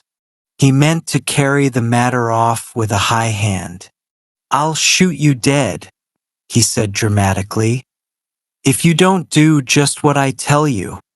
Mr. Percival Jones wiped the perspiration from his brow. "Where did you get that rifle, little boy?" he asked in a voice he strove to make playful. Is it loaded?" "It's unwise, little boy. Most unwise. Give it to me to take care of. It might go off, you know." William moved the muzzle of his weapon, and Mr. Percival Jones shuddered from head to foot. William was a brave boy, but he had experienced a moment of cold terror when first he had approached his captive. The first note of the trembling, high-pitched voice had, however, reassured him. He instantly knew himself to be the better man. His captive's obvious terror of his pop gun almost persuaded him that he held in his hand some formidable death-dealing instrument. As a matter of fact, Mr. Percival Jones was temperamentally an abject coward. "You walk up to the seats," commanded William. "I've took you prisoner for smuggling and just walk up to the seats." Mr. Percival Jones obeyed immediately. "Don't, press anything, little boy," he pleaded as he went. "It, might go off by accident. You might do, untold damage." Peggy, armed with the wastepaper basket and the skin, followed open-mouthed. At the seat, William paused.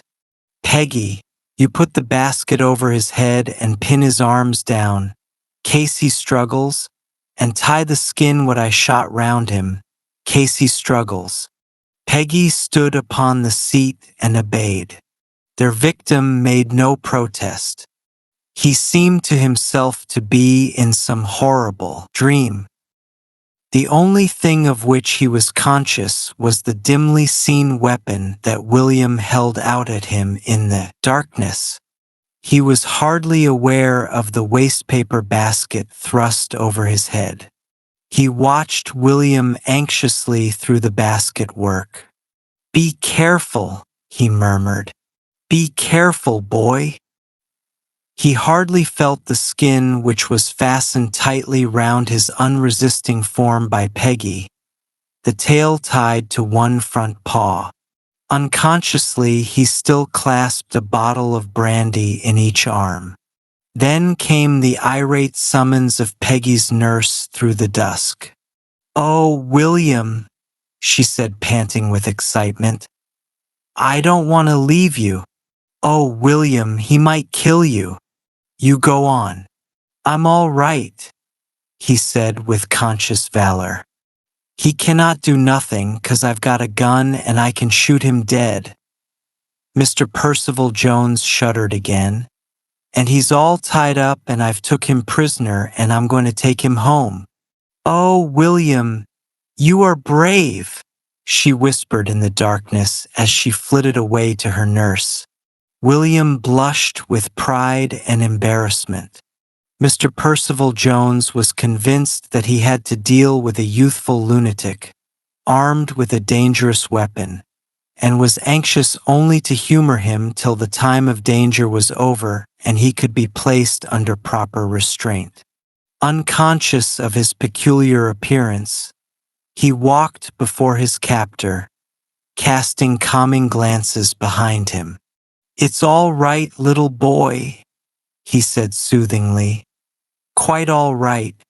I'm, your friend. Don't, get annoyed, little boy. Don't, get annoyed. Won't you put your gun down, little man? Won't you let me carry it for you?" William walked behind, still pointing his pop gun. "I've took you prisoner for smuggling," he repeated doggedly. "I'm taking you home. You're my prisoner. I've took you." They met no one on the road, though Mr. Percival Jones threw longing glances around, ready to appeal to any passer-by for rescue. He was afraid to raise his voice in case it should rouse his youthful captor to murder. He saw with joy the gate of his boarding house and hastened up the walk and up the stairs. The drawing-room door was open. There was help and assistance. There was protection against this strange persecution. He entered, followed closely by William. It was about the time he had promised to read his little effort on the coming of spring to his circle of admirers. A group of elderly ladies sat round the fire awaiting him. Ethel was writing. They turned as he entered, and a gasp of horror and incredulous dismay went up. It was that gasp that called him to a realization of the fact that he was wearing a wastepaper basket over his head and shoulders, and that an old fur rug was tied round his arms. "Mr. Jones!" they gasped. He gave a wrench to his shoulders, and the rug fell to the floor, revealing a bottle of brandy clasped in either arm. "Mr. Jones!" they repeated. "I caught him smuggling," said William proudly. "I caught him smuggling beer by the sea, and he was drinking those 2 bottles he'd smuggled, and he had thousands and thousands of cigars all over him. And I caught him, and he's a smuggler, and I brought him up here with my gun. He's a smuggler, and I took him prisoner." Mr. Jones, red and angry, his hair awry, glared through the wickerwork of his basket.